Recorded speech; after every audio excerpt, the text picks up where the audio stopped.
Ian, look! Holy shit, 18! That's gotta be a new record. Hi, Welder Guy. Hi, Robert. Hi, Joey.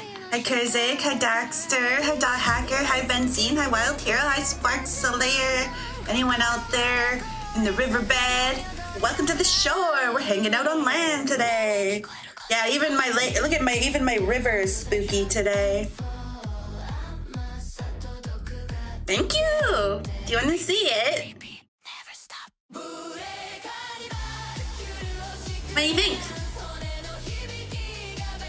Oh, I'm tiny. Wait, I have it on another monitor.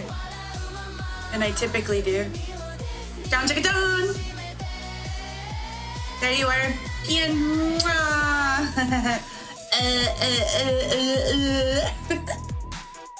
I like it because this hat has a lot of room for my puddle.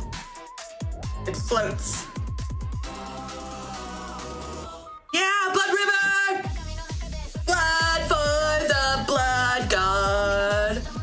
Happy Halloween. How are we feeling? Well, it's not really us. It's it's Booth, it's Etsy, it's VGen. Anywhere we can find something that's around $5, we'll scrape it up, trade amongst each other. I just like this one's outfit. It's so whimsical and indistinctly Halloween-y. You know what I mean?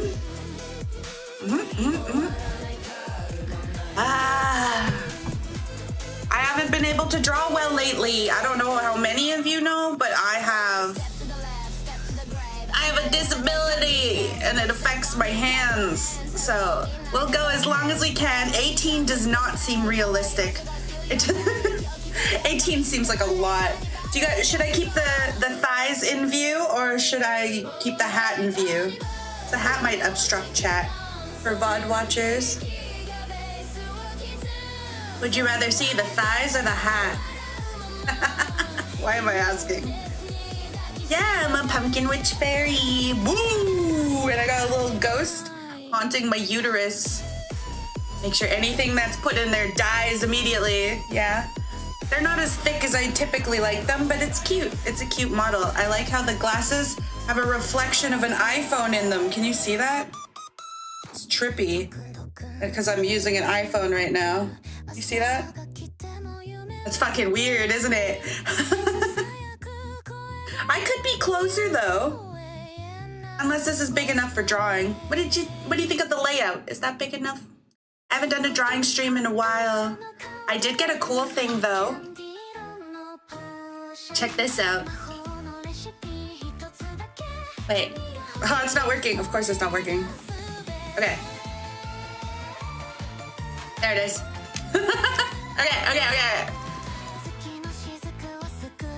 Ta-da! What do you think?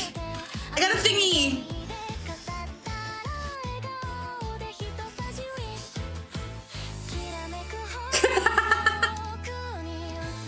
What do you think, chat? I got my hand. Woo! Disembodied hand. It's like the Addams Family. Thing.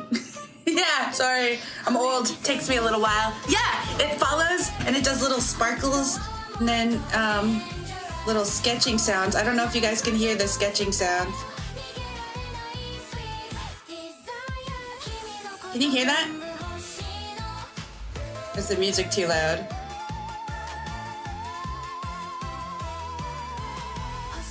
So if I burp a lot, I ate some pizza. Woo! Do you like it? Disembodied hand, just like real life. Okay, I haven't drawn consistently in a couple of days because my hands haven't been good. But I'm determined to do this. You don't hear the sketching sounds?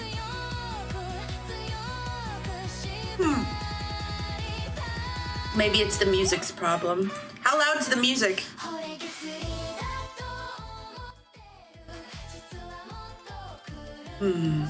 Let's see. I got it because you guys really seem to like the Wiggle. Do you guys remember the Wiggle stream where I was drawing Wigglies? Yeah! The Wigglies. It had sketchy sounds. It should have sketchy sounds. I put sketchy sounds in there. Can you hear it? Ooh, tiny bit through the music. Whoa, whoa, whoa, whoa, whoa, whoa, whoa. I found a channel that has a 6-hour video of all the Halloween stories that they've told over the last 6 years. Give some credit to the channel. They are called Let's Read, the Let's Read podcast. It is a compilation of Halloween stories. 42 true, scary Halloween stories. Hi, Audie. Happy Halloween. I wish every day was Halloween. If I was president, I'd make every day Halloween. And then we would have world peace. Oh, wait. It should be the other way.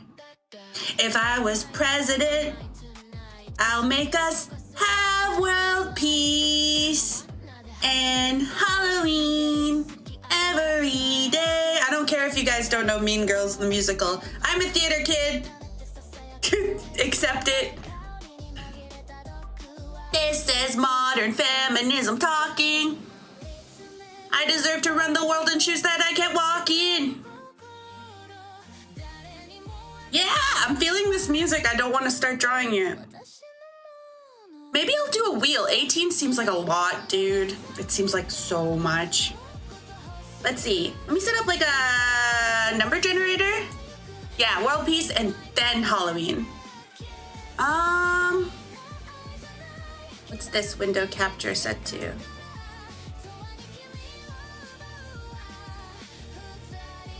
It won't let me choose the other Chrome.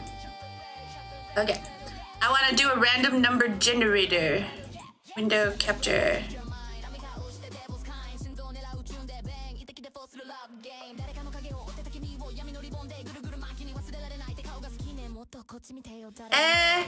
Why isn't that Chrome showing up? That's so rude. I want to do a random number generator. How do I do this? Ah. Oh, wait. I could do a link. Let's see. Add. Browser. URL. Blip. Blip. Oh, that's hideous. And it's light mode. Whatever.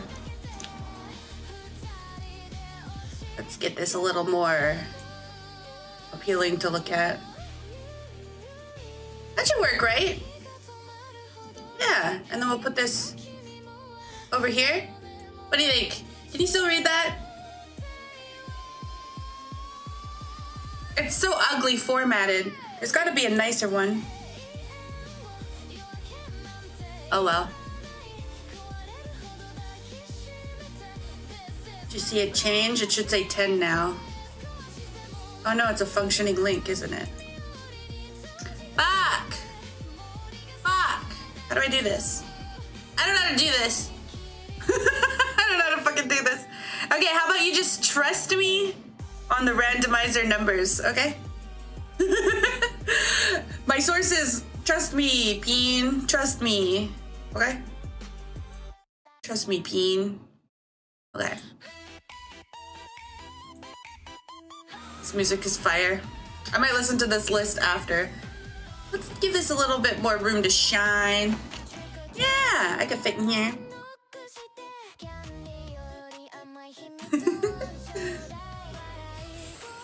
It's not lined up now. Whatever. It's not gonna be lined up. It's spooky, detached, and omniscient, and should be feared. Yes, Halloween. A D10 roller instead of like yeah. I do have dice. I could just roll dice IRL. Almost certain I have dice somewhere. Somewhere. I'm very well prepared, as you can see. Okay, let's quit this bullshit, shall we? Our first number. 3. Admiral Trina, the red panda. Okay. Red panda for Halloween. That is interesting. When I think of animal costumes, I think of like Kigurumi. Does that make sense? I think of Kigurumi. I can't help it. Maybe I'm just a weeb. John Chaka John. Admiral Trina. Let's get a reference image for her. And then I will get the spooky stories going. And I probably won't talk too much today. I'm so sorry. I know you just love my awkward yapping. Let's see. Where's this beauty? Wait till the end of the song because I fuck with it.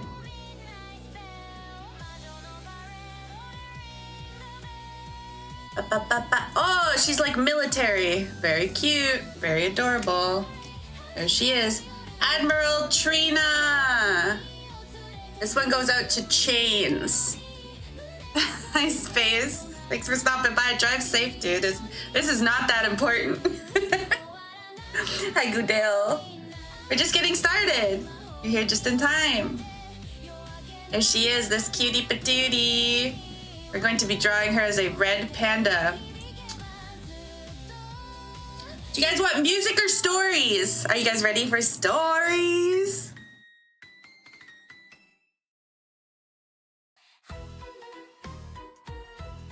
Red panda. I'm thinking Kigurumi. That's all my brain's going to. So let's see. For a fat little head, because it's a chibi. I like to make my chibi's heads shaped like macarons and their bodies shaped like beans, like this. And then we'll do it like a little bit of an arc in the bean, like that. We'll give her a booty. And I like to give her fat little legs. That.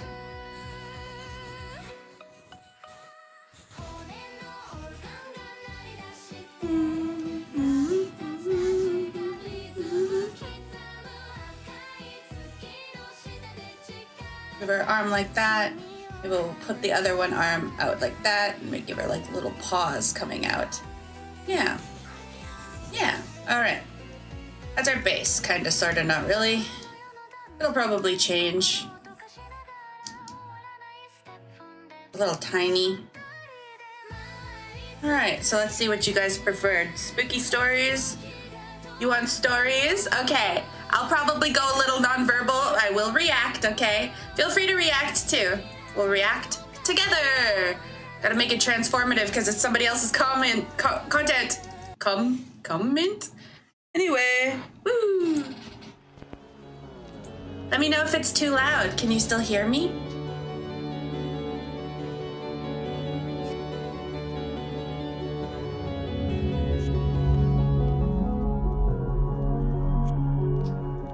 Alright, let's find a pen I like. Halloween used to be my favorite time of the year. I was kind of a horror freak. I loved horror Let me novels, know if it's too movies, loud. and I'd games. like you to hear the pen I spent scratch hours and my absorbing voice all too. the YouTube creepypasta stories I could find.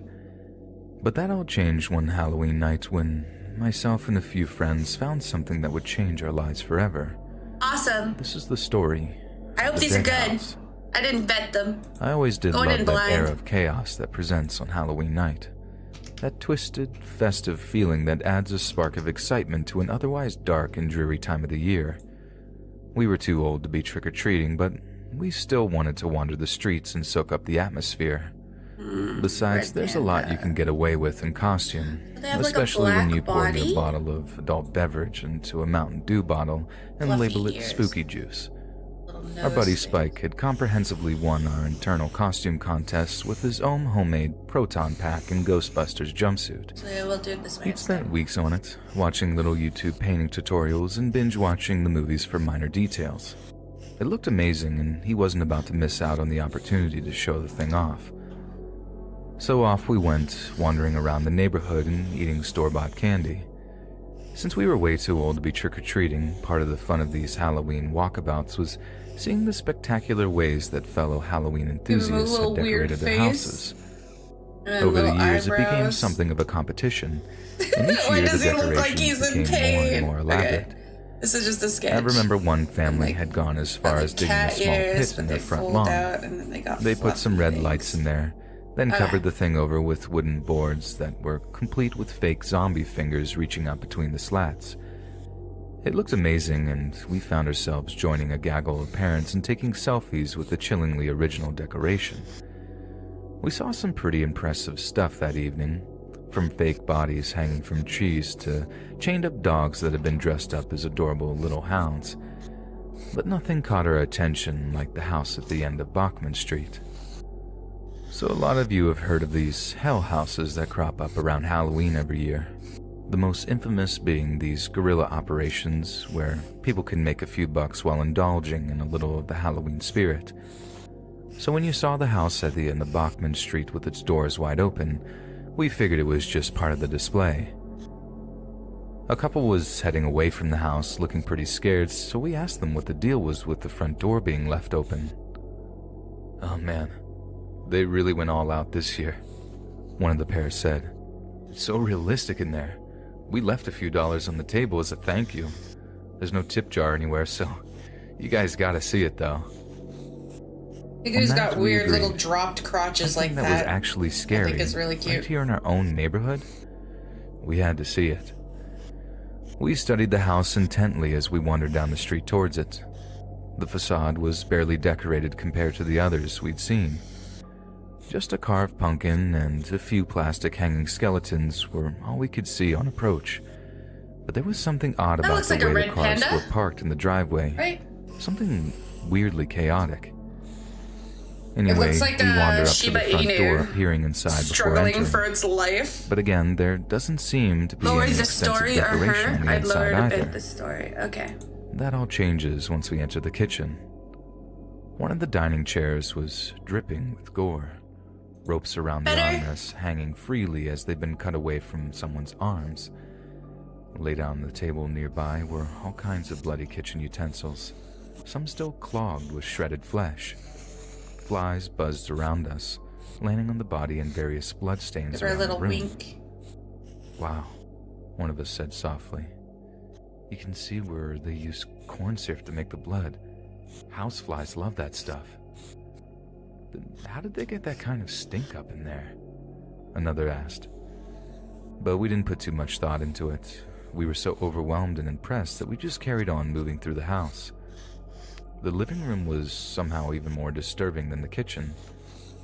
There, red panda draft. Table was a kind of homemade doll. It was a cluster of roots and twigs. All right, let's make it smaller so I don't feel like I have to be too detailed. That's the thing, I draw really big and then I get lost in the details. A single shiny stone pushed into it, resembling a kind of cyclopean eye. All right, let's see. Arranged around it in a perfect circle. There's our little guy. Severed fingers, toes, and plucked out eyes. Yeah, it's a costume. I need to give her another hand, I think.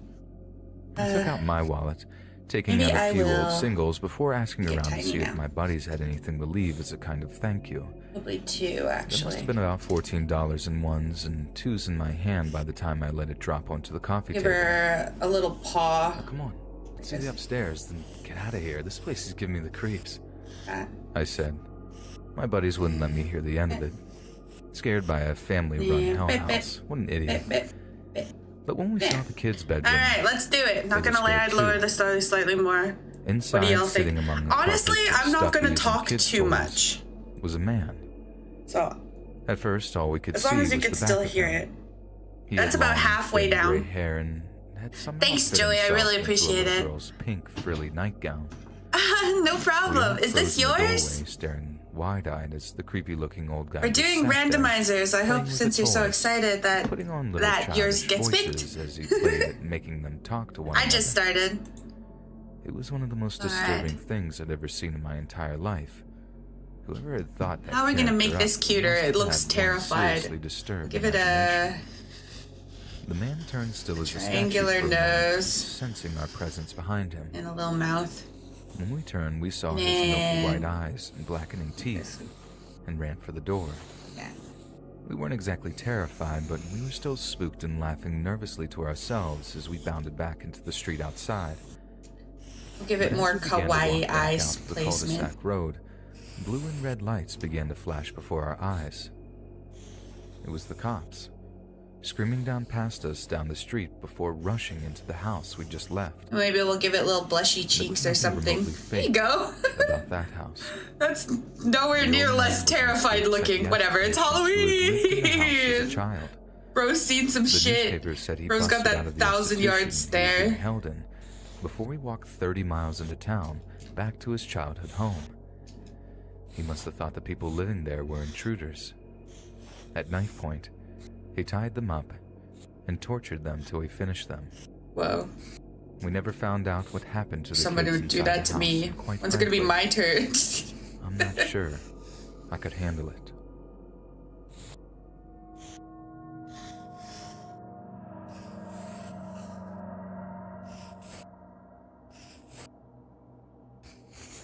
Timothy O'Brien lived with his family in Deer Park, Texas, with his parents and little sister. His father, Ronald O'Brien, worked as an optician at Texas State Optical in Sharpston, Houston. He was the deacon at the Second Baptist Church, where he also sang in the choir. He was a trusted member of the community, being placed in charge of the local bus program. On Halloween night of 1974, O'Brien took Timothy and his sister trick-or-treating in a Pasadena, Texas neighborhood, along with his neighbor and their 2 children. When the group knocked at a house but the occupants failed to answer, the children grew frustrated and skipped ahead to the next home in search of candy. When O'Brien caught up with them, they showed him 5 21-inch pixie sticks they had been given. Whoa, those are the big ones. Later in the evening, the young Timothy asked if he could eat filled one of with the candy cocaine. his friends had collected, opting for the huge pixie sticks he had prized so dearly. Hell yeah. The young boy had trouble getting the powdered candy out of the plastic straw that contained it, so his father helped him loosen the sugary powder before offering it to him. When he ate it, Timothy remarked that the candy had a bitter flavor, so his father fetched him a glass of Kool-Aid to wash away the unpleasant taste. But this was followed by Timothy complaining that his stomach hurt. Bro got drugged! Ron took his son to the bathroom where he immediately began to violently vomit. But the discomfort did not ease, and soon the young boy was shaking and convulsing after collapsing to the bathroom floor.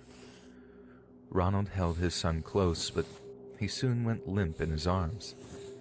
Timothy O'Brien died on his way to a nearby hospital. Bro, Timmy, no! An hour after consuming the candy. Timmy, no! Timothy's autopsy revealed that the pixie stick he consumed was laced with a fatal dose of potassium cyanide. Oh, shit! There was enough cyanide in his system to kill 3 to 4 fully grown adults. Oh my god, he ate the whole pixie stick! Poisoned Halloween candy prompted intense fear and paranoia in the local community. Well, yeah. Numerous parents in Deer Park and the surrounding area promptly returned all of the candy their children acquired from trick-or-treating to the police, for fear it was laced with the same deadly poison. During police interviews, does this look like a red panda? Claimed that he could not remember exactly which house gave the children the pixie stick.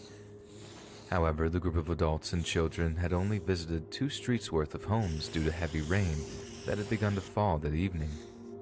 This narrowed down the search considerably. Houses were searched, recent receipts seized. Shit, dude! That poor kid! Suspicions were raised when it was discovered that none of the homes the group visited were giving out pixie so they have sticks. These white... Police accompanied Ronald. Oh shit, it was a ghost house! Got these like white outline fur Each time he led them eyes. to the home that the group had visited, but those occupants did not answer the door. There, Ronald claimed that he had in fact revisited the house before he caught up with the children. He claimed that the owner had cracked the door open, that he inside of the house was dark, and a hairy, scarred arm reached out and handed him all 5 of the 21-inch pixie sticks. Police discovered the homeowner in question was a man by the name of Courtney Melvin. His name was Courtney! I knew a guy named Stacy. It was a child molester. That he did not get home from work until 11 p.m. He died in a park from alcohol passing out. 200 witnesses confirmed this. Courtney Melvin was rolled out as I hated a potential him. suspect. He was one of my But as their uncle's investigation friends. continued, police made a shocking discovery that turned all Such a theories fucking creep upside show. down.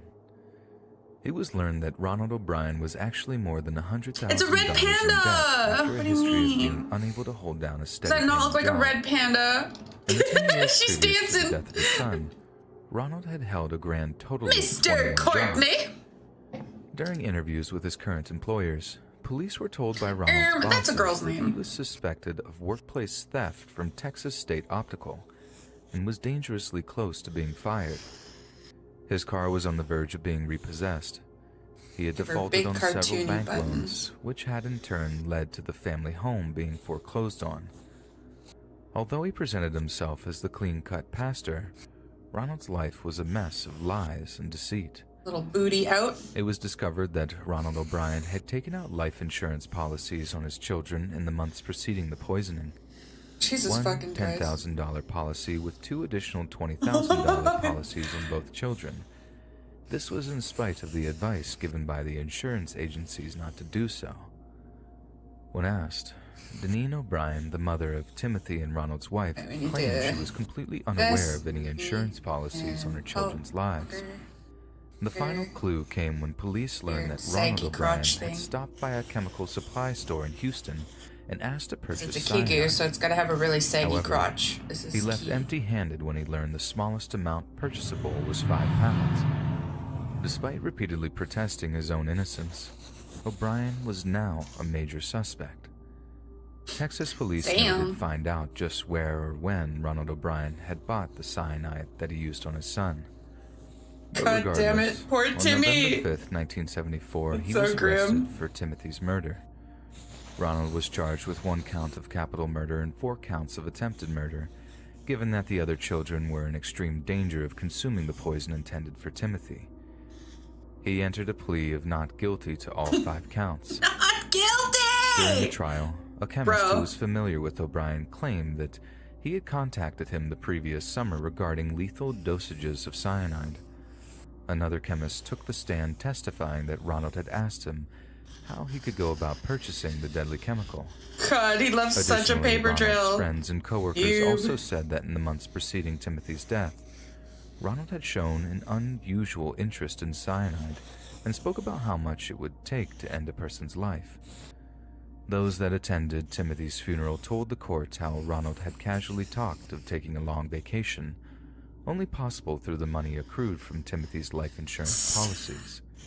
Bro, O'Brien continued to maintain his the innocence lack of throughout tact the trial. is crazy. Bizarrely, his defense hinged on the decades-old urban legend of the Mad Poisoner, who was purported to hand out Halloween candy laced with needles, broken glass, razor blades, or poison. Despite absolutely no documentation of such malice, these stories have persisted among those with a rich imagination. On June 3rd, 1975, Dun, chicka, a jury dun. took just 46 minutes to find O'Brien guilty of capital Let's give her murder. one of The these. jury then took just over an hour to sentence him to death. Shortly after he was convicted, his wife filed for divorce. She later remarried, and her new husband adopted their surviving daughter, Elizabeth. The case and subsequent trial garnered national attention, and the press gave Ronald She's so O'Brien pale. a nickname I so I'm sure pale. you'll all be familiar with. The Let's Candyman. do a quick little color in. And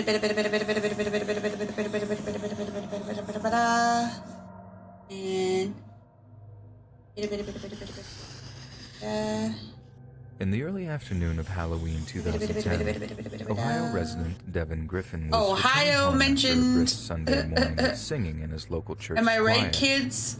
Am I He never right, missed a fellow Sunday young service. people? And this All Hallows Eve would be no exception. After walking don't know, through man. the front door of his Especially, family like, home, the Christian marriage is 16-year-old weird trudged like up to that. his bedroom to relax They'll be and like, play you video games. molested my 3 It was something daughters of a and routine murdered for my him. son, but Getting I up early on a love Sunday meant a him. guilt-free You know? afternoon of They're in online Texas, gaming after with his all. friends. After a few hours of gaming, Devin took a quick break to grab a snack, but began to notice something unusual about the household. It was just past 1:30 in the afternoon when Devin started to wonder where his family was. His mother, Susan Lisk, worked night shifts, so Alright, what does this it wasn't panda look entirely like? unusual for her to sleep late into the morning. Oh, Neither did she Ohio! stay in bed until the early Ohio afternoon. gozaimasu. Out of curiosity, Devin wandered downstairs from his attic room. Okay, and so it's knocked on the mostly door of the black, family's so we'll son's take master some of this bedroom. like grayish color. There was no answer, but that didn't stop him. Devin opened the door to see his mother lying in bed next to his stepfather, William Lisk Sr. A maroon comforter was pulled over their heads. In a soft voice, Devin began to ask if they were planning on getting out of bed anytime soon. Again, there was no response. He walked around to her side of the bed and saw his mother's foot jutting out from underneath the goose-down duvet. He tapped on it. Goose down is so Again, good. no response. As Devin continued to talk, he instinctually pulled down the covers a little. It was her pillow. It was soaked with blood. For a moment or two, Devin could not compute what he was seeing. He later told detectives that he thought it was just some Halloween prank, albeit one done in extremely bad taste. But as he continued to look, he saw the large wound in her neck, dark clots of blood forming around it. Blood clot. Devin ran screaming to the Booyaka! house, frantically begging neighbors to summon emergency medical services. Upon his arrival, Ottawa County Sheriff Bob Bratton said 53-year-old William Lisk, his 46-year-old wife Susan Lisk, as well as her 23-year-old son Derek Griffin, were all found murdered. A preliminary coroner's exam had indicated that their deaths were caused either by gunshot or a blunt object. A suspect identified as 24-year-old William Lisk Jr., thought to be the son of the murdered father from his previous marriage, was arrested almost 200 miles away and was initially charged with only one count of murder in the first degree. After receiving a tip that the suspect killer would be hiding out in a log cabin owned by a distant family member, Deputy Michael Balash was ordered to pay the cabin a visit. Upon his arrival, the deputy spotted a white Ford pickup truck, matching the description given of the vehicle Lisk Jr. would be driving. When he approached the man's residence, it's reported that after Lisk Jr. casually walked out of the brown single-story cabin, still smoking a cigarette as he leaned against a porch post. Deputy Balash then pulled in with gun drawn, took Lisk to the ground and held him at gunpoint until backup arrived to assist with handcuffing the suspect. Carroll County Sheriff Dale Williams said that evidence was found on the suspect that also indicated that he was guilty of killing his stepmother and stepbrother. But to those that knew William, You should make the Jr., gray darker, shouldn't the I? murders hardly came as a surprise. As early as 2002, his father Bill had called law enforcement on more than one occasion because the then 16-year-old had threatened to harm himself. Good! The boy was on house arrest at the time for other offenses. According to police records, Lisk Jr. proceeded to attack the responding officers when they arrived, and later faced charges in juvenile court of assault on a peaceful officer. Then, in October 2004, Lisk Jr. got into a violent altercation with his stepmother and struck her hard into the chest. 2 months later, police charged him with felonious assault and robbery for allegedly hitting his stepmother Susan with a coffee cup before stealing her car keys. Oh, shit. He was found incompetent to stand trial on those charges, which were eventually Incompetent, dropped. almost incompetent to do Lisk crime. Is Jr. that a had at charge? least Can we 3 charge him more with that? encounters with the police after Shit. he moved to a group home. Thank for you, mental health Robert. patients. Hi, Sirius. Among those Hi, Alex. incidents was a physical fight Welcome. between Lisk Jr. and his father We're just after Bill kicking it. Lisk drove to the group home to pick him up. We're kicking it spooky In the style. immediate aftermath, police struggled to establish a clear motive for the killings. It was clear from the records that Lisk Jr. had repeated run-ins with law enforcement that included jail time and mental health treatment. But what exactly drove the young man to commit such an act of senseless cruelty and malice to his own parents? In the course of the investigation, it came to light that Susan Lisk had filed a police report against her stepson, claiming that he had assaulted her. The report was filed less than a month before her murder. It is entirely possible She's got orange that eyes. this had been the final straw for Lisk Jr.'s father. His past behavior and drug use had been antisocial to say the least, but William Sr. had Little fought bit Lushy time in and there. time again to prevent his son becoming trapped in a cycle of addiction and incarceration. However, to assault his own stepmother was without a doubt a bridge too far. In court, List Jr. give him admitted little he was blushes guilty too. of all 3 counts of Right murder in here. the first degree. Yeah. A judge then quickly sentenced him to serve 3 life sentences with no chance of parole. Without shedding a tear, List told a courtroom filled with those who knew and loved his father, stepmother, and stepbrother that he could not explain why he brutally murdered them on that fateful Halloween. I love my dad very much, and it makes me feel sick every time I think about what I did. Listen, It's so cute. I can't really explain why this all had to happen, but I think I'm trying most not to of go it, too all of it detailed, had you to do know? with my mental illness. I List want it to Jr.'s still be, defense like, attorney said it was clean. ridiculous that his client I could don't be know. Do you declared think it's legally fine if I sane, just do doodles? especially when he had a history of poor mental health. He said it's unknown whether Lisk was taking the medication that was prescribed for his schizoaffective disorder on the night of the murder. Of course he's a schizo. Although he had Let's get been some yellow drinking in here. alcohol. Clearly, he should have not been provided alcohol, something that was a constant problem in his life. The mixture of alcohol and I've his never had an mental alcohol illness. problem. I love alcohol. List Jr.'s sister, Yippee! Lisa Pearl, told the court that Now the we family's have lives had been changed forever. Admiral Trina as a red don't panda. understand how something like this Yippee! You see stuff like this Yippee, on TV. yippee, yippee, it will yippee. never Oh, happen she's to so your ittle family. biddle. He loves someone so much. They're gonna be so tiny. Takes something away from you. Ah! I just Okay. don't know how you could do it when... New number. Let's go. Not bad. That was like 25, On March 30 31st minutes. of 2015, How long did I talk earlier? William List Jr. was found dead in his Okay. cell at Ross Correctional Institution in see. Chillicothe, Ohio, from a self-inflicted Let's injury. just see. He was 29 10. years old. Alice. Dun, chicka, dun. We're gonna make her into a black cat. Back in high school, just after the start of my junior year, me and some buddies got the Halloween spirit pretty heavy. We were obsessed Alright. with metal and horror movies. They were all we talked about. Get So throughout the month of October, reference we got into visiting image. creepy places and holding these like do-it-yourself parties. Literally a group of about 30 of us would carpool to some abandoned house one weekend or to some secluded forest the next, spending the days at school in between searching for more places like this in the area. Okay. Anyhow, given that we weren't She's a necessarily cyber cat. believers in the supernatural, we had this cavalier going nature to- about us when it came to potential hauntings.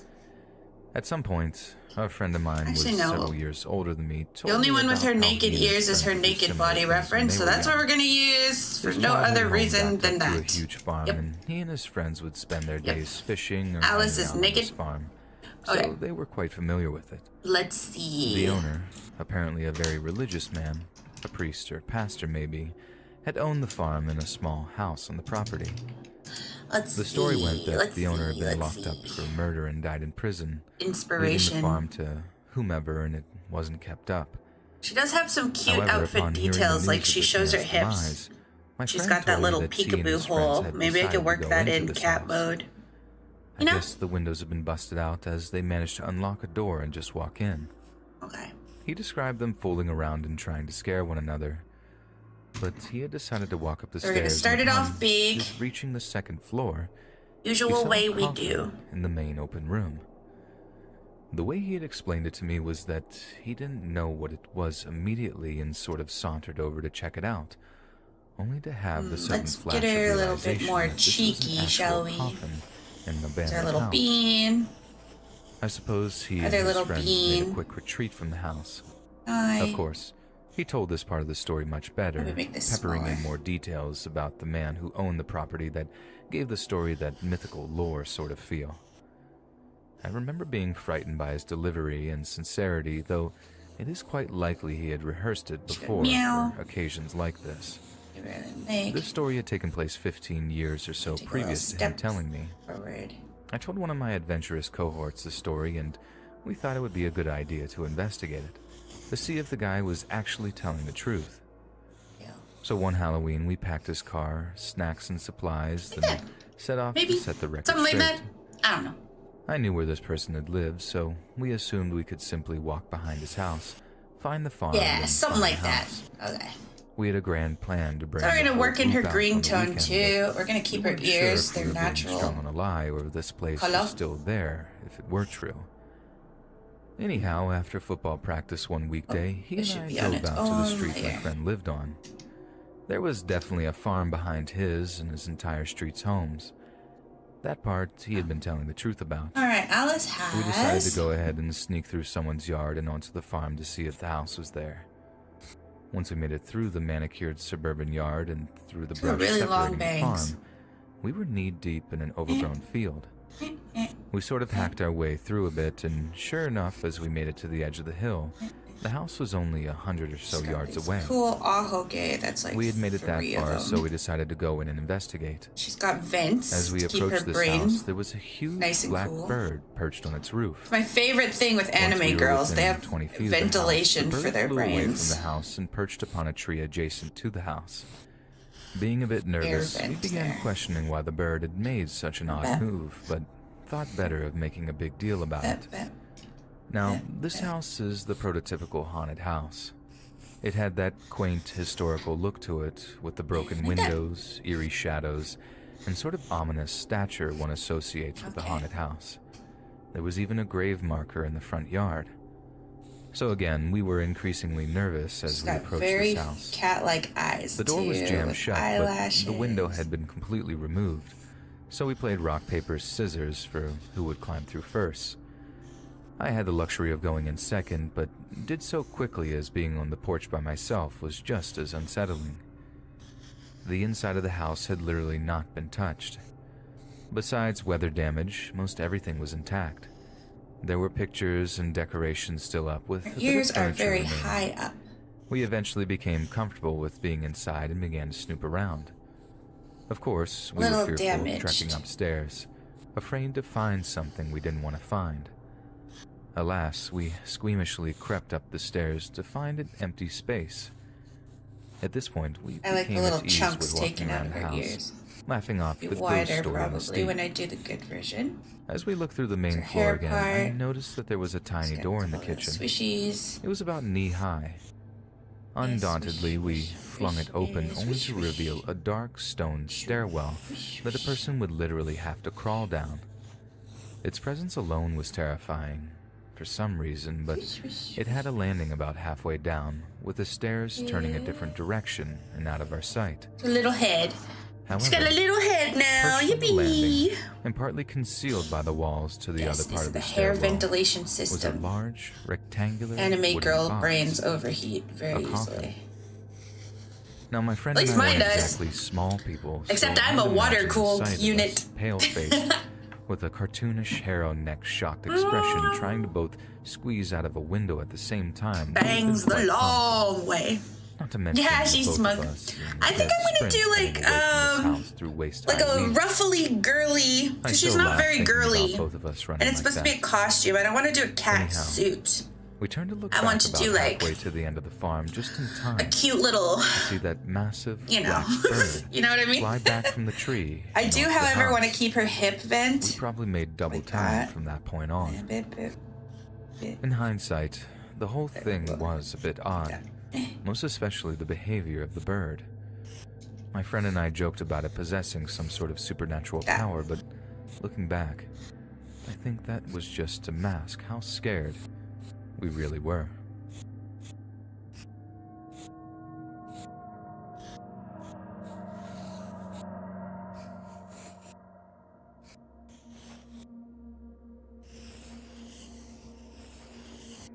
Years ago now, a few mates and me had managed to secure an invite to a Halloween house party. I'll do a little I didn't ruffly really know skirt, anyone maybe. else there, having only secured the invite because one of us worked with the girl whose student house it was.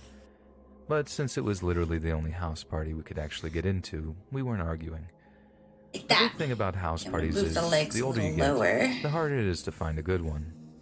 Most people make Yes. their big house party mistake earlier in life and vow never ever to have one again. And then we're gonna So the do idea of one big hurrah before big we started on collar. that late 20s, early 30s Big quiet bell. drinks bollocks was wildly appealing. cartoonily We large agreed to meet bell. up in my flat for some pre-drinks and get changed into our various costumes.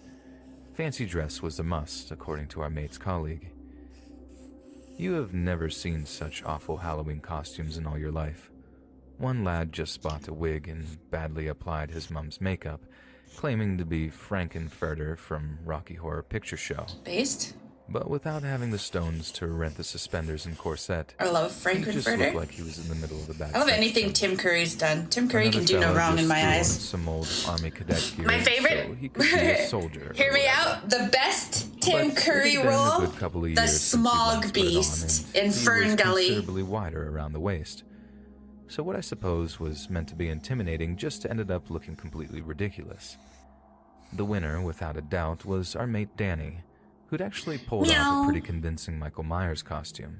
Meow, meow. So for those that don't know, the mask used in the film Halloween is What do you actually think? a Captain Is that Kirk too basic? Star Trek mask that the prop guys roughed up a little. Yep, one of the most iconic images in horror comes It's from pretty a crummy cute. piece I could of probably sci-fi squish her there. head a little more. Crazy, right? It's a little high. Anyway, Danny had actually managed to get his hands on a replica of said mask from his older brother, who was and is something of a horror freak. Then all he had to do was borrow a set of his dad's old mechanic overalls, get hold of a plastic A Tim butcher's knife, and Curry Halloween? actually Oh, look the real God. deal.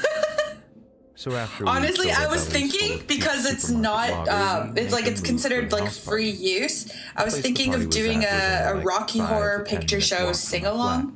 So on we the decided to 23rd. walk around to soak up a bit Or of the something Halloween Fallout atmosphere. related, because the I don't know what I 23rd was expecting. isn't just Rocky Maybe a Horror few Day, rooms full of it people is chatting away with a bit of Fallout music playing Day. weekly in a back room. Hexes But from the closer Fern we got Gully. to the right street, Yeah. the more we Yeah. could hear the Hexes thumping and bass sound the drifting through the Nothing. air. Do you guys remember the Imagine Nothing if from that was the Neverending party we're Story? going to, one of us joked. But it was the party. We're in the middle There you of this actual residential area. All of the other houses are settled in for the night, and there's this one house with the Would you door wide open. watch? People in costume wandering in and out. Would you watch a Rocky Horror Picture These Show colored sing lights, along? a smoke machine, even an actual bloody DJ set up in a bedroom with I speakers. don't know if I could all set through up all the house. redeems though. I'd want it to like Well, have Last the Boys, I can guarantee like the police throwing are on of the way toast and right stuff. Like now. in my One dream of us world, said. if I were to do that, it would have all the Back when we got into interactive house, theater we started stuff. mingling with You know? complete strangers. I won't deny it. Ta-dang! They might have been posh kids from Booba. down south, but they knew how to throw a party. My kiss mark. They actually laughed at us when they realized Don't we tell brought our Alice own I beer. kissed her boobie. The host taking us Ooh. into the back garden to show us these buckets full of beer and Fuck, I'd ice water. shit in a bucket and you'd watch You're it. welcome to drink as much as you like. Wild In hero. exchange, we put our Wasn't room asking temperature you cans into specifically. the fridge as a kind of communal offering. Yeah, we met a few snobs sneering. Sacrifice a as to chicken and who you'd watch invited it. you look in our direction, but mostly people were lovely, especially when they found out we brought a special kind of tobacco with us. Wacky We drank long tobacco. into the night somehow. Wacky The police tobacco. didn't actually turn up for the first few hours. They must have been busy with the other more criminal stuff, but eventually turn up they did. But honestly, it was all part of the experience. It's not a true house party unless the busybodies show up. They were actually pretty cool about the whole thing too. They didn't shout, they didn't stop, search, or arrest anyone. They just told us there'd been a noise complaint and we had to clear out if we didn't leave there. They even laughed when someone in the crowd anonymously shouted, "Are you the male strippers we hired?" And this is where the story gets weird. So, throughout the party, our mate Danny had been kind of in character, walking silently and scarily into rooms, moving his head all slow as he looked around, just like Michael Myers. He'd then break into some weird dance and have people laughing, but it's important to know that he seemed to be enjoying playing the part. Anyway, we all managed to find each other in the throngs of people outside, despite being absolutely smashed. Only, we're not exactly ready to call it a night. So we decide to walk quite a bit of our way to visit the 24-hour off license to buy more booze. So, the whole way, Danny doesn't say a word. It might be worth mentioning Bean that says hi, he guys. isn't the most talkative when he sobers, so when he's angry, he pretty much says nothing at all. Just does his signature wheeze laugh when anything amusing happens. So just as we're outside the off license, queuing by the little hatch to get served, I noticed something unusual about Danny's toy butcher knife. I swear he had a fake one at the start of the night, but right then I noticed the knife in his hand is bloody real. Before the fellow oh my god, is this story British? That's horrifying. And calls the police. It's bloody real! I slowly take the knife out of his hand, having a sort of mini freak out that the bell end would be daft enough to steal a real knife from the house party. This is so British, what the fuck? Something out of a movie. My phone starts going in my pocket. The bell end? I pull it out and on the screen is the name, Danny. Ow! Now, I'm still bladdered at this point, so my first thought is that Danny lost his phone or something. Bladdered is good. I might take that. Maybe the British are on something with that. I'm fucking bladdered. Where to safely find it. Absolutely so smashed. I answer with something like, "Yeah, I know. My mate's an idiot. I hope he's not stolen anything else." That's pretty cute. But the voice on the other end is Danny. Definitely Danny asking where we've gone. He passed out in the bathroom of that student's house and had only just been kicked out of. Oh shit, he wasn't even... Cue an Oh, they brought the wrong Michael Myers with them. I point the knife at this total bloody stranger. And total bloody stranger? It all hits me at once. The guy had gloves on. Danny didn't. The strange guy had actual boots on. Danny just had black trainers. My mates have no idea what's going on. As far as they know, I'm on the verge of ending one of our closest mates' lives. But when they too realize what's going on, they too start freaking out on the fella, asking him what he was planning on doing with that knife, following us halfway around town like a proper creep. The lad ended up running down the street as we chased him. Sorry, I can't stop. What are we listening to? Just random scary stories together. So I'm drawing people who wanted to be drawn in Halloween costumes. Let's get some fur. This is fur. Maybe I'll put fur around her wrists too, because her outfit's a little plain. We give ourselves over to ghosts, horror stories, and all kinds of macabre entertainment. But is it the case that such a spooky atmosphere pushes humans to express the darker side of their nature? Here's how 10 places in the United States deal with crime and antisocial behavior on the scariest day of the year. Police in the New York City borough of Queens, acting under the state's Operation Halloween Zero Tolerance program, check in on paroled offenders on Halloween, as well as the days before and after. As part of this surveillance program, those who have done acts convicted against children could have their homes checked to ensure that they don't have any check on the pedos, which would violate the terms of their parole. Offenders are not allowed to wear any kind of masks or costumes. They're also forbidden to participate in any related Halloween activities and are prohibited from opening their see, there you go. Never act on your pedophilic desires. You won't be able to enjoy Halloween. The thought of one of those men opening their door to innocent children. I got a license. I know one British person. Elfin. There is also a curfew for all offenders from 3 p.m. in the afternoon of Halloween to 6 a.m. the following day. Offenders who don't follow these rules could have their parole revoked and be sent back to prison. The city of Orange in California employs similar measures to protect children. It passed an ordinance that offenders must post signs on their doors on Halloween to keep trick-or-treaters from knocking there. Police require these offenders to place a sign on the door at least 12 by 24 inches in size, reading, "No candy or treats at this residence." Repercussions for failing to do so included a possible $1,000 fine or a year in jail. It's actually really smart. Police officers in Orlando have reported that around Halloween every year, an uptick in crime occurs by criminals wearing Halloween masks. This has included 2 men with gorilla masks pistol whipping a man depositing money in a credit union, and 2 robbers doing crime stabbing a man whenever. at a restaurant. When did that ever happen? The decision to put on a Halloween mask or that scream disguise. There you go. She's a cat. She's a kitty cat. And she does that. She's a cat. Could result in other consequences in the state. For example, in Florida, anyone committing a crime while wearing a mask can face ramped-up charges.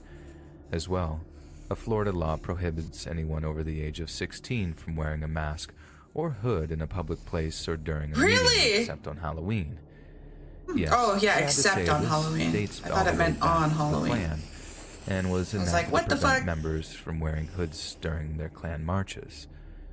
Perhaps even scarier is that this law has been used more than 200 times following its 1951 passage.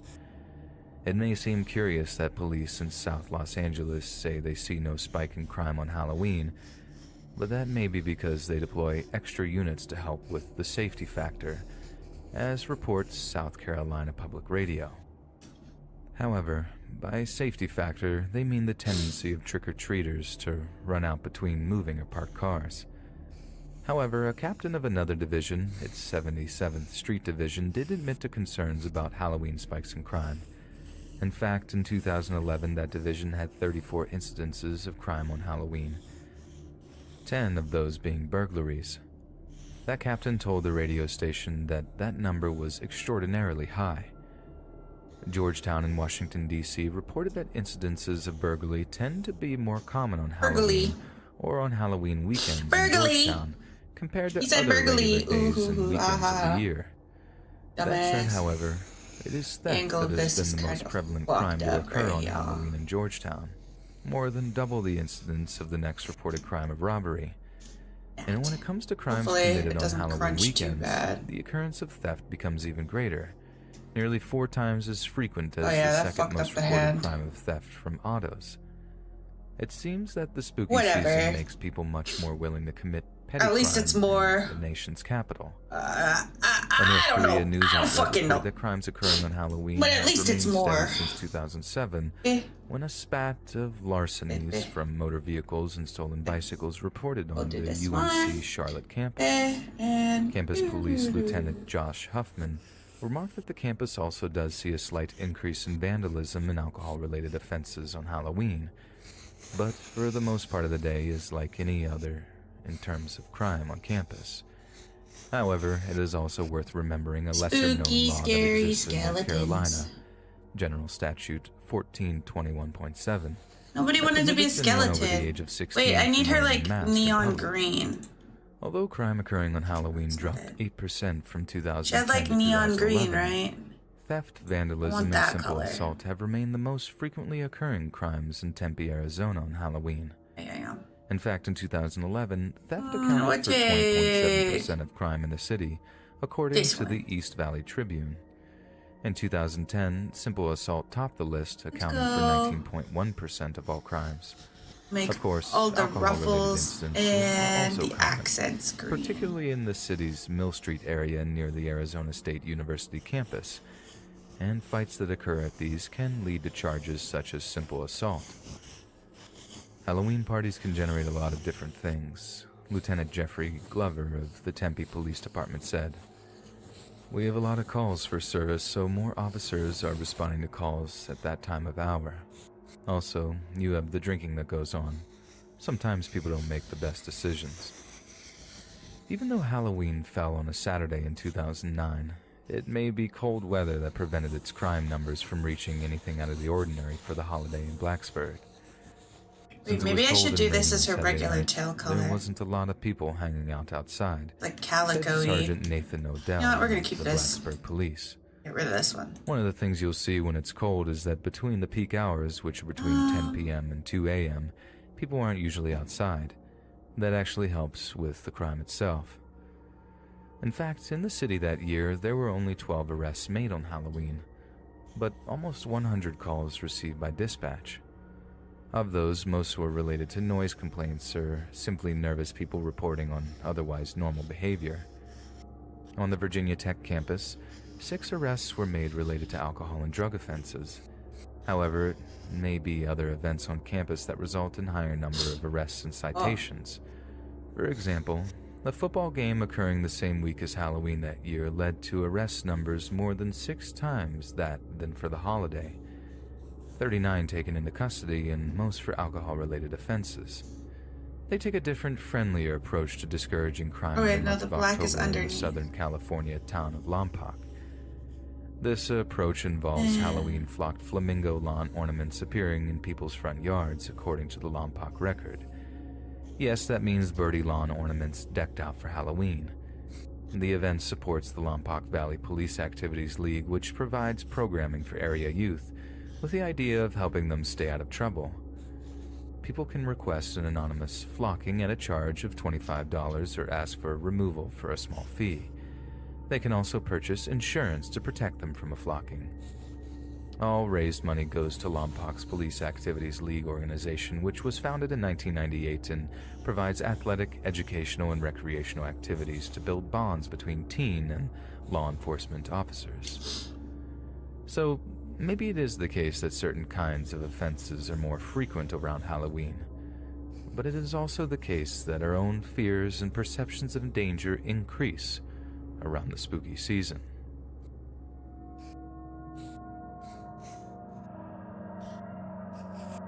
Spooky. Oh. What is that? On Halloween night 2002, 21-year-old Chris Jenkins, a University of Minnesota student, went to celebrate the spookiest night of the year down at the Lone Tree Bar and Grill with his girlfriend, Ashley Rice, and 3 other friends. Shortly after midnight, Chris was separated from his friends and ejected from the bar. According to reports later given to police, a drink was accidentally spilled on his pants, and the security supervisor assumed that Chris was so intoxicated that he urinated himself. After Chris was removed, the security guard in question was given instructions not to let him back inside. I like how these aren't, like, childish. Chris, they're all about drunk people getting fucked around with. He had asked Ashley relatable content. Wallet, keys and cell phone in her purse for him, and his coat was left inside the bar on what turned out to be a chilly 20-degree night. Since he was not the designated driver, Chris was unable to get a ride home and could not contact his friends inside the bar. He was last seen headed away from the bar on foot, but did not return to his residence and was eventually reported missing. On February 27th the following year, Chris Jenkins' bloated, decaying corpse was found floating beneath a bridge on the Mississippi River. He was still dressed in his Halloween costume and had gotten wedged in the branches of a large tree located next to the upper St. Anthony Falls Dam. The medical examiner found no signs of foul play on Chris's body, so the official cause of death was listed as drowning.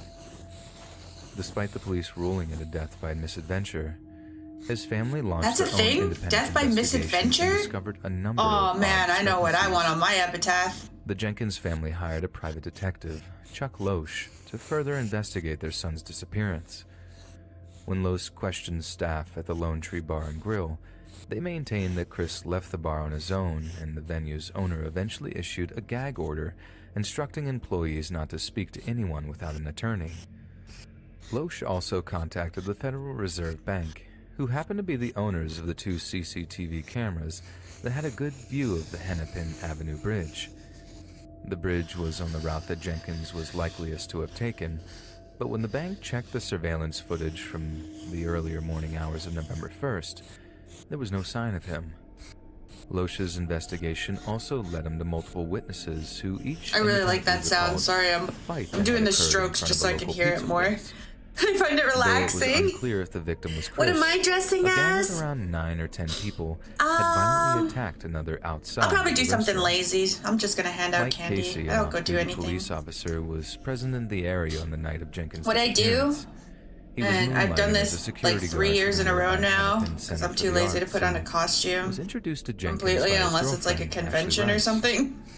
Is I'll put on a black leotard and like a black tutu and like big cartoony white gloves and a Cuphead mask, and the kids really like it because the kids like Cuphead. Jenkins' removal from the bar as a way to get to Ashley. At least in my area, Cuphead's pretty popular amongst the children. When her shift finished.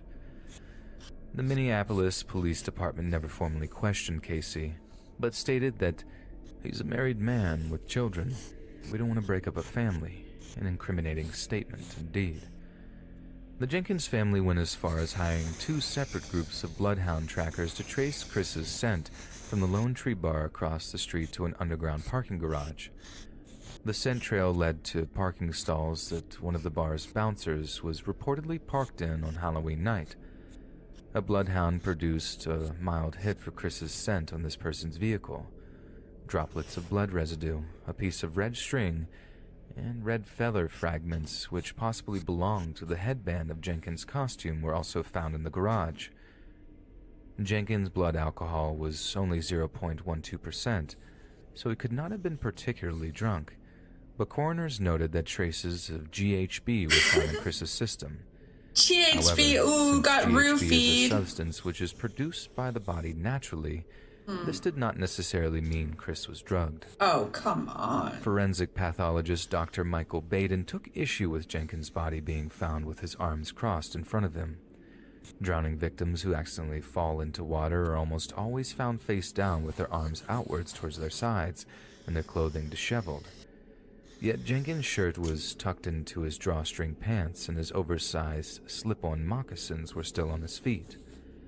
This led to speculation Honestly, that Chris he was deserved already to die. dead when he was My placed culture in the is not a river. costume. Hydrologists who study the Mississippi River were highly skeptical that Mississippi Chris's River. body Water could have been from in the Mississippi water for River. as long as 4 months without ever being seen, as the river did not freeze over until January 2003.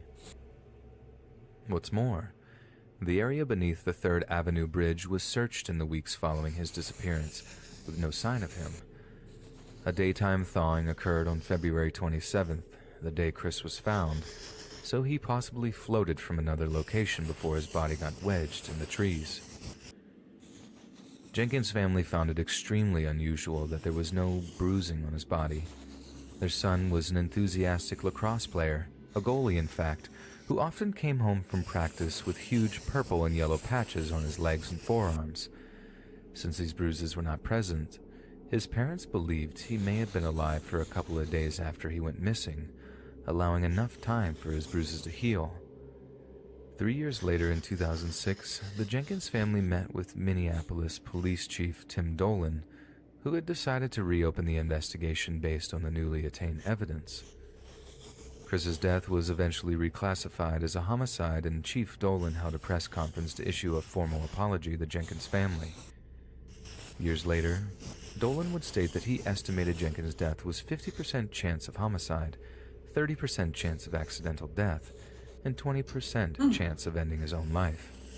That's pretty optimistic. Once the case of Jenkins' death was reopened, Why was his blood in the guy's He car? had witnessed somebody throw Chris's body off the Hennepin Avenue Bridge. Can you into not the hear the Mississippi pen River. noises? I love the pen There was noises. skepticism about this story since Chris want you to had hear no the pen broken bones noises. or injuries, and it would not have been possible to toss him over the bridge's high safety railing without his body hitting a steel support beam and vertical metal cables on the way down.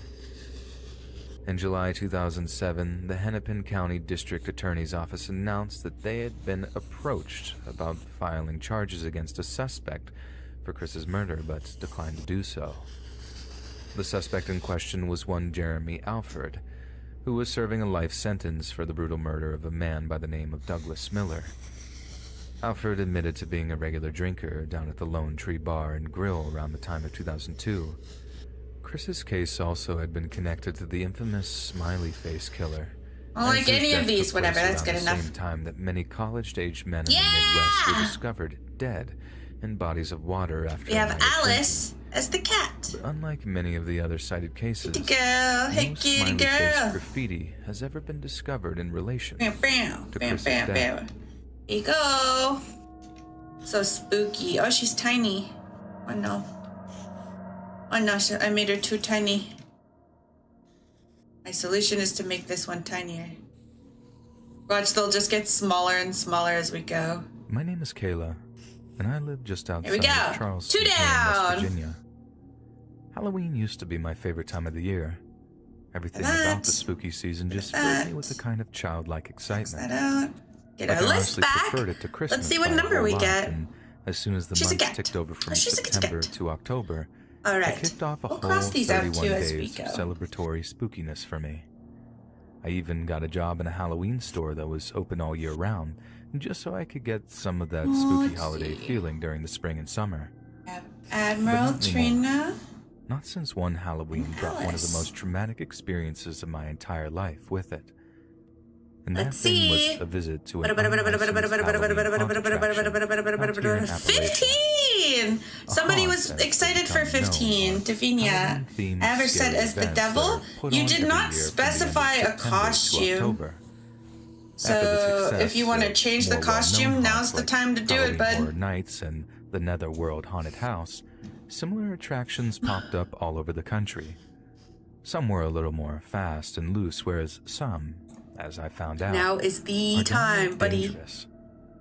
I've never actually been to one of those things. Get one of these references. Suggested visiting one, but I'd be lying if I said I wasn't extremely curious.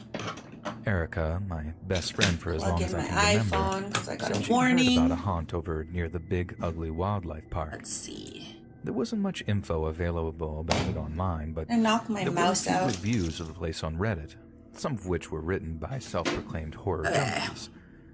One of which said they'd been to a bunch of haunts, that the one near Big Ugly was probably the most immersive, intense experience they'd ever been subjected to. Another was from a guy who said that he'd lasted hours on end in other haunts up and down the country, who'd laughed more than he'd jumped for the most part. But their visit to the Big Ugly had him tapping out before even an hour had elapsed. I told Erica that it might not be the best idea to go to the haunt if it was too much for even hardened horror fans, but she responded that they were probably just talking up the attraction after being given free entry or something. I have her set as devil. I was going to do something like for gorehounds and not coquettish, a little coquettish, a little cutesy, a little sexy, perhaps. To go along with her. Only a little coquettish. Some of the more mainstream Halloween haunt attractions. She's using didn't just let you walk up. I have this model. I have my own version of this model. It didn't even have a name. Some just referred to it as the haunt south of Charleston. Reddit? What costume? No costume. You just want me to draw her as is? Reference to it seemed to just be the Big Ugly. Sure. I don't know what her lower half looks like. So as you can imagine, none of these images have her lower half. Google info tab, nothing like that. All there was this weird email address that you had to message in order to receive a date and time when you were permitted to visit.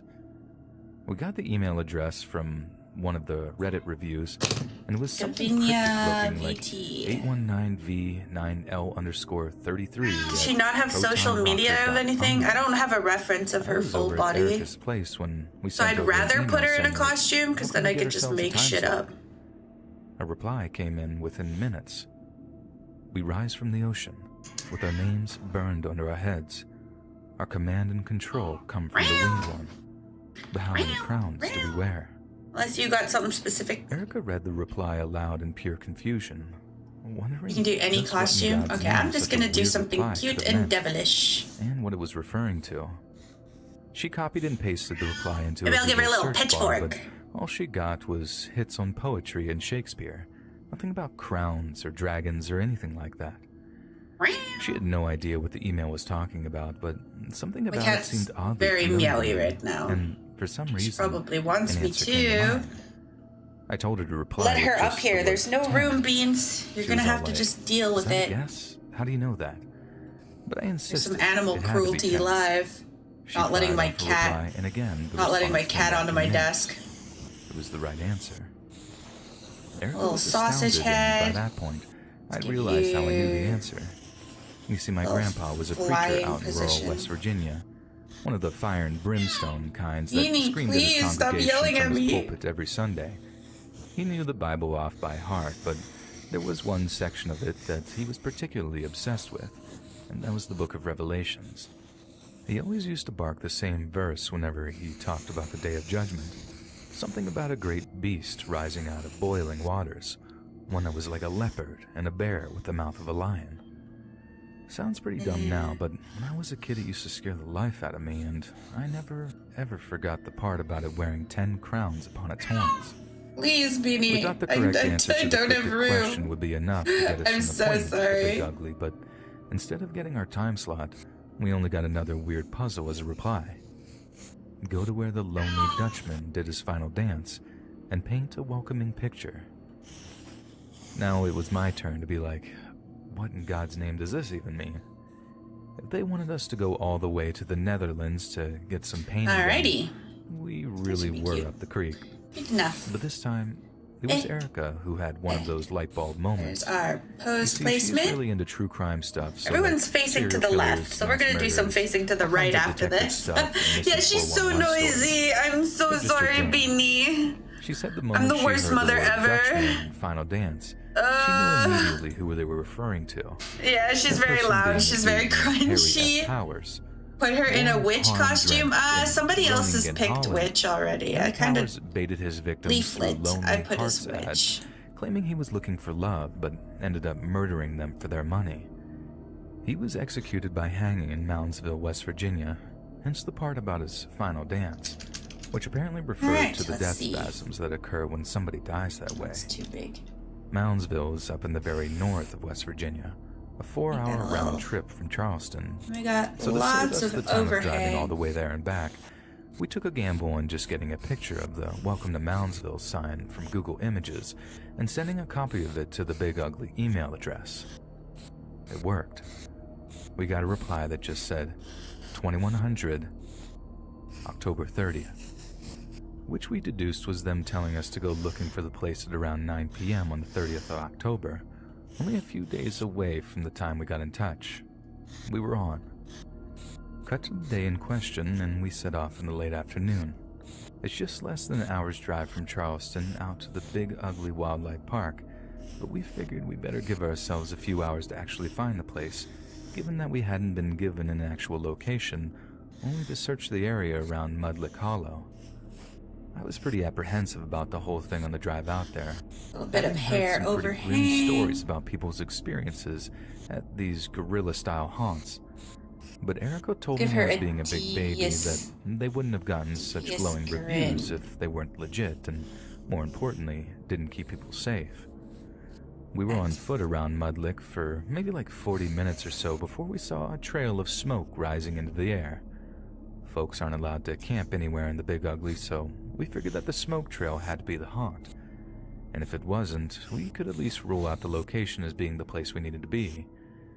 But after we hiked up and down steep hills and finally came across a piece of fairly flat land set between two inclines, all we saw was a trio lots of of eyelashes things, and not a single living soul around to greet us.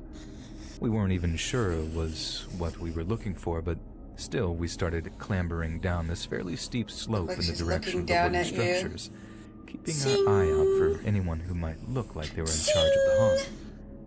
It was deathly quiet as we wandered up to the teepees, and I started to get seriously uneasy as the sun was just starting to dip onto the western horizon. It would be dark soon, and it wouldn't be easy to find our way back to Erica's car. We had like no food on us at all, with only these cheap flashlights to light our way. But right as I'm about to raise this point to Erica and suggest that we just get out of there before anything bad could happen, we heard a voice from the slopes above us. "You girls lost." We looked up to see this. "You folks lost?" Peering out. Don't go up that road. A tree, a black bandana covering his face. I knew things were about to get weird as soon as I saw the face covering. I'm glad you're excited. No one who's up to anything wholesome ever covers their face up, like ever. We're just looking for the Big Ugly Haunt," Erica replied, and I heard it in her voice that she was nervous too. "You heard of it?" Probably gonna chill out the hair a bit once I draw it in the good copy. "Don't know what you're talking about." Right when he said that, I heard something behind us, and was so sure that I saw something moving behind one of the other trees. I started giving Erica this look as if to say, like, let's just scoot. And she nods, and the whole thing had been a bad idea, and now she was firmly aware of that too. Erica thanked the man anyway and told him to be on the way. What kind of outfit are we gonna do? But he called back that he had a better idea. She doesn't seem like a... Well, she's already a ruffly girly, so maybe we'll go like... out of nowhere. I don't know, like latexy? His better idea, as he put it, maybe was some for us tummy to lie showing. Flat on our faces in the dirt. And right as he says that, a bunch of other guys start appearing from behind the trees and walking down the slopes towards us. And some of the ruffle back in. And we'll catch you. Ruffly. One of the other guys said. Little top. Hide, and we'll find you. Belly. Scream, and I'll cut your tongues out, for I fry them up in a skillet. A little whale tail thong strap. we'd found something far little worse. belly button. For what seemed like hours, those masked up guys subjected us to the most terrifying, traumatic experiences of our entire lives. They stripped us, tied us to the trees, slapped us, fired crossbow bolts at us, and threatened us with things I don't think I really want to repeat here. Ooh. The treatment got progressively worse as time went on, and the whole time they laughed and whooped as we begged them not to hurt us and to let us go. We swore we wouldn't tell You're anyone the that we were out teeniest, there. tiniest, little We promised idiot, them that we just leave and never skirt. come back. But Yes. they told us they didn't believe us. They said So there was only one way itty-bitty. to make sure we wouldn't tell on them, and that was to put us in the ground. We were half naked when they untied us from the trees and dragged us by the hair over to a patch of dirt behind their teepee things. That's pretty cute. Then, with crossbow and pistols pointed at us, they made us dig into the earth with our bare hands, telling us we were digging out our own shallow graves. Whoa. I don't think I cried like that since I was a little girl, but still, I dug, tearing at my fingers on rocks and roots as I thought about what a silly little girl I'd been to even risk trying Devil. to find some unlicensed haunt in the middle of nowhere. Suddenly, Erica refused to carry on digging, Okay, let's get this more screaming skill at the to the guys other ones. they were going to kill us, that she wasn't going to waste any time digging a hole. I remember not being able to decide. She looks if like she was she'd be being taller, stupid so I won't be or too brave, anal about dumb her or head. defiant. She Right. turned her tear-streaked face up to those psychos and just straight up told them no. Let's fucking go. But they just laughed, hooting and hollering before one of them asked us Hooting and hollering. what we were thinking coming out this far into the woods. I Alright. can't remember what exactly was exchanged, but Erica This said up a little something about higher. how they wouldn't get away with what they'd Be done. able to see. That killing us would be the reference. biggest mistake of their lives. Then one of the guys was That's- like, "Wrong on both counts. We are Okay. gonna get away with this. And it's not a Alright, mistake let's get into it. because you're not gonna die." I remember they said that last part for sure because I immediately stopped digging and looked up, this feeling of hope going through me, like a warm feeling spreading in my chest. "Congratulations, girls," the guy with the crossbow said. "You just survived the big ugly haunt." We just sat there in the dirt, shivering, unable to believe what had just happened to us. Even Erica, who had been spitting bile at these guys just a minute before, seemed shell-shocked. One of the guys came along and threw our clothes at us, then offered us some hot coffee from a flask he had, along with a few cigarettes. Erica refused both, but I took the cigarette. I'd quit a few years before, but I just couldn't turn it down. It dawned on us during the car ride back home that they hadn't actually done anything seriously to physically harm us. Aside from the cold, a few slaps and the hair pulling, they barely touched us, and they didn't actually strip us naked at all. The whole thing had been a psychological game, albeit one that had scared the life out of us. I need They to go didn't to even this ask place. us for any money at the end of it. They just let us go. It reminds me, wasn't there like a We hell talked about house or calling the whatever police or that was like writing up a warning on Reddit sued about the recently haunt. because somebody But like we killed ended up doing themselves neither. because of their experience? It was our own fault for looking for something like that. He had like a Or YouTube even channel and he had like considering it to be a a good idea or hundreds a of remotely page fun long time. disclaimer thingy you had to sign. I suppose this is a warning. Would you written go years into one of later, those way too houses, late, chat? and haunts me how many other people they will have gotten away with mentally torturing, but at the end of the day, we had gone looking for something to scare us. McCamey Maybe we Manor, were just I super think. naive or whatever, but the McCamey point Manor, I think it stands. was called. They didn't come to us. We went to Pretty them. cool shit. I watched We a went few looking for something truly terrifying. YouTube, By God, did we find it? I guess video essays.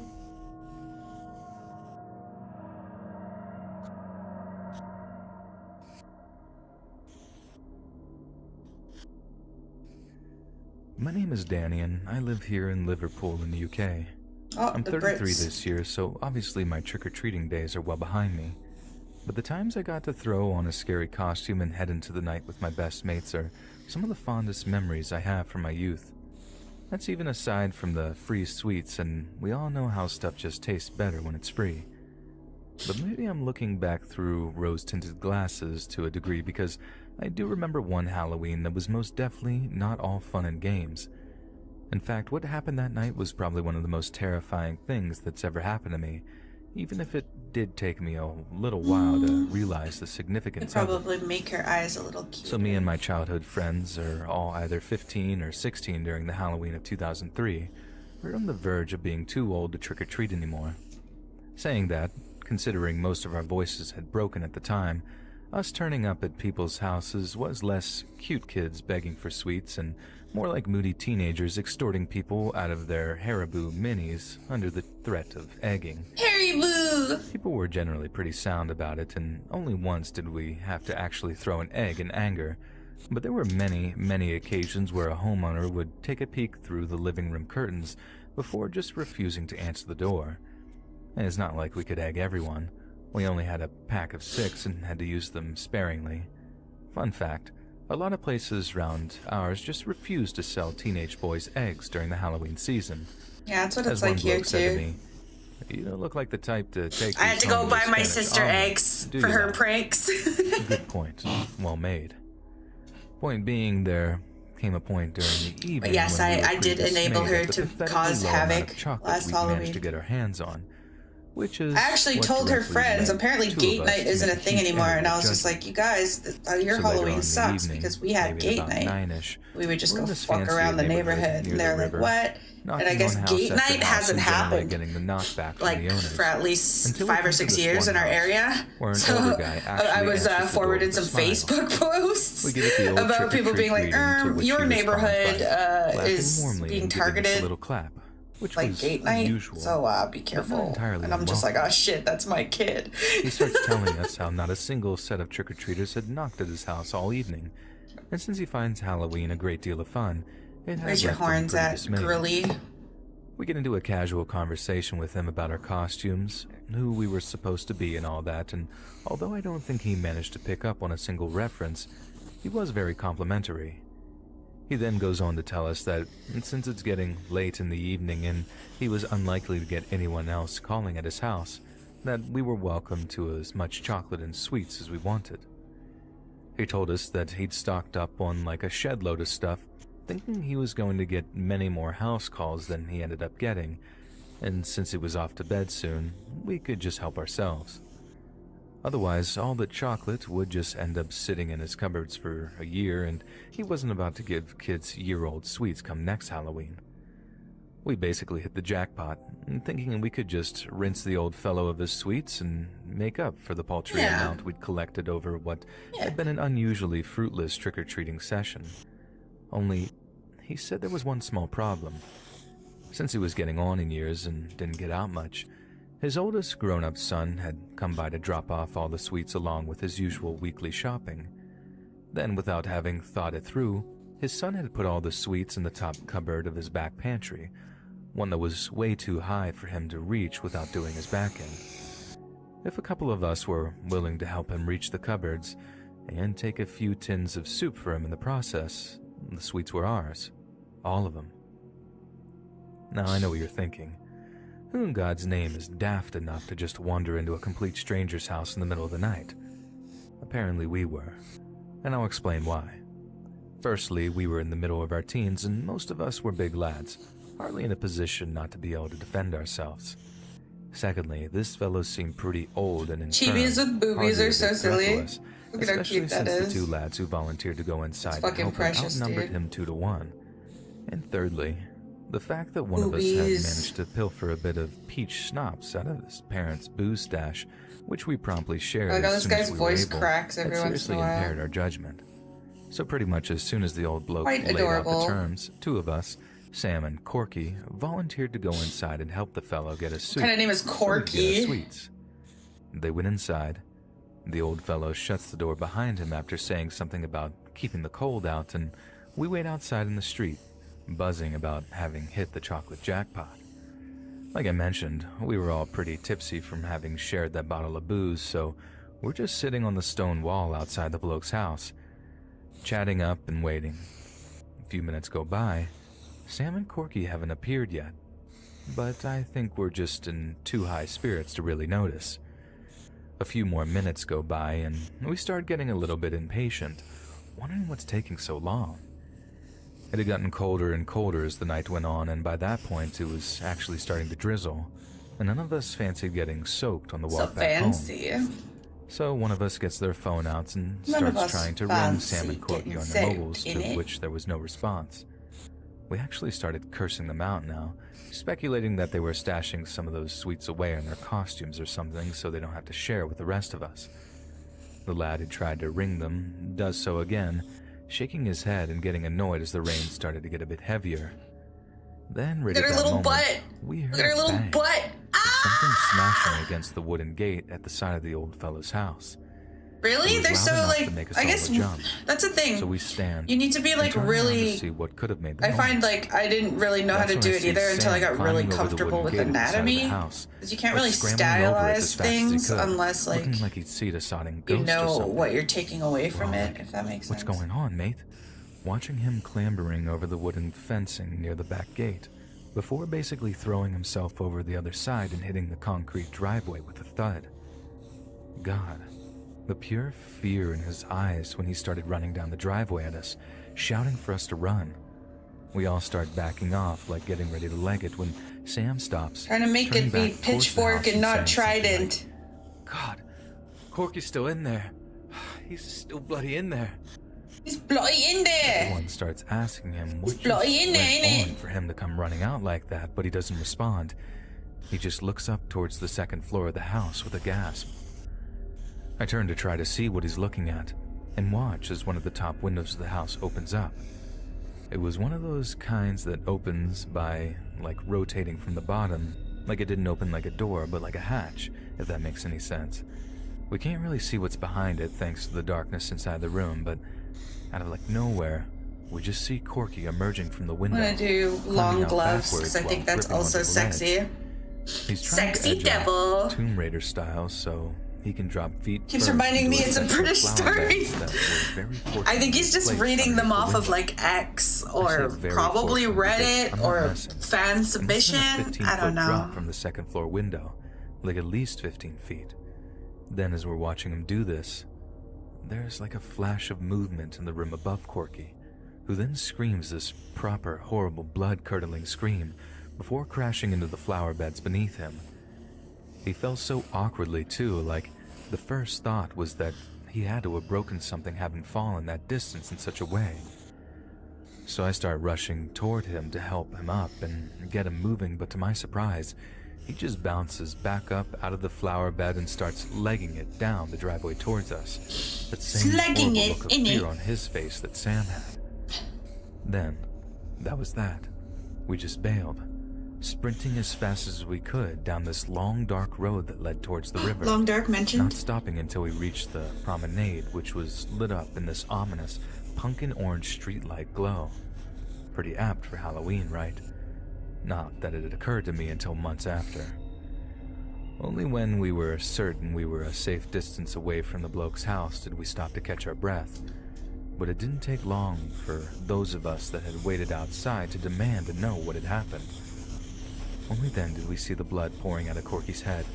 From a cut so deep, we could actually see this pale bit of tissue in the orange light. Nice. Which turned out to be one of his actual bones. Ah, cool. The old fella had stabbed at his hand as he'd been hanging from the window frame, and that's what caused him to scream and drop. I remember Sam just sitting down on the concrete near the railings, just with his head in his hands. Maybe he was trying to fight back tears. I couldn't quite tell. But it was Corky that spoke up first. The fella pulled a knife on us. Yeah. Got us into the back pantry and pulled a freaking knife on us. Pulled a freaking knife on us, innit? He's still panting. I don't know why I keep doing that. Something else too, like his phone. No, you're not funny. He had a bloody taser, and my auntie had one that looked exactly like it. I'd know it anywhere. Sam interrupted. We were all just in shock. And a widow devil. To describe how the nice old fellow we thought we were dealing with turned out not to be so nice or so old at all. Corky told us as soon as he had gotten them into the back pantry, he'd risen up from behind, all hunched over, and started to move a bit more limberly, which is right when Corky said he'd started to get the creeps, realizing that something wasn't right about the bloke. The old bloke pointed at the cupboard where the sweets were, told Sam and Corky to help themselves, then just sort of disappeared after telling them that he'd be back in a minute. It doesn't look like it would cover her eye completely. Sorry, I'm gonna get a little anal about this. Open it. We're doing anal. There was nothing inside at all. We're doing an anal. No soup, no sweets, no nothing. Then the next thing they knew, the fella was blocking the exit to the pantry, holding a knife and what was, according to Sam, definitely a taser, and was ordering each of them to go upstairs. But that's not all. Apparently when the fella turned up again, it's like he was bollock naked, with only his shoes and socks on. We didn't get all the grim details of either of them for a few months, but apparently the fella wasn't suffering from any dysfunction. I don't know, I just picked the first one. I could change it though. We can go back to music if you're not feeling the stories. Before they attempted to escape, with Sam heading out the back door, into the yard and over the fence.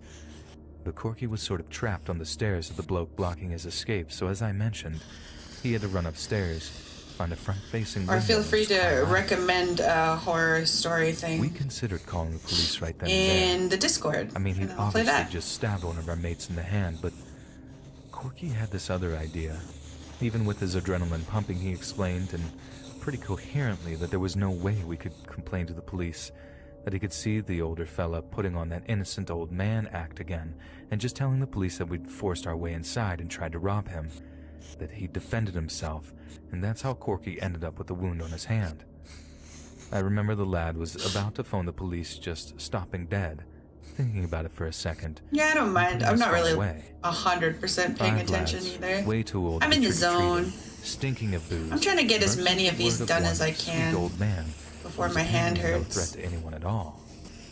It'd be an open and shut case for the police, or at least that's what got into our heads. I'm sure there's people who might read this and disagree, knowing there was some way of us having evidence in our favor, or I don't know, something to prove we weren't lying. But I suppose we'll never really know, since we didn't act on it to find out. We stayed away from the neighborhood for years. We eventually managed to get it together to enact some kind of revenge, but when we went back to the place, we found out it was some young couple living there, the older fellow apparently being long gone. We didn't get any closure at all, but closure is overrated. There's a lot to be said for the power of just forgetting, you know? But yeah, anyway, this has gone on long enough, I reckon, so I'll wrap it up.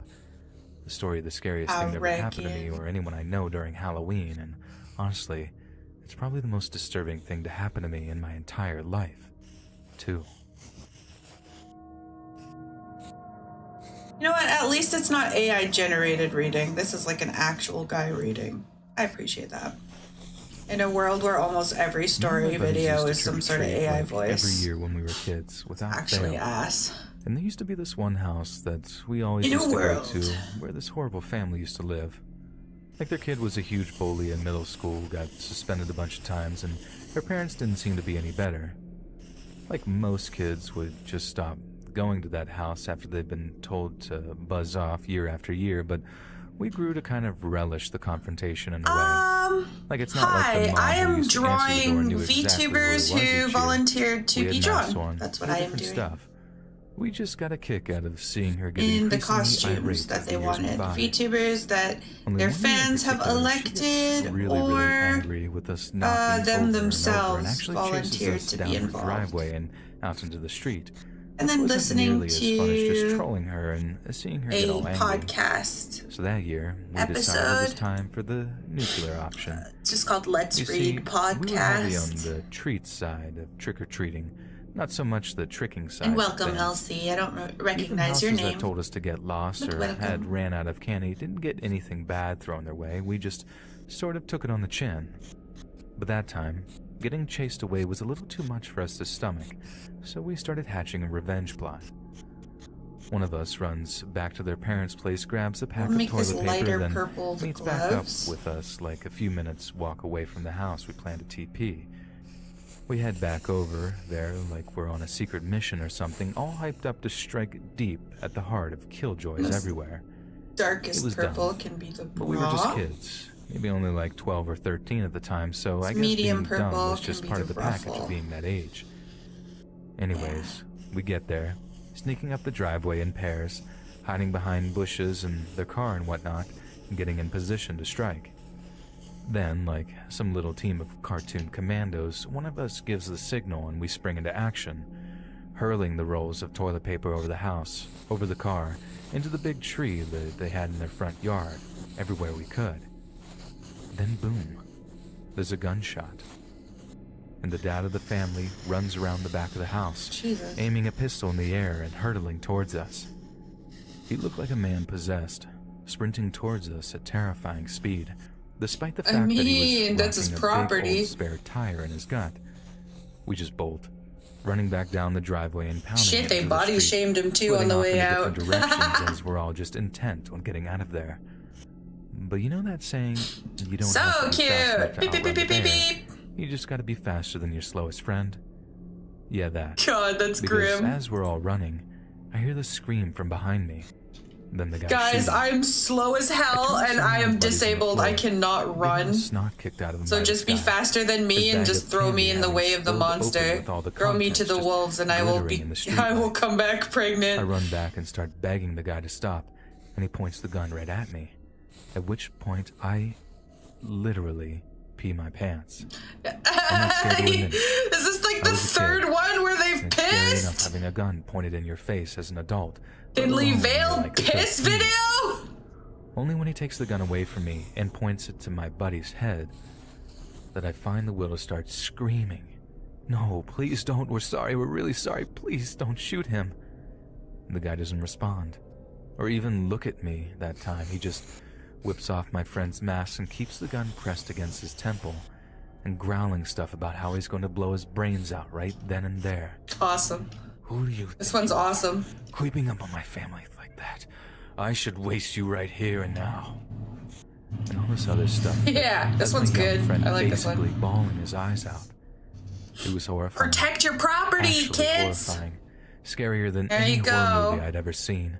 Scarier Hopefully than any you like super realistic it. costume or Halloween decoration that any sick Here we go. or freak could have possibly dreamed up. Divinia as the I devil mean, I really did from think the guy was the about to straight Bible. up kill my friend in front of me, and it didn't take long until I was crying too. Wait, I should color in the Then pitchfork. the guy I does was. something to the pistol, God damn cocks it. it back, puts the barrel to my friend's face again. I'm going to do this I'm pitchfork screaming, too. don't kill him, over and over. Also going to be the light Then he purple. pulls the trigger.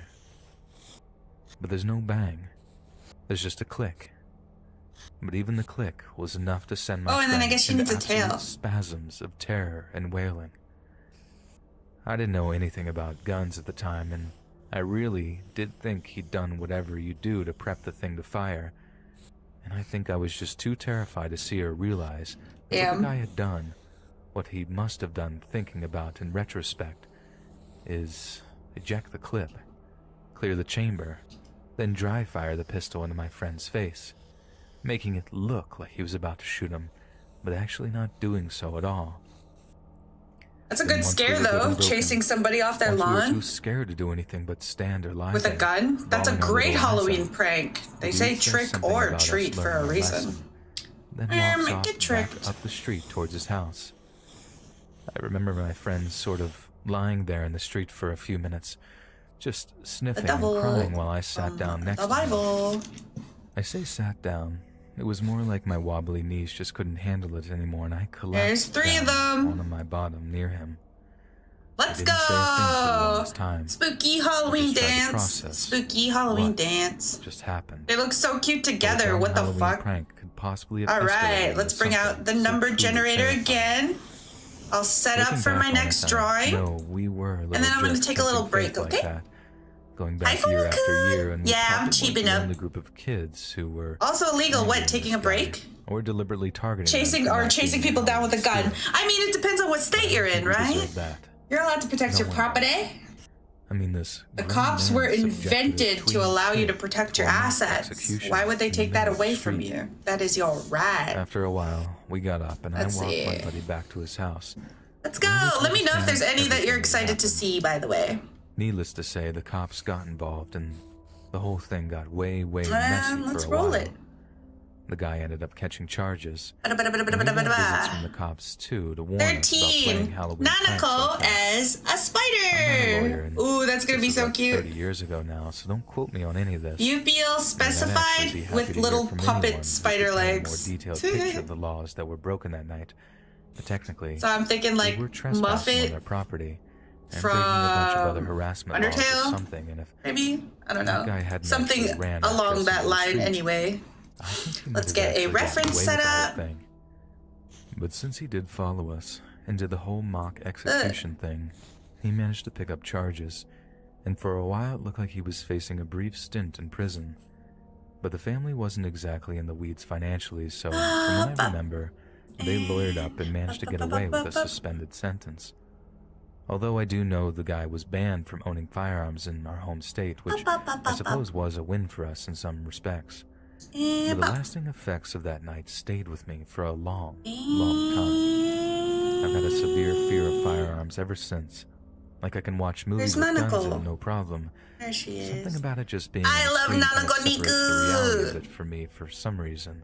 She's But so in person, cute. I wish she was my I little literally sister. get a sweat on if I see If a I gun, could have all which actually VTubers poses serious as my problems for little me during sister, I times would like be you're so running into a traffic happy. stop, That would or I be see a cop so sign cool. and Look get at all her. nervous. Like, Like I had a canine unit called So on me cute. more than once because She a wants cop to be a assumes I got spider nervous for because I had something in Halloween. my car that I shouldn't have. But I'm sure you guys can't blame me, right? So, That night was one of the most traumatic. do you guys want in my no entire blocks, life. or do you want me to Perhaps keep the the story most running? traumatic. And I'm I'll sure just you won't be surprised to hear that it was the last zoom time I went in trick-or-treating. to the Sure, my parents Chibis, banned me so you from could like ever look going at them. again, but even if they didn't, I could I leave it never like wanted to this, be and out then on you could watch Halloween the night. spooky story. Ever. And I'm gonna go piss Again. and get some water and stuff. Or I could do no blocks. What would you prefer? Maybe I could put their names here too, so then you could check out their pages and I stuff. hate Halloween. I'm sorry. I know that makes me sound like a proper buzzkill, but I have to be honest. Halloween is without a doubt my least favorite night of the year, and I really hate how it's gone from just one night of it to like an entire month of dumb, spooky fun. But I promise it's not just me. Wait, that's not Camel. For me, it stems from That's a deeply Admiral. personal experience with people who Oh deem shit, I to forgot her seek name. ghosts and Sorry, I don't know ghouls all as these. some harmless form of autumn entertainment. Trina. So this is Trina. Let me explain. I was born in Yorkshire, here in the UK. Sorry, But my Camo is parents a are from different girl Libya in North Africa. that's on here. I'm sure I don't have to explain much about the recent situation in Libya, as it's been in the news an Davignon. awful lot over the past 9 years or so. But I think there's a lot about Libyan and Arab culture in general that a lot of people don't know about, especially when it comes to things that have pre-Islamic origins. You want no blocks? Since religion Okay. has pretty much come to dominate any news or discussion when it comes to the Arab Alrighty. world. One of these things is the concept. We'll pause the of jinn. video. And we'll be right back. Thanks for coming. I'll see you. Hi! Oh, wait.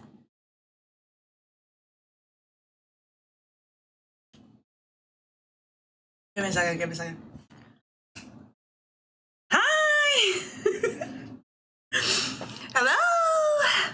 I'm back. I got myself a new coffee. Got myself the leftover bits of pizza from my lunch. I had 2 slices of pizza left. I'm back! And I pissed my pee! Did you miss me?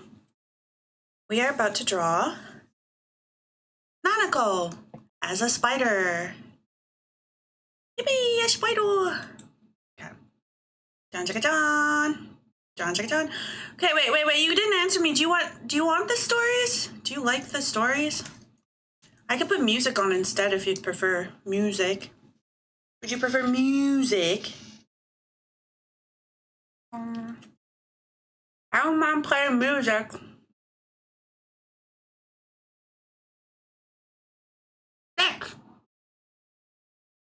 Thanks for not abandoning me while I was gone. I have abandonment issues. I just assume that's what's going to happen every time I walk away.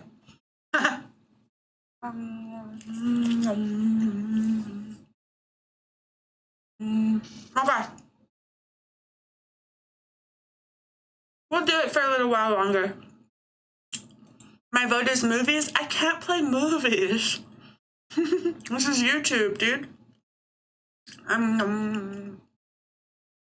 Okay, I'll put the stories on. Sorry if my eating sounds are gross. I'm so used to just eating in VC. Okay. Jinn is a term used to describe spirits or supernatural Ooh, this one's creatures that about exist in jinn. Arab folklore. Creatures Arabic are held responsible demons. for misfortune, possession, and diseases. The word comes from the root word jan, which means to hide or to adapt. They're different from demons in the sense that they're not inherently evil and can sometimes be helpful and kind. In a lot Let's of do a pre-Islamic base. works of literature, How would I draw a jinns can be spider summoned costume? and bound to a sorcerer, who can then manipulate their powers to their own advantage. Jinn are assumed to be able to appear in shapes of various animals, such as would you guys watch Solo Phasmo? owls, I like or even Phasmo. donkeys. And it tis the Dogs season. are another animal often associated with jinn, especially black dogs. So which if I was a explains why spider, lot of I'd be Muslims like- have a weird fear of dogs. Jinn are Like also that. commonly associated with the wind, often appearing in mists or sandstorms as shadowy ghosts with no individual structure. Now, having grown up in the UK, I don't really believe in any of that stuff. I studied medicine at uni. I'm a rather rational person. He said specifically puppet arms, so maybe I'll have the arms up, so then the spider legs can come out underneath it. Or With like a little string, extended family like that? who legit believe that certain illnesses Something like or that? mental disorders are caused by being possessed by jinn, Excuse me. or tormented by shaitan. The word I just we choked on use my own for breath. demons or devils. So a few years ago, when my mom started to suffer from a deep, all-consuming depression, the immediate reaction Spider was outfit from to season get 4, her an everyone appointment fear the with a Krabby Patty. psychologist or therapist. Nah, It I want to was keep it to start doing all cutesy. kinds I'm sure of that's what the ancient girls would prefer if rituals I on kept her it to remove the cutesy. jinn from her body. In short, Okay. my aunt said Let's see someone her performed a bloody details. Islamic exorcism on my mom, and having to witness it I'll make was it a little honestly bit one of the worst larger for the chapters in my sketch. entire life, which, Okay, so coincidentally enough, also I think happened it'd to be occur cute during a month to have of a October. skirt that kind of I like remember it like it was yesterday. replicated a I spider remember web driving shape back from like that. Manchester to my mum and dad's place in North Allerton, worried that, sick like the that, entire like time that, because like I that, knew that I was about to like witness that, something like seriously that, distressing. and like that, and like that. I and like remember that, the look my and like aunt that. gave me when I suggested that what was about to happen maybe wasn't the most effective And form then of treatment, and that my mom She's needed professional help. flat-chested, so maybe I we'll mean, I do. wanted to tell them they were daft old bents who, little medically corset. speaking, didn't know Cute. their butts from their elbows, but you don't speak to your elders like that. Not in my culture. They And scouted then me. spiders Told tend to me I have was straying like from Islam and that I fluffy needed to tufts. basically get my head together and stop thinking like an English girl, even though that's exactly what British it was. again. I feel Like like I that. should make it clear that I love And my then- heritage and I love my religion. I'm proud to be Muslim Keep her- and I wouldn't change a thing about myself, We'll even keep- if I don't strictly keep halal. But I'm telling you now, Keep her some thigh aspects of my culture accessories. really annoy me. I think I'm gonna keep her dolly Misogyny is shoes one too, thing. because those are pretty cute. All those old bearded wankers telling us girls what we can and cannot do, while being total bloody hypocrites themselves. Bro, But she the hates anti-science being thing Muslim. is just on another level, and it baffles me. At one point, the Muslim world had some of the most scientifically advanced societies on the face of the earth, but somehow that all just went completely downhill, but I digress. One evening, pretty much my whole family gathered in my Okay, parents' sweetie. house when a sheik arrives to perform the exorcism. From what I gathered, the whole process was divided into 3 stages and wouldn't take place over one evening, but a few days. The first stage involved removing all forms of distraction from the living quarters of the possessed person.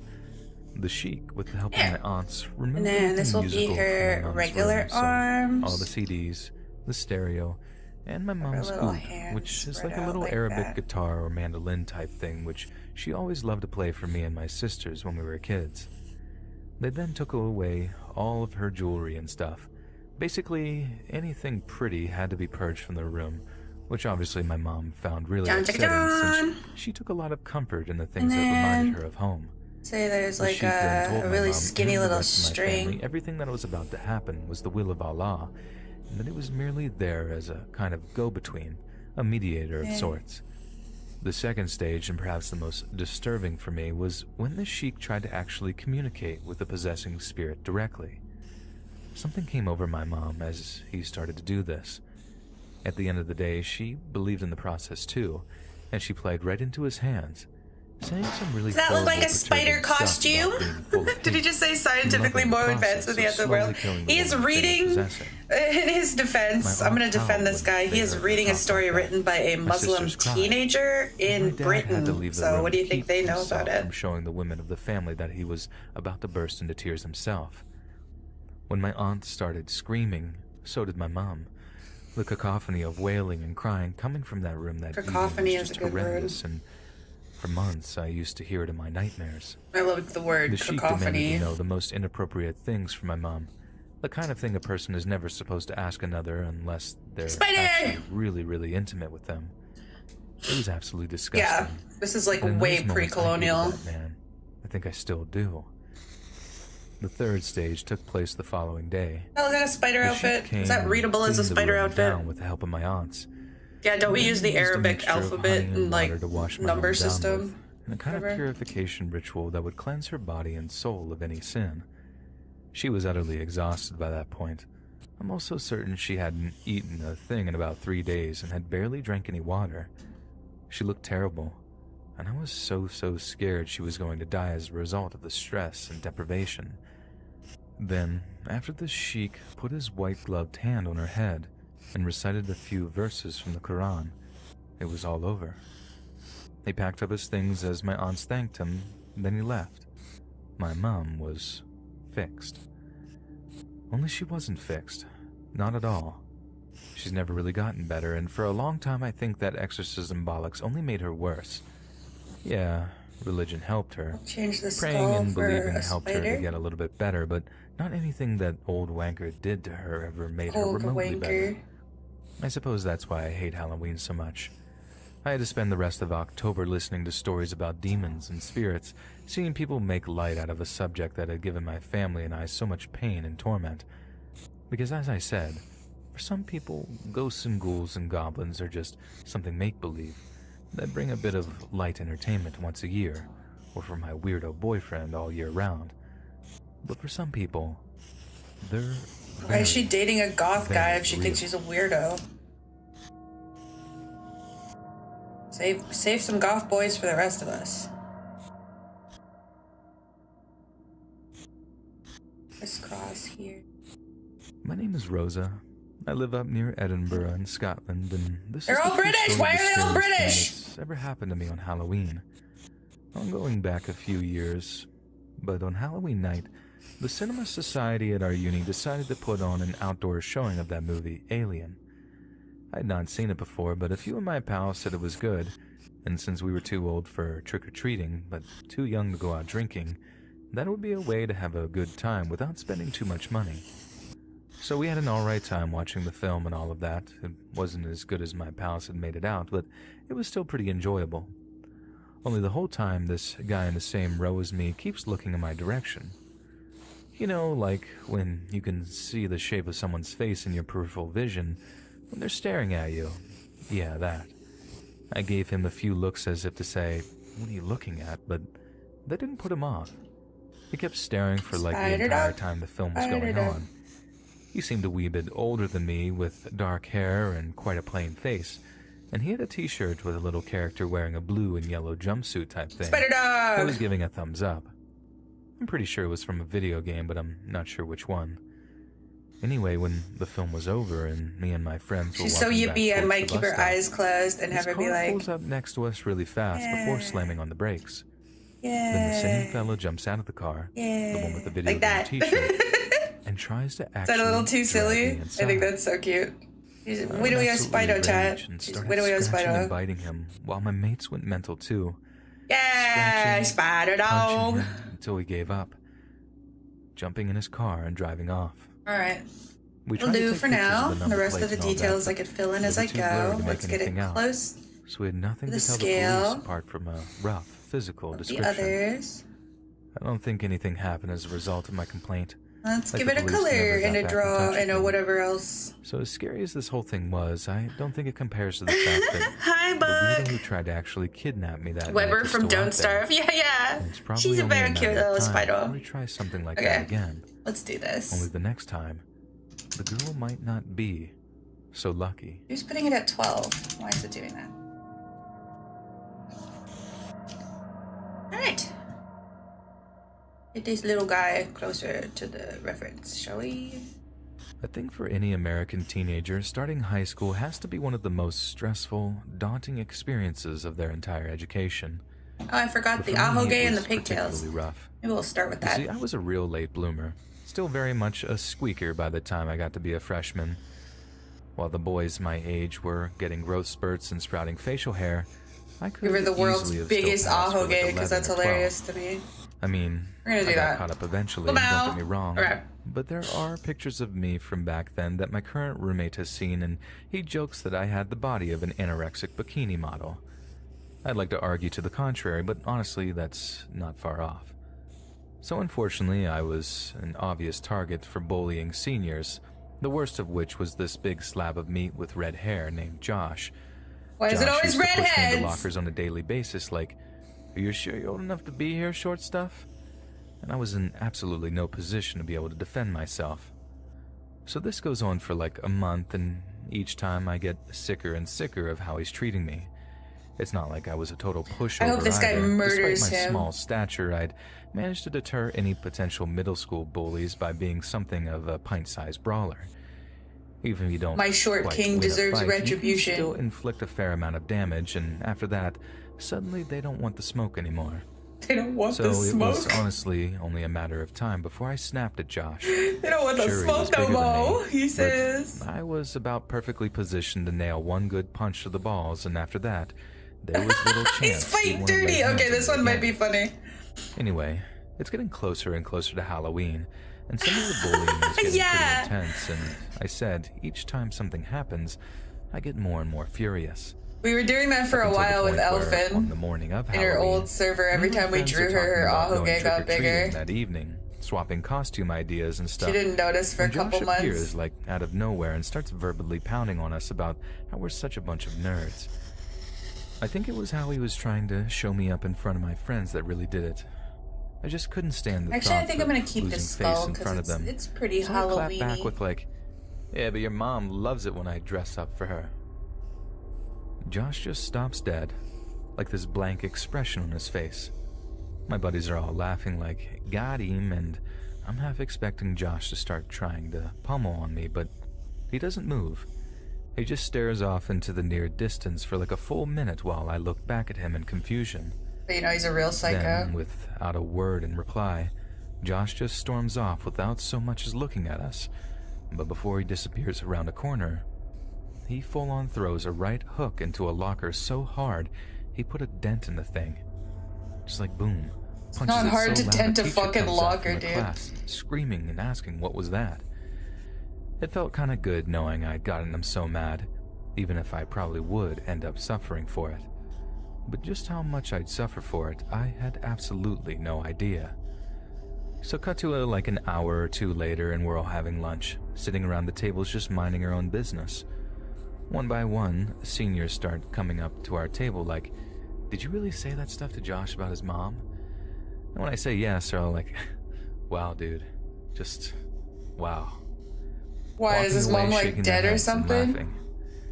This happens like a bunch of times too, and at first I think they're just impressed that I flamed the bully so hard, but there's something else there too.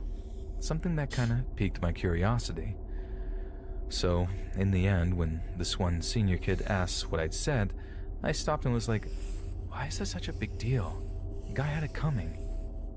"Yeah, but you brought up his mom," the kid replied, like it wasn't what kids always bring up against each other when they're trading insults. I'm like, Yeah, for "So real. what? Your mama jokes are like old news by now." The kid then looks at me like I just told him I thought the earth was flat. "Dude, Josh's mom died over summer break. Sudden cancer diagnosis or something. It was brutal." It's hard to even sum up the mix of emotions I felt in that moment. Like I felt like a douche, Bully or no bully, losing your mom like that must be one of the worst things that can ever happen to a person, and to remind him of it made me feel terrible. Then, having not known, that just made me feel so out of the loop, just like an outsider or something, like I had no place being there, which was already bad enough considering my physique. But what really overwhelmed me was the fear I felt, knowing I had made him so unbelievably furious. The locker punch suddenly made all the sense in the world, and I imagined the kind of revenge She's I'd so personally yippee. want if I'm someone actually made kind fun of my dead obsessed with mom this like one. that. Suddenly, a few crotch punches didn't seem like such an effective deterrent. Josh would be wanting to tear me apart. I managed to duck him for the rest of the day. For a while, I was actually debating whether or not I should actually just bite the bullet and apologize to him. A little empathy might have been good for all involved, and it's not like I would be doing so just to save my own skin, like I genuinely felt bad about having said what I said. But I guess I was just too cowardly to actually seek him out, and doing so seemed like a dumb move on my part when it would just be easier to ninja around school and bail when the final bell rang, which is exactly what I did. What a fucking puss. Then just headed home in the hopes that a little trick-or-treating fun would be exactly what I needed to take my mind off the whole thing. Besides, it was a Friday, and whatever was going to happen over the mom insult fiasco was at least going to have to wait until Monday. I'd gotten myself what was essentially a stay of execution. So like I said, that night was Halloween, and me and a few buddies had planned on going trick-or-treating together. It was a good time. Alright, Jelly, have a good anything rest. involving free candy always makes for a good time, right? And the night was going smoothly, right up until we stop at a crosswalk where this car is pulling up. The car stops, and we step out into the street as we start to walk in front of it. Then right as we're on a level heading I don't know with it, why, but this brings me a lot of joy. Like, look at how silly she is. under his breath, She's so silly. nudging me and pointing towards the car. And naturally I look. Big This mistake. might be the best one so Because far. he sat in the driver's seat of that car, cruising around on Halloween night with his buddies. Of all the people on the face of Earth that I really didn't want to run into that evening, it had to be them sitting in their car at the crosswalk. That's right, ladies and gentlemen. It was the slab of meat, Josh. And right then, as I'm perfectly positioned in front of his car, we lock eyes She's with just one so another. she's so yippee. Obviously, I'm wearing a costume, but no mask. So although it takes him a minute of being like, why does this little runt seem familiar to me? He does actually recognize who I am. Now, I knew he was going to be mad, but I didn't expect him to be this mad. Because as soon as it hits him that it's me walking in front of the car, he guns his engine and just lurches forward, actually trying to straight up run me and my friends over. We managed to run out of the way just in time, and he heads up the street while onlookers are like, oh god, did you see that? Those poor kids almost got hit. And stuff, while we watch from the sidewalk as he does a very illegal U-turn before coming right back at us. We just start running down the sidewalk, trying our very best to escape, but the dude was in his car, so we stood absolutely no chance of getting away from him. Josh just guns it past us, cutting off our route of escape, then jumps out of the car to give chase.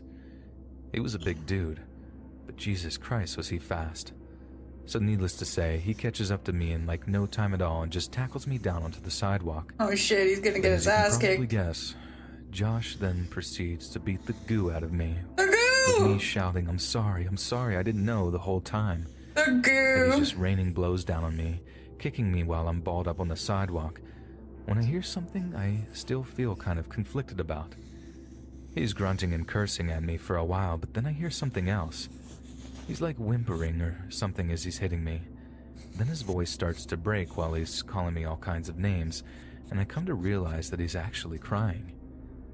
It was weird. I could have at least tried to get up and make a run for it, but I didn't. I just shut up and let him wail on me for a while because honestly, I felt like I kind of deserved it. I know that probably sounds really dumb. He was a bully, and he's probably still a bully now, but yeah, there it is. I just felt really sorry for the guy. No one deserves to lose their mom like that. No one. He only stops beating on me when he's actually full-on ugly crying, then he heads back to his car and just drives off into the night. My trick-or-treating partners had long since ran off, leaving me alone and bloodied on the sidewalk. They left and failing a few times to find my feet. I mean, I didn't blame them. Hearing that car engine revving behind us was one of the scariest experiences of our lives, but yeah, bangers. I was all alone at Do you that like point. it? So like I said, it took Do you me a hear while to be bangers? able to stand up enough to start my walk home. But not until I gathered up some of the candy that had spilled out of my sack during the beatdown, which was going to be badly needed He's screaming. for some soul-soothing that night. I snuck in, dodged my parents, and told them the next morning that my bruises were just down to us play fighting and trying the kind of stuff that you don't try at home was all about. Mom was mad, but it meant I didn't have to tell them something that I was deeply ashamed of. Yeah, maybe it was like an unprovoked thing. Just Josh being the monster that he was. I'd have to tell them the truth, but given the circumstances, it had probably come out that I had insulted this kid's dead mom, in which case I wouldn't have a leg to stand on. But there it is. It was the scariest thing to happen to me for that Halloween and really any Halloween to come after. And the bullying didn't stop, but then again, when does it ever? Yippee!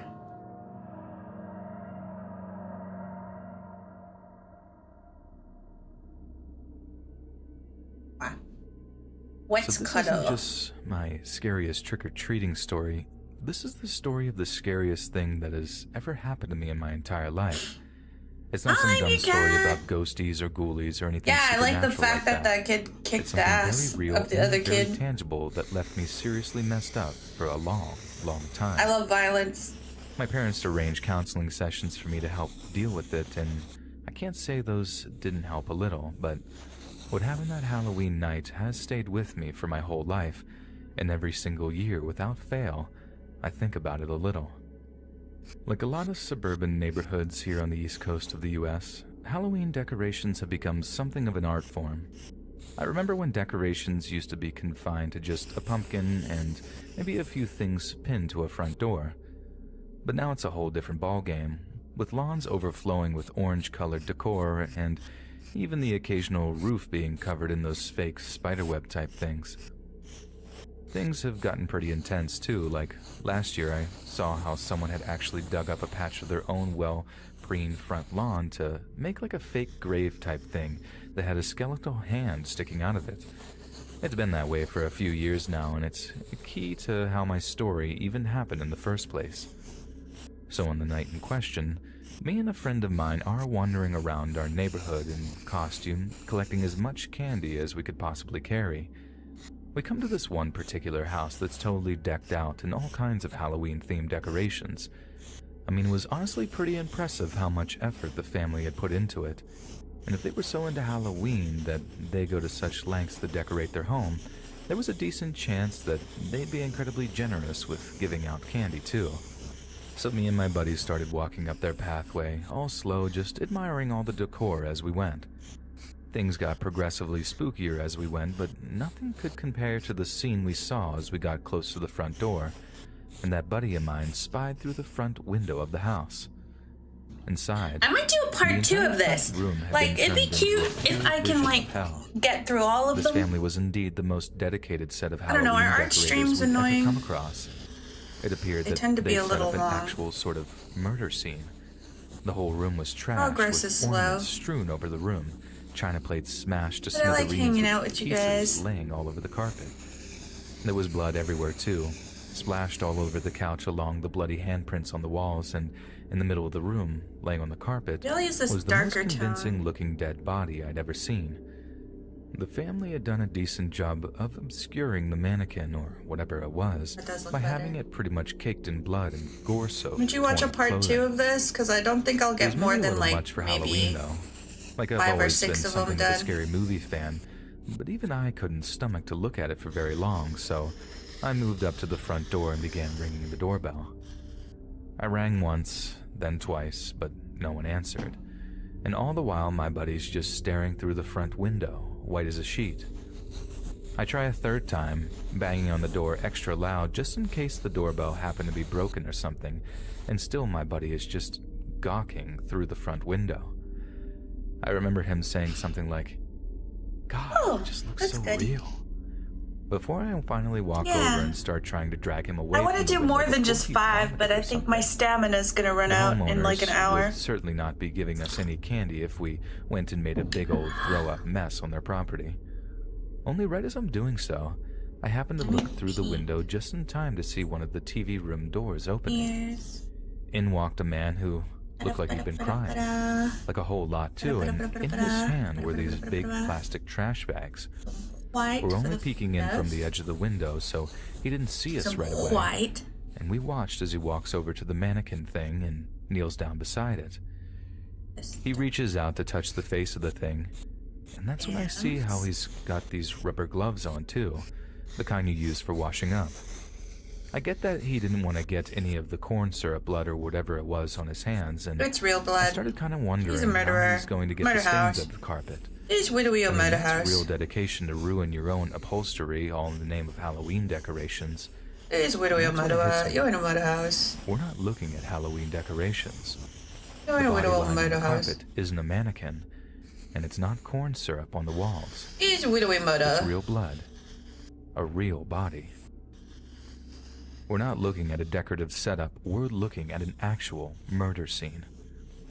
My buddy says just one word. Dude. Loud enough for the guy inside to hear us. Dude. His head spins towards the window. So murdered. These big, tear-stained eyes just focusing on the little spot we're peering in from. And the sad look in his eyes turns to one of pure shock and anger. We lock eyes for a moment and I feel my heart rate go into overdrive. 1,000 terrified thoughts flashing my mind all at once. Then the man is up on his feet, storming out the TV room and towards what I could only guess was the front door. Me and my buddy just sprint back down the path, running as fast as we can as we hear the front door open up behind us. I look back briefly to see the man, clothes soaked in blood, chasing us out into the dark street. I love this pen. Faster than us. It's so scratchy in my no brain. Intention of letting us get away to report what we'd seen. Hi, Admiral. Welcome. I can't even describe Don't the recognize kind of your name. fear that I'd felt, knowing it was only a matter of seconds before he caught up with us. And when he did, we'd probably suffer the same fate as whoever it was lying on the carpet back in his house. But as luck would have it, the streets were still pretty busy with trick-or-treaters at that hour, and he must have realized that chasing a pair of kids, still covered in blood, would arouse way too much suspicion. Even if it was Halloween and people might mistake the real blood for fakery, just like we'd done in the first few minutes of peering through the front window. It's so Dracula! And ran, all the way back to my parents' house where we begged them to call the police. She's widowy Dracula colors, I just realized. Had just gotten the better of us and dismissed our claims that we'd seen an actual murder scene as pure fantasy.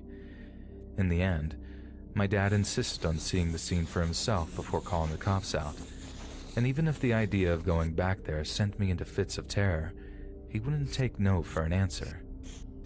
I had horrible visions of the bloodied man just sticking a shotgun through his front door and blowing my dad away so that there'd be no witnesses.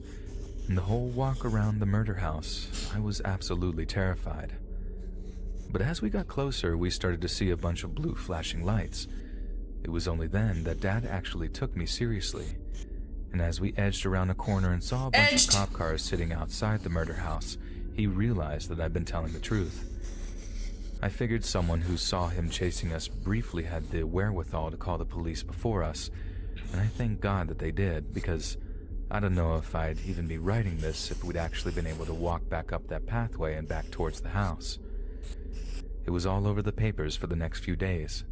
How this guy had stabbed his wife to death, and rumors went round that he'd found out that she was cheating or something.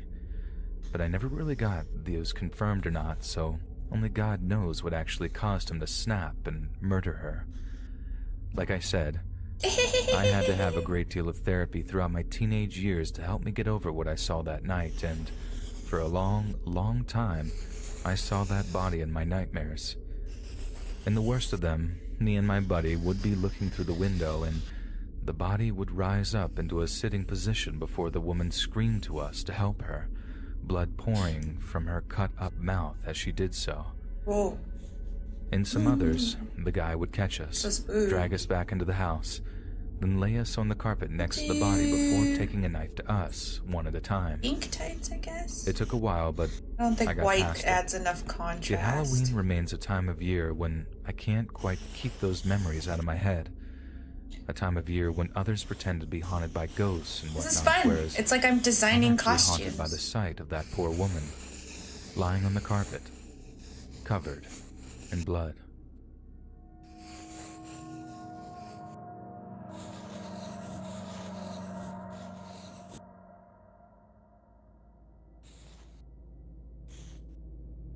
I don't mean like it's like, but I am, It's I guess. Night of 2007, and me and my little circle of friends are all serious horror fanatics. We've just gotten done watching that Rob Zombie remake of Halloween at a local movie theater, having been snuck into a showing of it by my older No worries, sister's boyfriend. Wombat, good luck with your We were way homework. too young to be in there.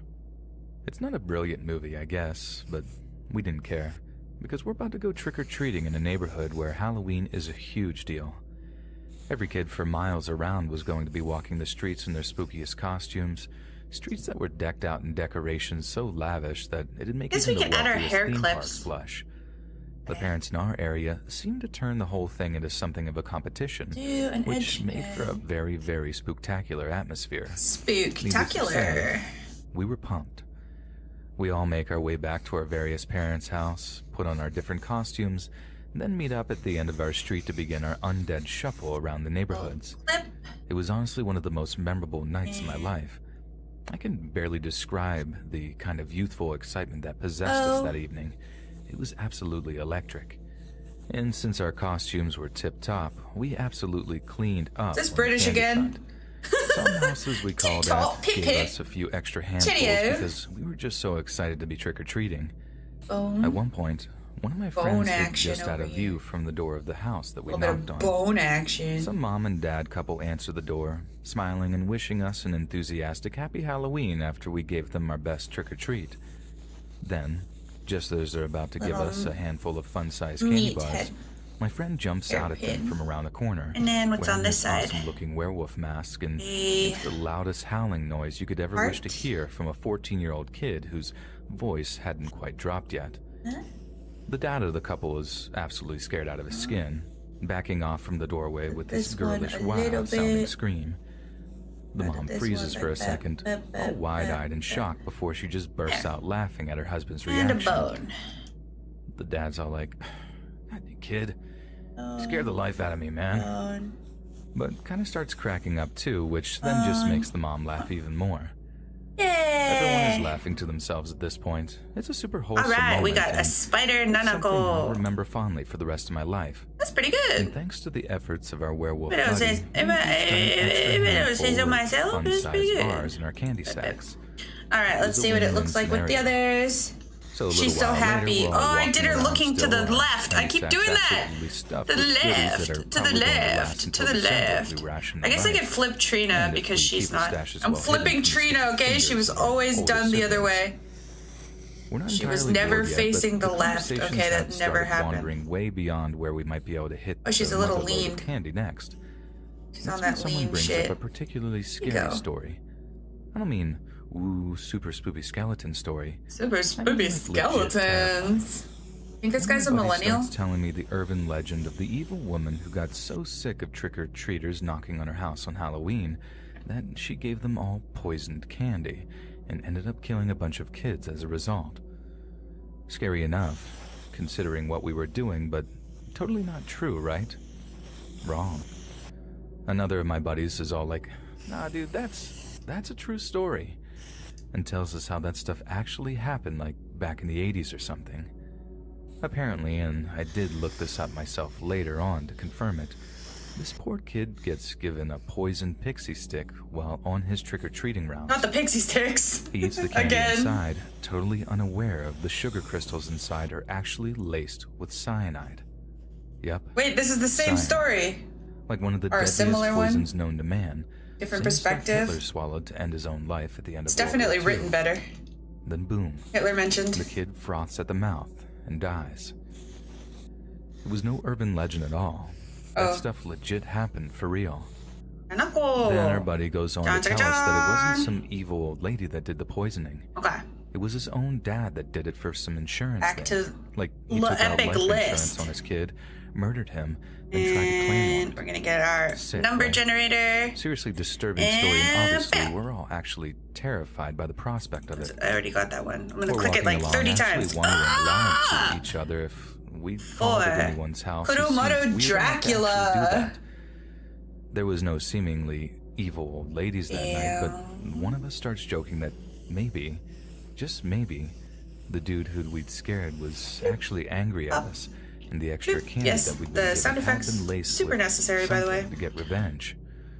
Spooky prospect, I'm sure you'll agree, but a dumb one nonetheless. No one would actually lace candy with poison and give it to kids, which someone actually says aloud at one point. Then, not 20 minutes later, we decided to dip into our candy balls a little early to sample some of the evening's well-earned delights. He's the Oni. We're all chowing down when suddenly, Tactical Oni, my buddy bro. Tyler starts telling us how he doesn't feel so good. He hadn't eaten any candy up until just a few moments before, so it's not like he could have had a stomachache from that. We're asking him if he's okay, if he needs to sit down, and if we need to get him some water from a nearby house or something. But he can barely respond other than to tell us that he feels dizzy and wants to go home. He then walks over to the curb and almost collapses down onto the grass, beginning to violently cough as he does so. Oh, like a year later reaction to the urban legend type thing. I remember being all like, "Come on, man, stop faking it, dude. This isn't funny. Stop it." But he doesn't stop. And deep down, I could tell would Dracula he be wasn't posed like? I can't feel my tongue, he suddenly says, and my heart just stopped in my chest. All I could think about was the candy poisoning story, how we'd been unlucky enough to actually run into someone evil enough just to go give in us blind candy and that we'll had been figure laced with something out. something toxic, or maybe even I'm sure deadly. it'll work. I'm sure it'll work just fine. Dude, We're gonna have him facing to the right, and I'm gonna remember to do saying that. out loud, which was incredibly Dracula stupid is usually like not only did the three of us visage. who were okay start to lose our minds out of fright, but Tyler started seriously panicking too, which obviously made his symptoms worse. Then, unbelievably, I actually watched as Tyler's face started to go all red and swell up, like his head was on its way to exploding right in front of us. Or I could do that thing where the cape's like over the face. That's super Dracula-y. Banging on the front door and screaming for help as the rest of us watched Dracula-y. Tyler hold his stomach and begin retching. The body is way too large. We'd get him some help, but honestly, I thought I was going to watch one of my best friends die that night, murdered at the hands of some mystery poisoner. Sorry in advance if I make you girly, dude. I drew too many females. Okay. Dracula. I imagine this mass funeral of kids from our town, all victims of the Halloween poisoner. The national press would get involved, the FBI. It would all go on for weeks and weeks while the town mourned the largest mass poisoning in the history of the USA. That's all that was rushing through my 14-year-old head. Pure terror and speculation. But I mean, could you blame me? I was So literally Dracula's watching my cape friend's tends head to go like swell blah, up right blah, before my very eyes. blah, And then Tyler passed out. Blah, blah, He was just that. Unconscious, but I thought he was dead. And I was holding back, whimpering in tears by the time a pair of grown-ups ran out from the house nearby before running back inside to call 911. like that. And then we'll make it like bat-shaped to make it more Halloween. Gathered to watch, even more showing we'll up have and it be like that. gawking at the morbid scene when the ambulance showed up and stretched Tyler into the back of it. We couldn't go with him to the hospital, not realizing that the paramedics could find a way to contact Tyler's mom and dad once they had his name, which he had obviously given them. We were devastated at the idea of having to call round at their houses to tell them the horrible, horrible news that their son had died in front of us.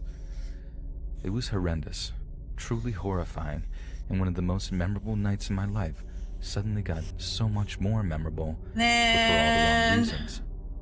We headed over to Tyler's parents' house, but no one was home. We thought we'd been spared the job of breaking the awful news to them, but in actual fact, they had already gotten the call that Tyler was at the hospital and had headed over to be with him.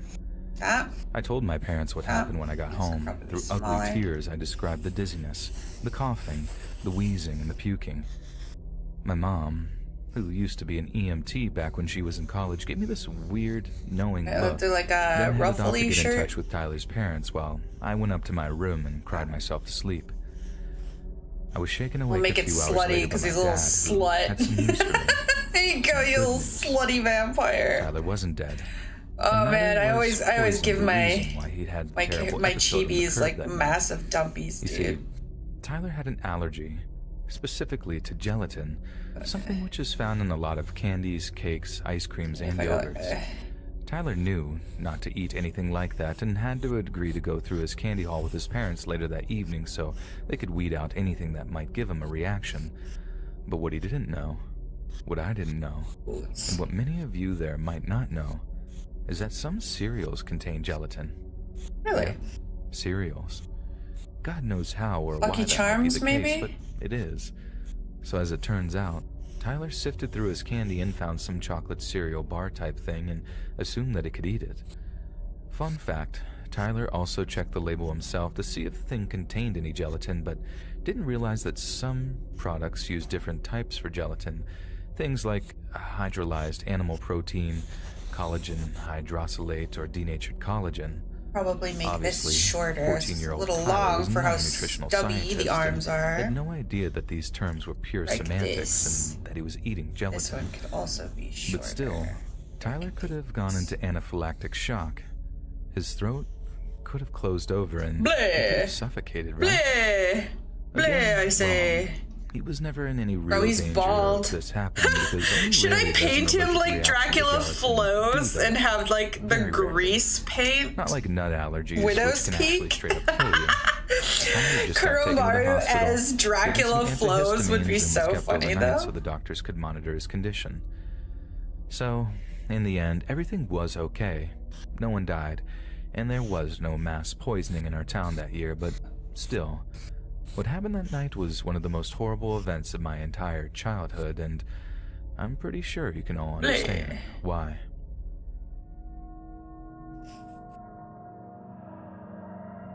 Really high ears like this.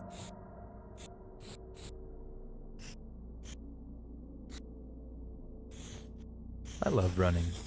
I'm not like competitive about it or anything, but I've been doing some casual 5Ks and 10K runs for a few years now, and I find it's a great way to stay slim and maintain my mental health. But about this time last year, I started to get a weird tight pain in my lower back whenever I was running. Turned out I had a kind of stress injury from a strength imbalance and would need a little bit of rehab to get over it.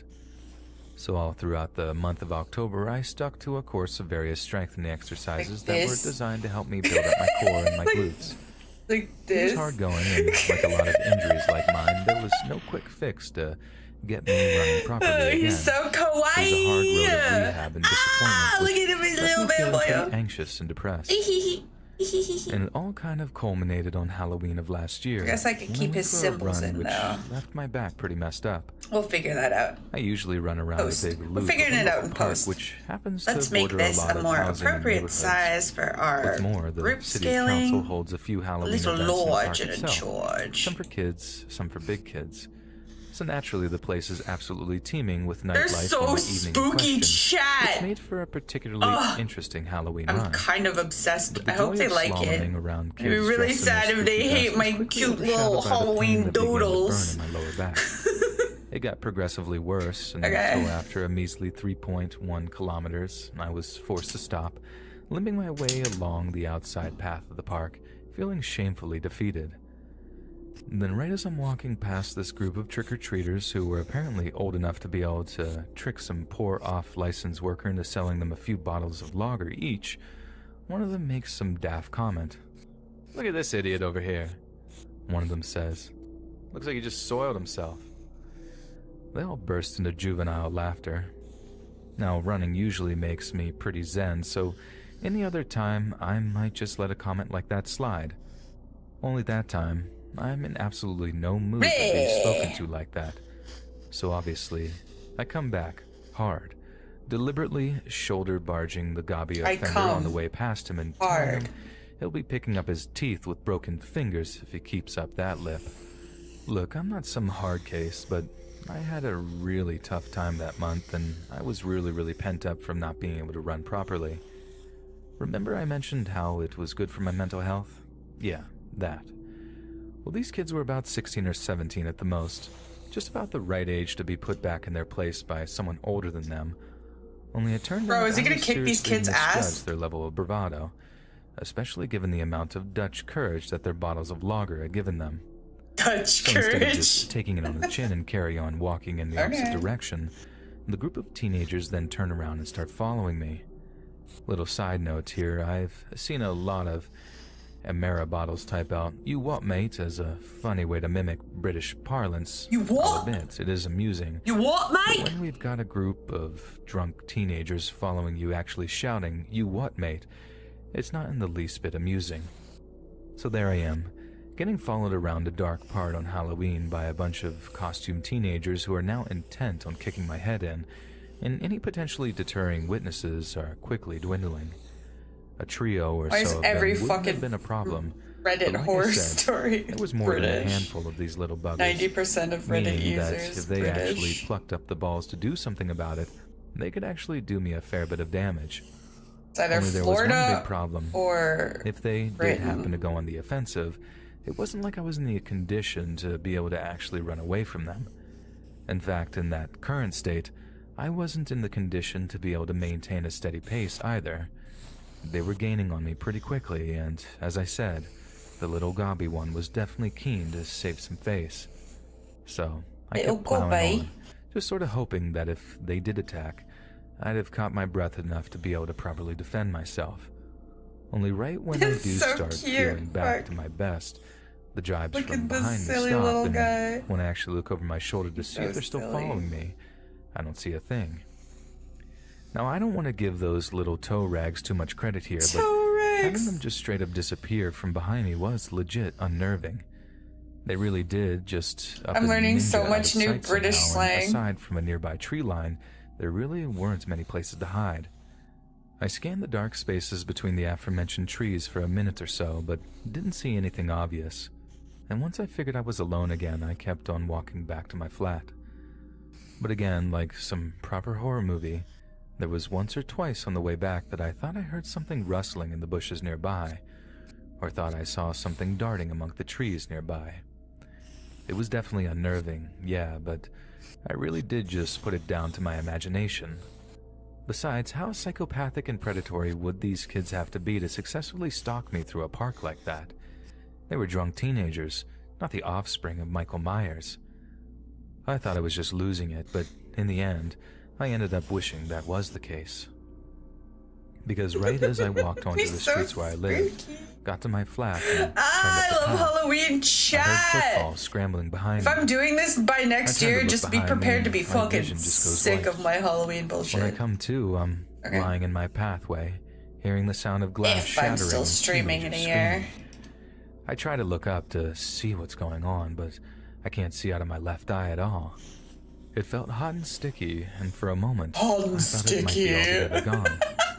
That's when the panic hit, and I tried to bring myself to my feet, when another Hot blow to and my head from a sticky. foot or a fist sends me Getting a little collapsing silly. back onto the gravel. That's what you get. I hear this squeaky little voice yell. Keep forgetting I'm live, and And that's no what one I do knew when we I'm lived. watching videos They didn't quite like know on my where I own, lived. They alone ended up in my breaking the house, window of one of my in neighbors, dead which silent. You'd obviously they randomly weren't too hear me happy repeat about. what I hear. But they did end up breaking my orbital socket, which kept me in a Shit, hospital dude. overnight. But since It the broke house his we fucking were in had no skulls. CCTV, and there was basically no Around his witnesses who could identify eyeballs. the kids in question, they pretty much got away scot-free with it. A weird ass But head honestly, shape. that wasn't even the worst part about it. A skull fracture was bad, sure, but that healed with time. What didn't get any better was these kids hanging around outside my flat for months on end, pretty much every night until the wee small hours of the morning. Jesus fuck. No matter how often we phoned the police and got them dispersed, there was pretty much nothing they could do about them coming back, and the more we called, the less they were interested in actually doing their jobs. I Classic cop expected the kids to behavior. actually attack me again, but they didn't. They ended up doing some considerable more damage to my car once they worked out which one was mine. Not particularly scary, I know, but the bill for getting the scratches out of the paintwork was. It just ground me down over time. Fear the Messing with my bill. sleep, my mental health, Everything just slowly turned to torture after the attack. So I ended up moving out, and that did solve everything. And I know they're just teenagers, and I bet there's 100 of you sitting there like, oh, I'd have powerbombed that kid right then and there. Yeah. You're just a little baby for letting them stitch you up like that, but... Yeah, you little sucky bag. You little sucky baby bag. Where these feral, bloody teenagers want your blood. Minds of children, but bodies of full-grown blokes. The fear is very, very real. You're a pussy. Why would you post that on the internet? Just go fucking beat the shit out of those kids. Get your friends and beat the shit out of those kids. Hit me once, whatever. Hit me twice, you're done. Scare any adult readers out here, but as a kid, this definitely scared the life out of me. My dad used to take me and my sister trick-or-treating around our neighborhood here in Toronto every year when we were kids. Oh my god, Canadian horror story. So we didn't get lost or picked on by older kids. He was always good like that, and me and my sister used to share our candy with him when we got home. It was a major dad tax, but we never minded. There's no way. That's what I say with my sister. I'm like, sister tax. On a dark, freezing night. Not when I was that age, anyway. So I have to clean all the peanut candy out of her thing because she's allergic to knocking nut. at a new neighbor's house on Halloween night. They only moved in like a week or two before, and I don't think my parents had any interactions with them. So I imagine Dad thought that it would be a good idea to knock that night so we could get some candy while he could say hi to the new arrivals. Two birds. What the fuck is a toe rag? I don't know. But what we didn't know was toe rag, that guess neighbors that were super hardcore Christians, and most definitely were not down with the whole spooky Halloween atmosphere. So we knock on their door. The neighbor lady answers, and we're all like, Japanese, because they wear socks that isolate their big toe. Up until that point, they reacted wonderfully. Told us how cute we looked in our costumes, giving us candy, all that good stuff. But this lady reacts really, really badly, and starts telling Dad how irresponsible he is for taking us out into the cold on a night like that. A little exchange kicks off between her and Dad, who politely defends his reasoning, even making a joke about how he got to eat a little candy for himself. The lady just stared at him blankly for a second, before she starts screaming all this Bible stuff at us. Oh shit. She had this horrible look of pure anger on her face, all twisted up with big, furious eyes, and she pointed a long, bony finger at us. I don't remember exactly what she said, so I spent a little more time doing research so I could pull up some of the exact quotes that came out of her. They look like they have big toe heads. Like I said, that's a very astute observation, Wild. I remember my dad shaking his head and do just look leading like a us away giant from the thumb. house. But to me and my sister, all the screaming about God and demons and the devil and whatnot just absolutely terrified us. And we cried so hard for a while until Dad managed to calm us down. So one of the things that she had said was, abstain from every form of evil. You cannot drink the cup of the Lord and the cup of demons. You cannot partake of the table of the Lord and the table of demons.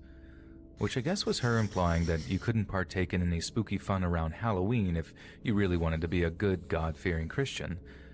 Another was definitely take no part in the unfruitful works of darkness, but instead expose them, and give no opportunity to the devil. Damn, I'm giving opportunity to the devil. Jolly, save me! My dad took us each by the hand and led us away from the house. The final thing we heard before we got out into the open street was, be sober-minded, be watchful. Your adversary, the devil, prowls around like a roaring lion, seeking someone to devour. Woe to those who call evil good and good evil, who put darkness for light and light for darkness, who put bitter for sweet and sweet for bitter. I mean, she carried on screaming stuff at us, following us outside and into the streets, as I'm guessing she started ranting at all the other parent and kid teams who were out that night, but I can't really remember what she said after that. I didn't hear over my own sobbing. Dad walked us away until we couldn't hear her anymore, then gave us each a big hug to calm us down. I remember asking him if trick-or-treating made us bad people, but he told us no. There was no harm in a little bit of spooky fun on Halloween, and that God wouldn't be mad at us for visiting our neighbors or sharing candy with strangers. That kind of thing made people and communities feel closer together, not further apart. The only thing that did push people apart were horrible neighbor ladies who scream scary things at kids and get mad at them when they don't deserve it. So true. All that made us feel much better. and calmed us right down, just about in time to knock on a few more houses before we called it a night, heading home to eat ourselves into a diabetes hole in front of A Nightmare Before Christmas movie, which coincidentally is still one of my favorite movies ever. Years went by, but I never forgot about how horrible that neighbor lady was to us that evening, and me and my sister grew to hate her. Y'all might be pretty happy to hear that she used to get the trick side of trick-or-treating quite a lot too, and it wasn't unusual for my sister and I to head off to school on the morning of November 1st to see them pulling toilet paper out of the tree in their front yard. Awesome. But anyways, Thank that's you. definitely the scariest thing that ever happened to me. I hope you had a nice day at work, trick-or-treating Jackson. in my youth. Maybe that makes me sound a little sheltered, but as I said, I challenge any 11-year-old not to get super creeped out by a lady screaming scary Bible verses in their face on a dark, freezing night like that.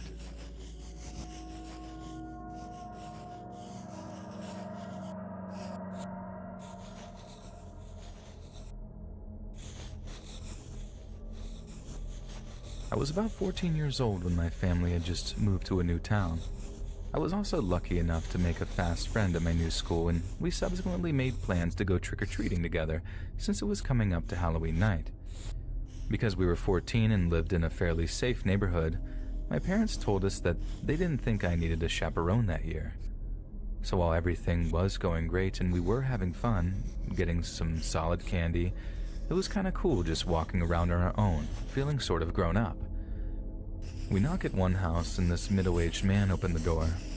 He seemed happy to see my new friend and me, so I assumed we were in for some grade A candy. I don't actually remember what candy he handed out, but I do remember what happened next. He asked us to come inside, which is Don't weird, go inside! but we really wanted candy, so I guess we were dumb enough to take the bait. Oh, these kids are so For a raped. moment, and I kind of assumed that he was going to get us some candy, but when he re-emerges, he doesn't have any. Only a camera in his hand. Oh, they're so Then he raped and asked turned if he into could take a child couple porn. of pictures of No! us, explaining that he'd like to take Run, photos kids, of kids every run! Halloween because he loved seeing the costumes, how he was something of a collector.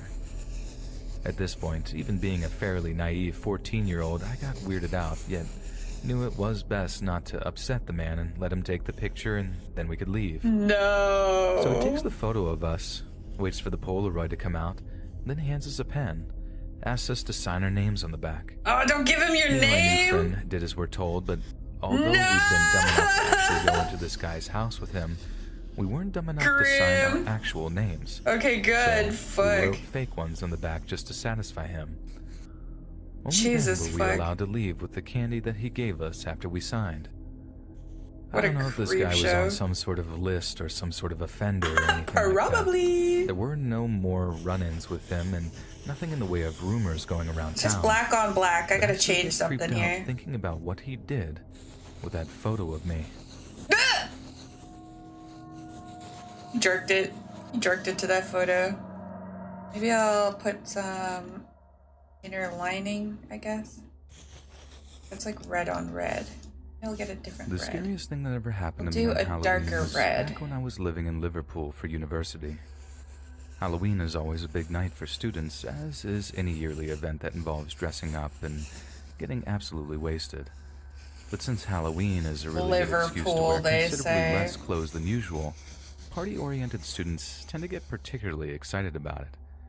So I'm in second year at this point, living with a bunch of my student mates just off Smithman Road, which is where loads of students can get shared houses for really cheap rent.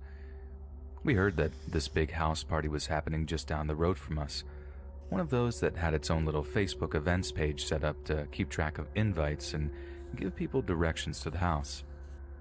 I remember my mates sitting around the kitchen table, all staring at the screen as they went through all the profiles of girls they said that were attending. I mean, some of them were absolutely gorgeous, so we were all definitely hyped about it. Only just a few days before Halloween, I started to feel really, really grim. I had the shakes. I was running to and from the toilet every half an hour to erupt from both Oh ends. shit, he's got And the I could barely shits keep on any food Halloween. down. That's the horror This story. persisted for like 48 I can't hours stop straight. shitting. and Thankfully, it I can't stop abated by Halloween shitting because itself, he's but British. I still felt way too rough to do any Can't stop serious shitting partying. in it. The last thing I wanted was to end up browning myself in front of like half the girls at our unit. I mean, every lad wants to be a legend. Little brown sauce for your chips. Right reasons. So anyway, on the day of the house party, despite my mates insisting I make an appearance and throw together really a costume, true. I had made the firm decision to stay at home and chill for the evening. As much as I felt like I'm missing out, I just didn't feel up to it.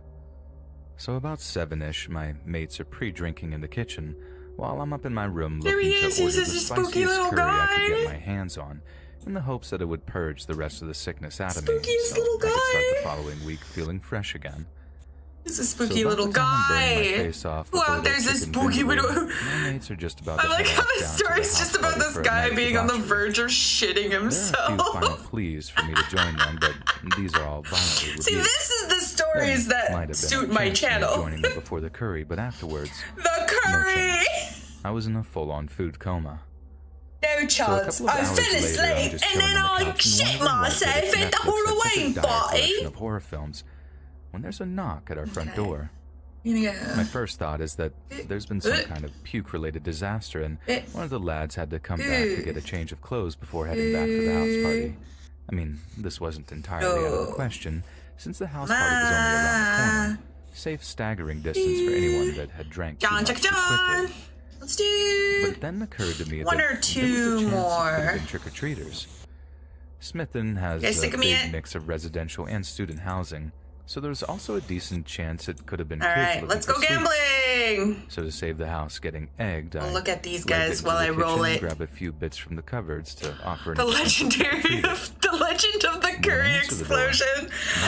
Literally me every time I eat Indian. Maybe I'd just taken too long grabbing sweets, or maybe it was just some knock and run type deal. Knock and runs is more like it. No one to be seen. So I just head back inside, plonk myself down on the couch, and get back to digesting a ton of curry that I'd just eaten. A short while later, I'm still watching Netflix, about ready to doze off, when something in the corner of the living room catches my eye. You know when you're so used to looking at a certain something that just the oddest little difference catches your eye? Well, I happen to notice that there was a little less of the streetlights outside. Gore and Maggot Zombie. The curtains and the window. That's like our this dark next shape one. Was outside, standing at the window.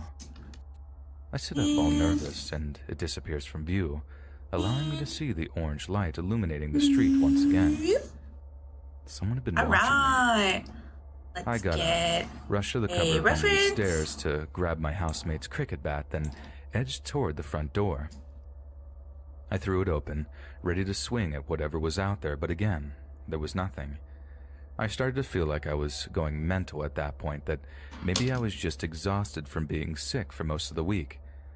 I hadn't slept very well at all during the few days prior to Halloween, and I tried to reassure myself that maybe I was just a wee bit jumpy from being overtired. I decided it was best that I get an early night, telling myself that I'd feel much better in the morning. I did a bit of washing up, got a shower, and put on some comfy clothes to get ready for bed, but just as I do, there's another knock on the door. Only this time I can clearly hear some young-sounding voice go trick-or-treat from the other side of the door. I'd almost jumped out of my skin when I heard the door go, but the voice was weirdly reassuring. I mean, it was only trick-or-treaters, right? The worst that could happen was I got a few eggs thrown at me or some toilet paper lashed over the house. Alright. I walked downstairs, Let's grabbed see, a how would a zombie be posed? Then opened Probably up like the front slumped door. forward. I was expecting to see a gaggle of school-aged kids, maybe accompanied by an adult supervising them, but there was just one smallish-looking figure stood in the pathway of our shared house. They couldn't have been any older than a teenager, but they definitely looked a little bit too old to be trick-or-treating. I don't imagine that they'd been particularly intimidating otherwise, but the mask they were wearing seriously gave me the creeps. It looked old, like it smelled like disgusting unwashed latex on the inside. I'm not even sure it was meant to be a Halloween mask at all. It was like an old man's face with these tiny black eyes and a big white smile stretching from ear to ear. I made some derisive comment to him like, "Aren't you a bit too old to be trick-or-treating?" A little bit broken but legs. held a handful of Mars bars out towards him anyway. I reckoned he'd just tell me to bugger off and snatch the sweets off me and leg it down the path. But he didn't. The lad just stood there, looking at me from behind the mask, not even moving to take the chocolate bars off me. I asked him if he was alright, starting to actually get creeped out by his behavior on top of the weird old mask he was wearing. But still, he didn't say anything. Alright. There was something intensely creepy Little about slumpy, not a being little able to see his jagged, actual a little eyes behind that jacked mask. up. And the longer we stood there in silence, just staring at each other, the more I felt myself begin to tense up. Then right as I'm about to just give him an awkward goodbye and shut the door, Just loud regular noise coming elephant from behind me. maggots. I didn't really think the situation How can I make through. it more I just reacted, gory? running into the Should I kitchen like at the back of snap the off house their where the noise lower was jaw coming or from, something? just in time to That see happens someone sometimes. Maybe smash I'll the back door crack her open. head open. We'll expose About some of 3 her or 4 brain. people then pour into the kitchen, all wearing masks, Some bites. some armed with bats. Where would we bite Others with Elfin? these I'd big bite her on the knives in their thigh. hands. I Give turned her around. pretty much and anywhere headed there's a back towards the band-aid. front I think door, I should planning just on do going like upstairs to gouged my out room while bite my phone was marks. charging to bring the police. That's the But to plan, my I absolute think. That's the horror, plan I'm going blocking the with. way to the stairs was the little lad with the Alright, mask let's on. do a sketch. A And little this time, lad? He had a knife in his Oh, hand too. not a little lad. Okay. He'd been in on this whole thing that whole time, and as he pointed the knife Alright, in my so, direction, zombie. all I could do was raise my hands in this please don't stab me type of way. Get on the floor, he said, in this voice that seriously sounded like he was no older than about 14. Like he legit sounded like a kid, and that scared me even more. A grown man might have the presence of mind to not hurt anyone and keep the severity of their crimes to a minimum, but a kid, I thought he might just stab me up for the fun of it. I'd heard stories about gangs all over the world making younger kids commit violence to just sort of prove themselves, and that's what had me shaking as I lay down on the carpeted floor in the hallway, face down with my hands on the back of my head. I listened as the gang just completely ransacked the house. I couldn't see exactly what they were taking, but I heard them mentioning laptops and phones a fair bit, laughing to themselves as they absolutely raided each and every room in the house. At some points, I heard smashing and crashing noises as they just took it upon themselves to commit as much wanton destruction as they liked, giggling maniacally to each other as they realized they had the time and freedom to do pretty much whatever they fancied. I thought if I just lay there, keeping still and quiet, that they'd leave me alone. But that was just wishful thinking on my part. Obviously, they had to make their way through the hallway a fair few times, and when they did, they'd either literally walk all over me, There's which a little was zombie painful enough, body. or they'd get in a few kicks here and there just to hear me grimace. I think the worst part of the physical abuse was when I heard one of them say, "Kick him in the balls, lad." Kick him in the Wanted to make- balls, lad. I tried to shut my legs, but they still aimed a few kicks between my thighs. Luckily, I was kind maybe of we'll have tucked a up, if you know what I Chunk mean. taken out And here. there wasn't anything too delicate chunk exposed, taken but out still, here. the idea Have of the getting my loose bollocks socks crushed on under this the side. trainer of some disgusting little thug had my heart Sock practically tight jumping out of my and throat. have some holes in it. It sort of reminded me of that scene from A Clockwork Orange. They were there to rob Show us. some armpit. That was bloody obvious, but they clearly took a great deal of joy in just being able to terrorize someone for a bit, and they seemed to get a real kick out of realizing that I wasn't from Liverpool. At some Another point, I chunk said out of something here. like, "Just take what you want." Oh, take a Please chunk don't out hurt of her me. titty so we can show ribs They because burst she out likes laughing. ribs. I wouldn't say I'm harsh by Doesn't any matter stretch what of you're the biting her. imagination, Catching but I something is the definitely say result. I'm well more spoken Get than your elf average aids. Scouser. Ancient They started forest mimicking me aids. in these little voices, stamping on my head and kicking me. She'd see I some just ribs lay there, here wishing and then I'd never some said ribs anything. here. After what seemed like forever, Just bite a listening to little those kids deeper. ferrying out belongings into the alley See behind some the bone. house, they finally left. Yeah. But not before think she'd putting like one that. of their knives to my throat and telling me that they'd be back to cut my head off if they so much as Be even nice. saw a That's police my officer elf. in We're the gonna show area. her panties because I think she'd And like as that quickly too. as they'd all appeared, Be nice to just my ghosted. elf. I will kill I you. waited for a long time before I found it in me to stand up, and as I tried, my knees were way shakier than I'd care to admit. I went from room to room surveying the destruction. The place was a mess, but the thing that amazed and Let's gutted me more move than the anything head a else little was bit. the sheer amount of stuff they'd taken. God knows how they got it all away from the house, but They'd taken the TVs, our game consoles, audio equipment, pretty much anything electrical that wasn't nailed down. It also looked like they'd taken pretty much all our trainers and had raided our closets for any clothes that took their liking. I wanted to call the police, really did, but with what phone? I'm almost glad I got a few kicks to the head, otherwise the sense of shame and humiliation might have been too much to bear. I ended up knocking at my neighbors' houses, but unlike me, like a big they were chunk way of too her smart to skull answer their missing doors right to strangers here. on Halloween. It was probably the single worst experience of my life up to that point. I had to just go back inside the house and sit there in the living room couch with my head in my hands, just trying not to hold back tears. It was hours before any of my drunken housemates arrived back. Before that, I think I just sort of sat there at the kitchen table, in the one room that hadn't been completely ransacked, just drinking a few tins of lager, feeling absolutely shell-shocked, until finally two of them who hadn't told returned home. And that's about the end of it. There's no real resolution to the story. The police couldn't do anything other than take down a list of what had been stolen in the hopes that any of the laptops turned up in pawn shops, but we never heard back about anything involving that. It was weird in that house for a long while after.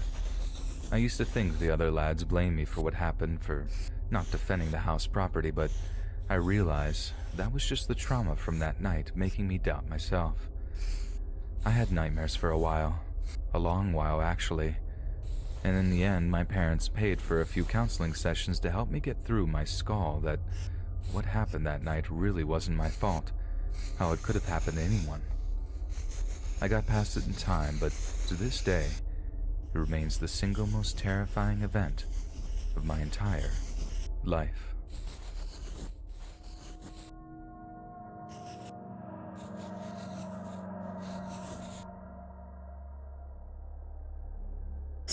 Spooky! I grew up in rural Iowa, the kind of place where it's just cornfields like that? for miles and miles Put a little around. hippo in here. It was a pretty terrible place to grow up. Ribs. Like, it'll always be home to me, and I'll always have a fair amount of affection for it. Home is where the heart chunk is of her and side. all that nonsense, but even from the earliest age I can remember, I couldn't This is wait my to little leave. sister, guys. Isn't Like, she put it this way, adorable? Halloween has always Say been something my nice favorite right holiday. now. But unlike the kids who trick-or-treat Compliment over my in little Cedar sister Rapids right or now. Waterloo, who had actual neighborhoods to harvest whole sacks of candy from, we'd have to walk like a mile Give and my a little half sister at a candy time right just now. to make it to the next house. She's like, tweet or tweet. So aside from So the we're one gonna go year like, where our mom drove us over to type eyes Dyersville like so that. we could actually get a taste of how those city kids lived, trick-or-treating just wasn't really an option for us. So a little backstory here. The last year we were allowed to go trick-or-treating, our immediate neighbor to the east, who lived like 3 miles away, basically told us to buzz off because we were getting way too big to be playing kids games. This guy has begrudgingly given us a few apples some years, and we always sort of resented him for it. But that year, when he told us where to go, it made us downright hate him. I mean, for the entirety of the next year, me and my brother would scowl whenever my dad drove us past his house. To us, he ruined the one good thing we got to do around Halloween each year. I know we were just dumb kids, but kids are also cruel and stubborn on occasion, and I guess we were just that kind of kid. So the next year, my mom decides to take us over to Living History Farms over in Urbandale. Living History Farms That is looks this place zombie-ish. over near Des Moines that She needs some bills internet itself to as put her interactive trick-or-treat outdoor big. Yes. museum, which teaches people Please. about Midwestern rural life Trick-or-treat, experiences. get this bitch online so Obviously, she we could do weren't her thrilled about stream. the visit. It wasn't exactly exciting for two boys in their early teens. I mean, learning about some of the origins of Halloween There's was pretty Elfin. cool. I mean, a kid like Giraffe. me was all about hearing how Halloween going was the night to when shrink her spirits of the down. dead returned to Earth to wreak havoc on those that had wronged them in life. However, there was one particular little educational tidbit that got me and my brother's attention, We're gonna flip her. and that was the stories of how our Iowan ancestors used Halloween as a night to play all kinds of pranks on each other. There you go, a Pulling teeny up tiny cabbages little and elf. shrubs out of the garden was a common trick. Wagons Now were let's pushed into the lane or the Get street, some good or if lines. the kids were feeling ambitious, they'd hoist the cars up on top of the victim's barn roof. But the most common mischief was taking your neighbor's garden or barnyard gates off the hinges and leaving it in someone else's yard. I remember the teacher lady telling us this, then me and my brother just looking at each other with this wordless kind of communication like, oh, the neighbor is going to get it this year. So that year, we snuck out of the house in the early hours of the morning, walked down to the neighbor's place with a screwdriver and hammer, and then did exactly that. We took his front gate off the hinges, walked it like a mile down the road to his other neighbor's place, then left it in the front yard. We did stuff like that for the next couple of years, each time getting progressively more bold, screwing with him harder and harder until it got to the point that we struggled to top the previous year's prank. Like it got to the point where we stole a huge section of his white picket fence and just threw it into the cornfield across the highway. Just straight up steals his whole we put some actual fence. work into that, dismantling it piece by piece so as not to make too much noise and wake the guy. I mean, it sucked that we never got to hang around to see his reaction, but I guess imagining him going outside in the morning and going insane with rage was enough to keep us amused. So this one year, we rocked up to his house in the middle of the night and saw something we'd never expected to see in a million years. The neighbor guy obviously hated Halloween and never ever put up any decorations or anything. But that year, we turned up to see this Grim Reaper figure on his porch. It wasn't just some dumb-looking scarecrow type thing either. It seemed like the guy had put in a lot of work getting hold of an actual mannequin of something, as well as all this spooky-looking black robe stuff to dress it in. But since he was a farmer, he didn't have much trouble getting hold of the old rusty scythe that was leaning up against it. I mean, yeah, it was kind of intimidating. He'd obviously only put it there to try to scare us off, but we weren't about to be put off from our little year ritual at this point. Nothing short of a tornado could deter us from getting our revenge for having been so mean to us that Halloween night. But right as we started to dismantle his fence in almost These kids are so fucking petty. I noticed something out of the corner of my eye. Or rather, I noticed the lack of something. So subtle that it actually takes me a minute to realize what I wasn't looking at. At some point, as we were taking his fence apart, the Grim Reaper statue thing had just up and disappeared. I stopped what I'm doing, looking around the front yard and trying to spot where it could have gone. I whisper over to my brother like, "The Reaper's gone. Did you see it move?" And at first he looked at me like I'm crazy. But then he too starts getting pretty freaked out. We're just crouched down, tools in hand, in the dead silence of the night, realizing that we've been a little bit overconfident in our yearly pranks. That looks like a We brain. didn't quite realize what was happening at the time. I'm sure just the Only location things were about to itself go alone. horribly wrong for us. I don't know what she Let's get expects out of for gore. We're gonna, I but whispered. it's only so Immediately much get up and possible at start this sort of scale. We're jogging gonna back put some towards the highway. loose hairs here. Then, out of nowhere, the Grim Reaper is just standing there in front of us, with that big old rusty scythe in his hand, blocking our escape. It hadn't been a mannequin that was set up on the neighbor guy's porch. It was actually him. He dressed up like some dumb decoration and just stood there, still as a statue, waiting for the pranksters to arrive. There was like one drawn-out moment where we just sort of locked eyes with the guy who had taken down the hood of the black robes he was wearing, and then we just bolted. But since he was blocking the way to the road out front, we had to run back through his property. Think this guy's gonna kill these kids? I guess if they have the story, it's probably not gonna be the really thing. fast for an older guy. Stories too. need more murder. Maybe it was just all that anger from having been victimized year after year, but somehow he wasn't weighed down by that scythe. I think the maggots I'm gonna add at the end just because they'll get lost in the sauce. Didn't slow him down either. It'll be harder to color. Scared, sure, but I figured we'd be able Do to get that thing away that I with did it. for Remember how I said we Nanako's had to hair scale a fence clips. to get away? Well, jumping down the other side didn't go too well for me, and I badly sprained my ankle when I landed.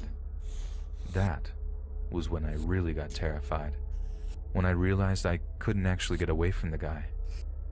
My brother just kept running, and I wanted to shout after him to help me, but I knew the shout would give away my position to the guy, so I just kept my mouth shut.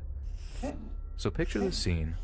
I'm hiding out in the cornfield, so scared that I'm actually covering my mouth to keep from breathing too heavy, while my this God. furious, like the scythe-armed quarry. guy is stalking up and down the rows looking for me. So every so often, I had to just sort of limp to a hiding spot further away from him, trying my best not to rustle any of the stalks so I wouldn't betray my hiding spot. I'm gonna switch. I'm gonna reverse the trajectory. Maybe the guy's eyesight or hearing was just failing him in general, but I managed not to get myself caught. I just kept on stumbling further and further away until he just gave up and headed back to his house. But Jesus Christ, it was completely and utterly terrifying, hearing him say all this stuff like, "I'm gonna cut you up into little pieces and feed you to my pigs." Like that is a good way to get rid of a body. Just make sure you get rid of the teeth. So yeah, because bodies can be identified with teeth, my pants, and pigs are liable to chew teeth whole and swallow them whole. Needless to say, so inside that pig shit, there's going to be identifiable merchandise. So, chat, if you are going to murder someone this holiday season, please remove the teeth. Given that I was super paranoid about put them somewhere else, far away. Who exactly had been victimizing him year after year. Okay. But yeah, that's my story. My advice. I know it's probably not the scariest thing you'd ever heard, and I know that we kind of deserve what we got. You don't want to go sieving through the pig shit, do you?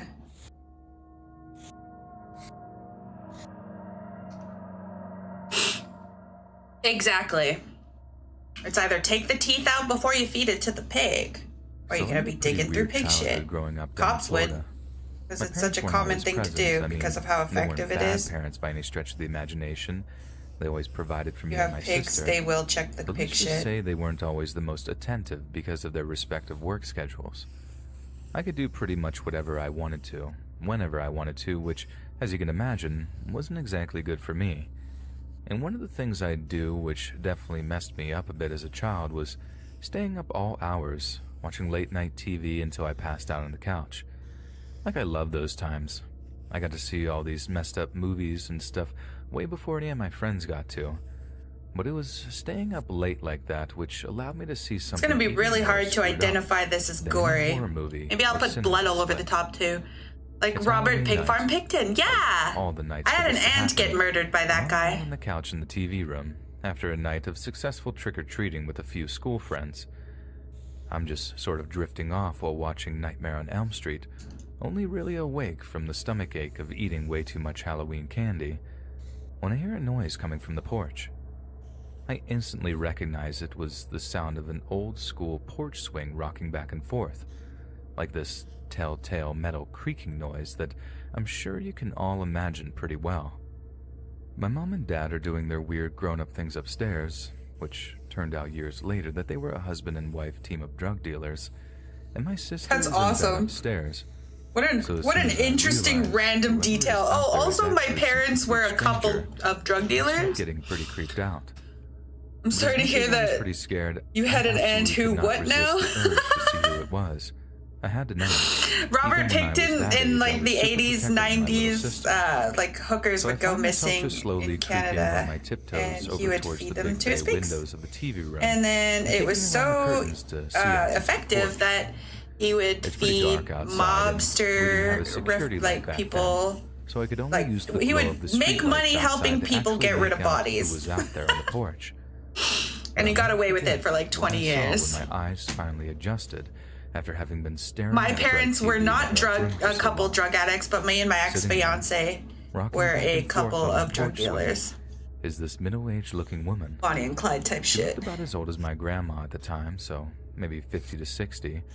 Wearing nothing my but ex-fiance, I should say. In her hand was something I didn't quite see. I've done a lot of what it was covered in. Psychedelics, so light, I'd have known it was. I don't know. I tend to overshare without realizing that's an issue for some people. Assume was blood. That actually looked kind of black. That was years ago. I don't sell drugs anymore. I don't know how to use the dark web on my own. He did all of that. When I finally did, I immediately just freak out and bolt upstairs to my parents' room. They did that weird thing that they always did when I burst into their room unannounced, closing various drawers or boxes, hiding things they didn't want me to see. They were angry as usual, asking me impatiently what I was thinking just walking into their room like that. Usually it was for me to tell them I needed food or whatever they neglected to do, but this time I was just too terrified to actually get the words out. Like I'd said, they were annoyed at first, but when they realized just how upset I was, they actually took me seriously for once. Maybe they thought it was the cops or something outside. I guess they were right to be paranoid about that sort of thing. But when I actually told them what I'd seen, they lost all sympathy.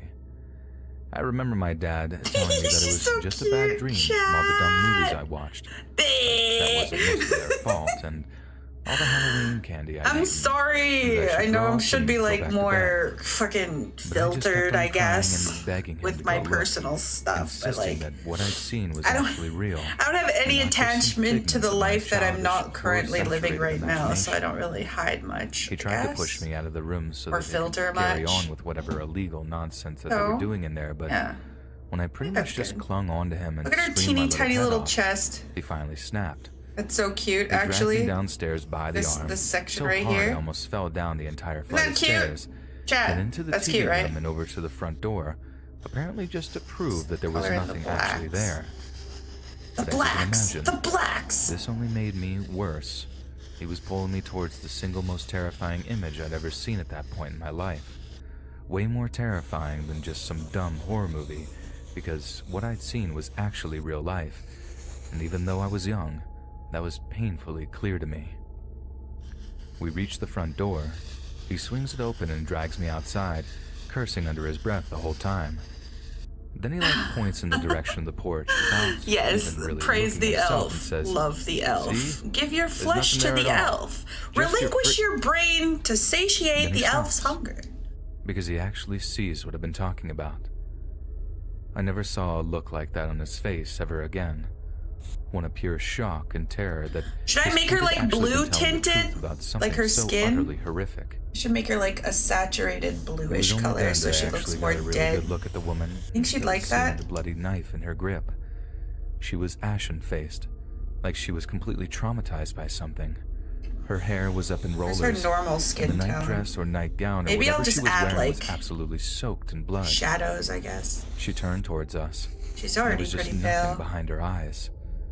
They were wide, these big white So and many brown white circles women just sunken into her VTubers. head.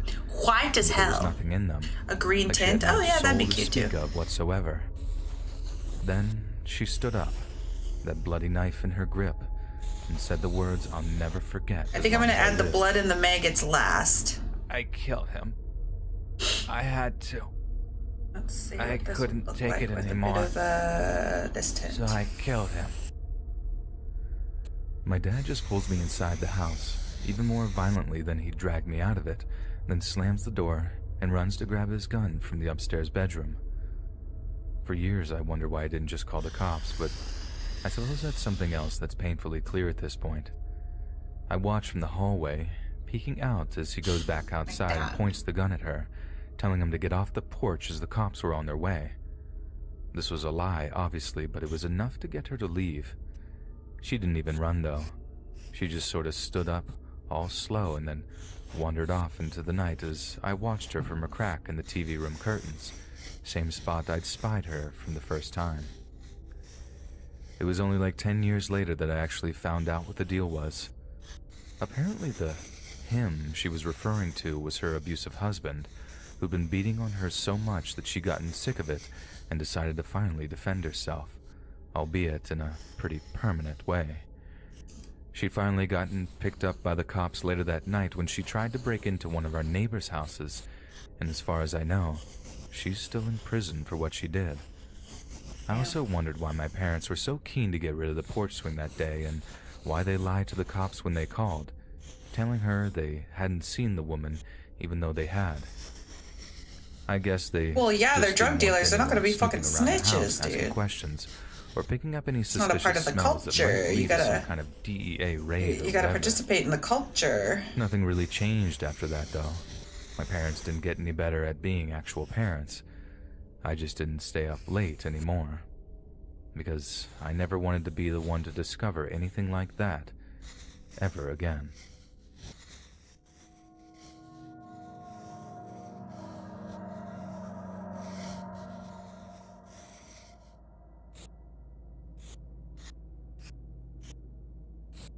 My family has lived out here in rural Nebraska since they emigrated from Bohemia, located in the modern-day Czech Republic in the middle of the 19th century. Bohemia was a real place? Apparently they were part Oh of my some God, I'm weird, retarded. obscure Christian sect, one that was heavily persecuted in their native Bohemia.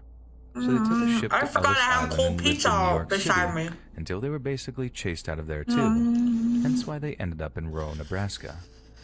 They started a farm here, worked the land, and actually became relatively wealthy for the time whilst keeping themselves to themselves.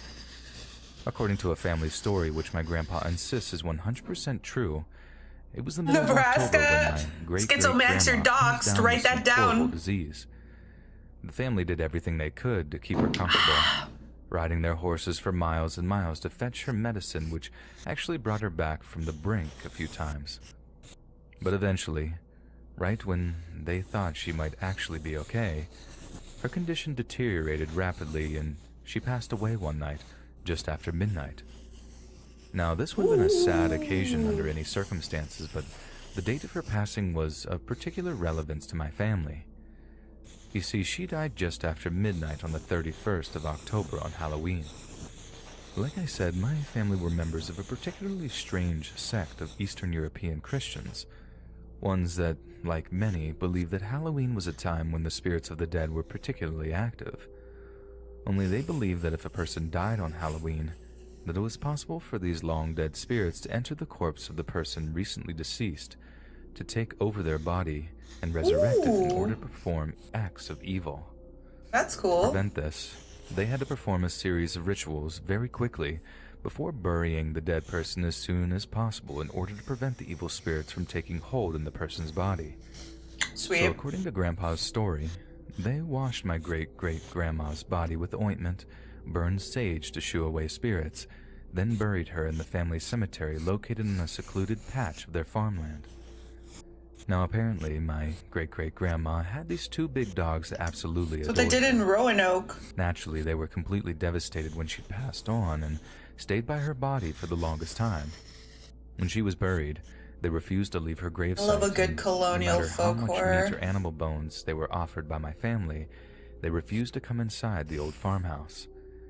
They thought this would just happen for a day or two, until they realized the permanence of the loss and just got too cold or hungry and decided to return indoors. But night after night they slept by the grave, only eating or drinking water if it was brought over to them, and even then they seemed to do so reluctantly. Then, about a week and a half after she was buried, well into the month of November, they began to bark and scratch at the earth atop the grave.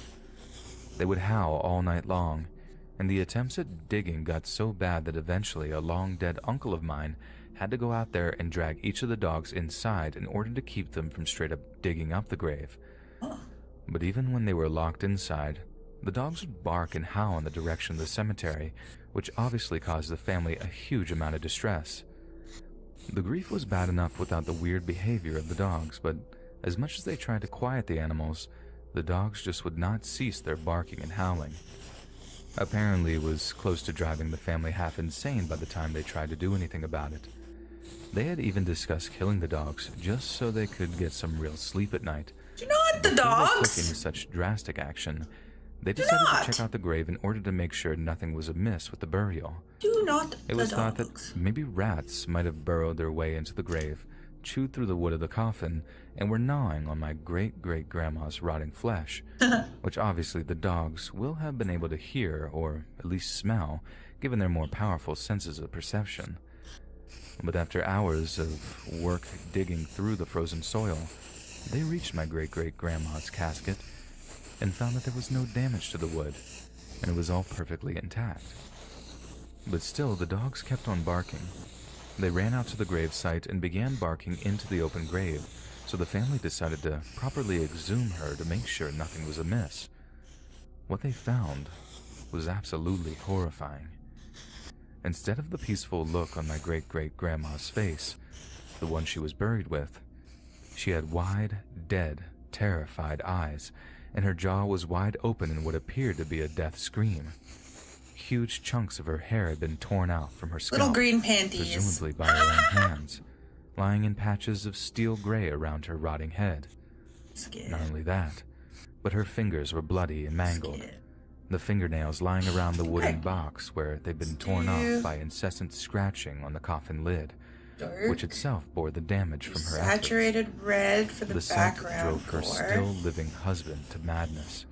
He ran screaming from the gravesite and was never the same again. And when he realized exactly what had happened that Halloween night, he hung himself from a rafter in the barn. Whoa.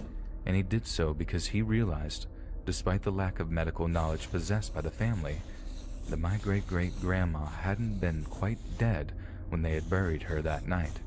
Oh, fact, shit, they buried her alive. Into a comatose state, one which was mistaken for death by the family that was so lacking in accurate medical knowledge. And so, when she was unconscious and presumed dead, they'd taken her out to the cemetery that day and buried her alive. The dogs were barking and howling not because they could hear rats, but because they could hear my great-great-grandma's screams for help. That's awesome. They could hear her ripping That's her like own nails out some Edgar Allan Poe type shit. And it drove them to an absolute panic. Telltale Heart type shit. And howled at night, because they knew their beloved owner was suffering so much. And then some bone color, I'm not sure which how would true be this whole story a little is, bit to be honest, yellowy, but browny, I also can't but think of a reason still why such a white. tall tale might even exist in our family. It's her exposed Surely a person skull. might want to hide something like that from the world forever, but Exposed skull. maybe it's retold so often because they never ever want it to happen again for any reason. Because the results of their poor judgment were so traumatic that it almost destroyed an entire family. One that had already survived such hideous persecution on both sides of the Atlantic Ocean. But I know it's a story that once a year, around Halloween, the elders of our family tell to the oldest of the children, so that they might tell the tale some more in time, pink here, so it's to more ensure like that no matter brainy. what happens, the family never faces such a mind-shattering horror as long as it might exist.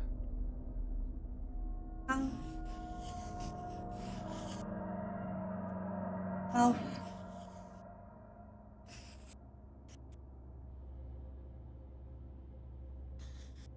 My mom married that's her two. boyfriend of a few years about 5 years ago now. It wasn't one of those weird, awkward affairs, though. I was genuinely happy for her. You see, my dad passed away from brain cancer way back when I was 12, so she had been a widow for over 12 years, and I know just how lonely she'd been in that time.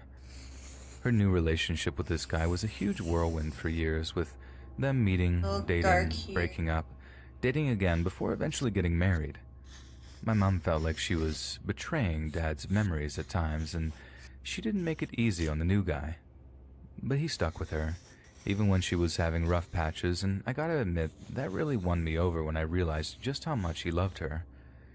She spoke once about him having experienced some loss in his life too, and how that experience had united them, given them a shared experience to bond over. As I said, I liked him, and I didn't know much about his personal life or his background. That's the horror in this one. Enough, so I really did approve. I think the bluish-black bruise on her thigh would add to immersion. Her bags and moving into this big old house of his up in Scotland.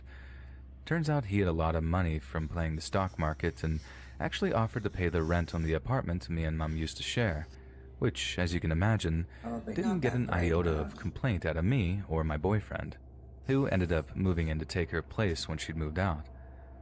A few months went by before we got an invite to come up to stay with them. I thought we might be able to all get together for Christmas, but as it happens, Mom and the new guy were off for winter in the Maldives at a place he owned, and wouldn't be around until the following February. So we worked all around our respective commitments, and the only time we'd all be available to get together happened to be one particular few days, the days surrounding the 31st of October, Halloween. As it turns out, Mum's new home was really out of the way. It was an absolute pain to get to. We had to get 3 trains, as well as a taxi that cost us an arm and a leg. But honestly, when we finally got there, it was worth the journey. It was absolutely gorgeous. Seriously, like something out of a Downton Abbey. The estate, as the new guy referred to it, sat on a few hundred acres of beautiful rolling Scottish hillside, and was just about the most picturesque place I'd ever laid eyes on.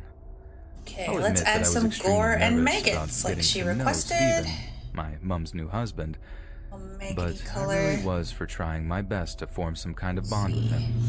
Oh, I knew more how much yellow. it mean to my mom, and maggots. I really mean it when I'd say I'd do absolutely anything to make her happy.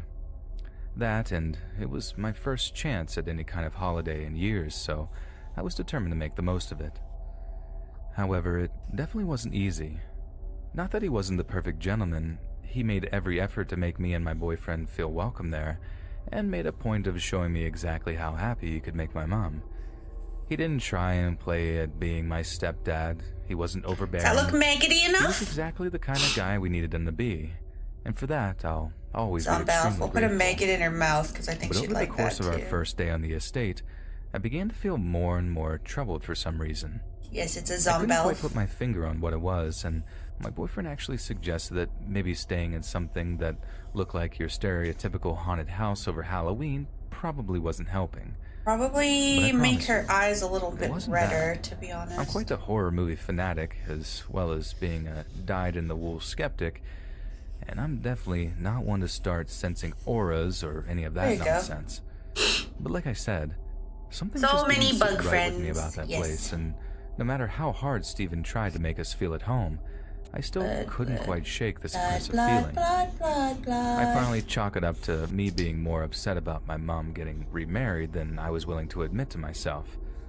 So, still willing to make the effort, I found myself wandering around the grounds of the estate, dragging my boyfriend in tow. Because being inside the old manor house just made me feel worse and worse with each passing minute, and the last thing I wanted was for my mom to assume that I had taken the hump with Stephen for whatever reason. Taken the hump. I was jealous or resented the fact that he came from old money or something, because I can assure you, I'm not that kind of person. On that first night at the estate, me and my boyfriend took a bath together in this massive porcelain tub that sat in the ensuite guest bathroom. We were sitting there, soaking up the hot water that was infused with this super fancy molten brown bath oil stuff, engaged in some inconsequential conversation when he stopped mid-sentence and put a hand on my shoulder. He asked me what I'd done to my back. I was like, what are you talking about? As far as I knew, I hadn't done anything to my back at all. He then told me I had this massive purple bruise on my back. I reached back to feel where he was talking about, and he was right. I felt this dull pain when I pressed down on the skin of my shoulder blade. There was actually this big bloody bruise there. I jumped out of the bath and walked over to this big fancy mirror to have a look at it, and dear God, it was massive. I put it down to the strap of one of our bags, digging into my shoulder as I was carrying it, but honestly, I knew full well that there was no way it could have done anything like that. I tried not to get too freaked out, but I'll be honest, I was really quiet for the rest of the night, right up until me and the boyfriend got into bed together to get some well-deserved rest. But that night, I hardly slept. You see, the guest bedroom looked out over this big empty field on the estate. Is that gory enough? I had no idea at the time that something about that big dark field was really bothering me. Will this be enough for the elf? That's my concern. At one point, I got up during the middle of the night and just wandered It's a little over to the cartoony, window, but whatever. staring out into the darkness, I'm limited in not even space. sure what I was looking for. Let's I was add this unable silly to little actually guy. get any bloody sleep. We'll make him a once zombie. I worked out how to draw the big old curtains. The curtain rail must have been 100 years old, so it took some doing. But with the help of my boyfriend, we did manage to close them, and only then could I actually get my head down.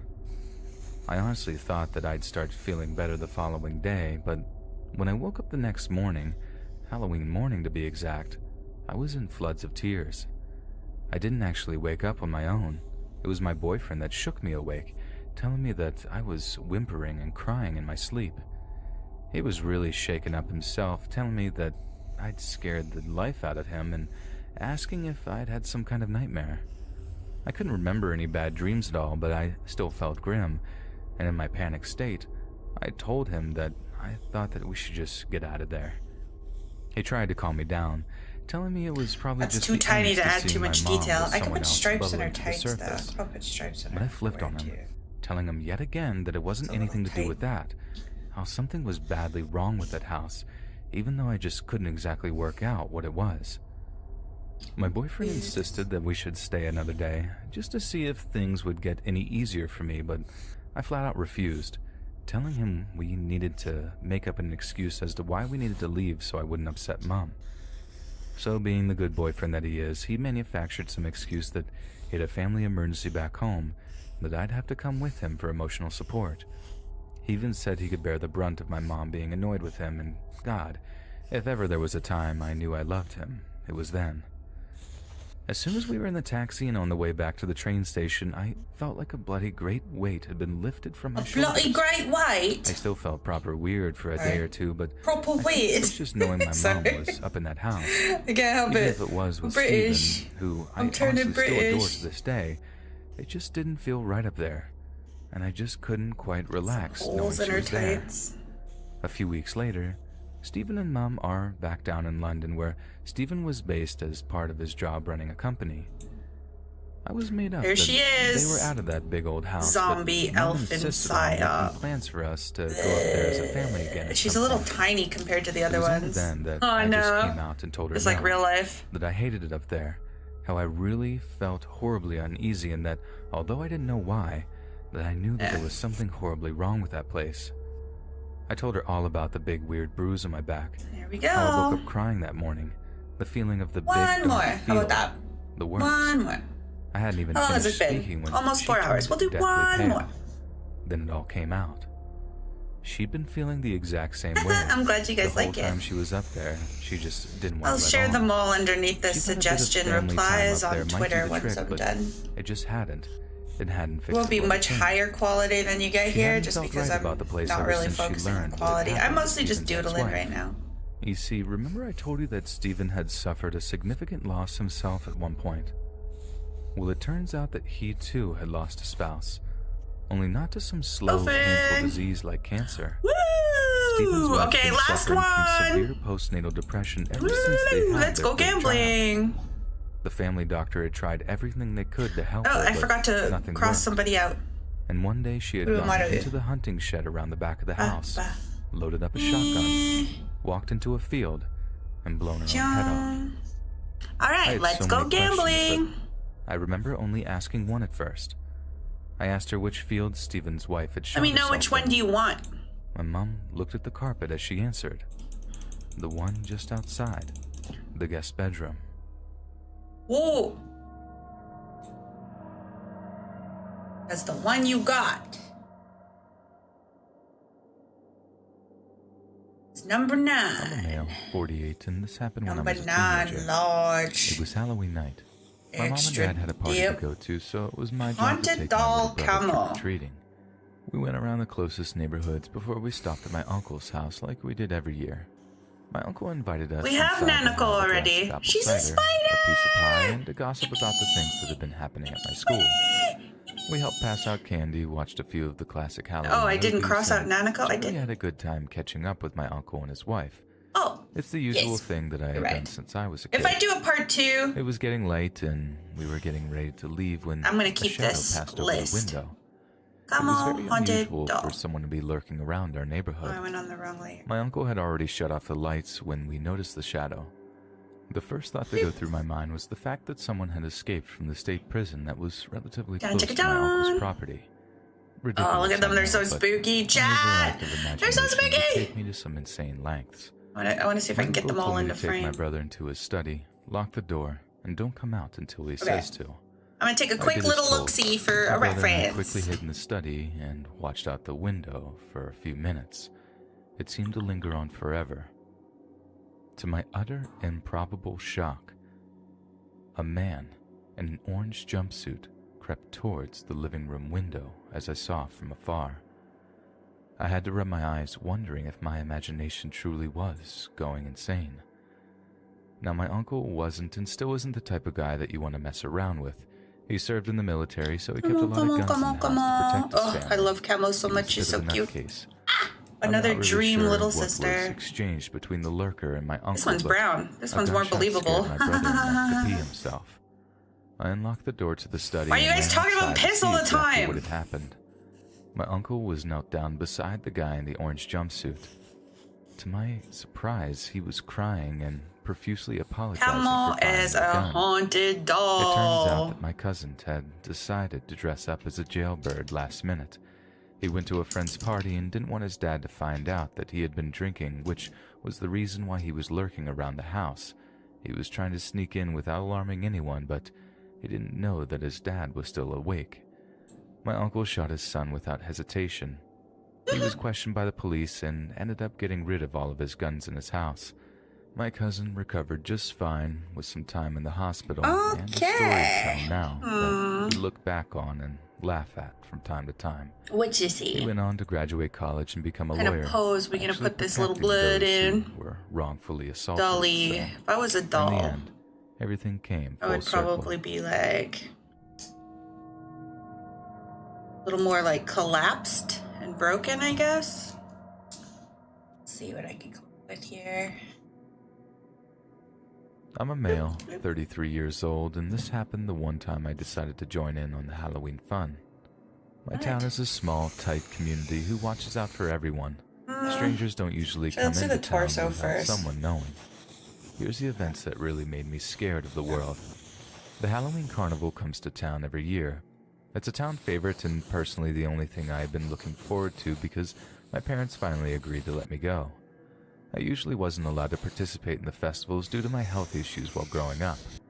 Let's be honest, being the kid with health issues isn't the ideal way to grow up because no one wanted to be friends with me yet that year.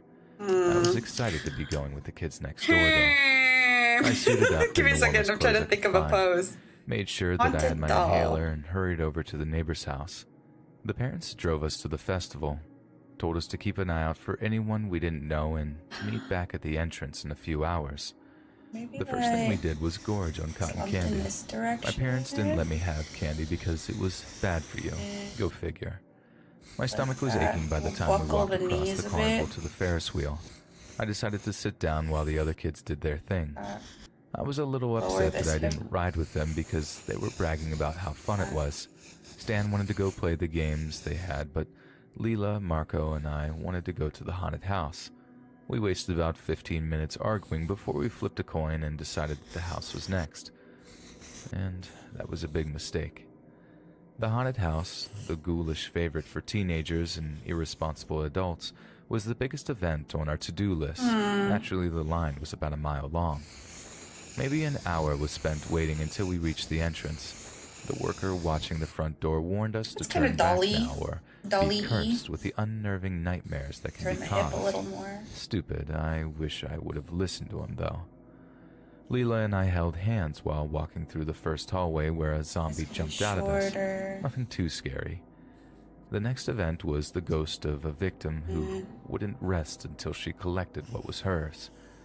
I didn't get the chance to find out what that was because someone grabbed my arm and pulled me away from the crowd.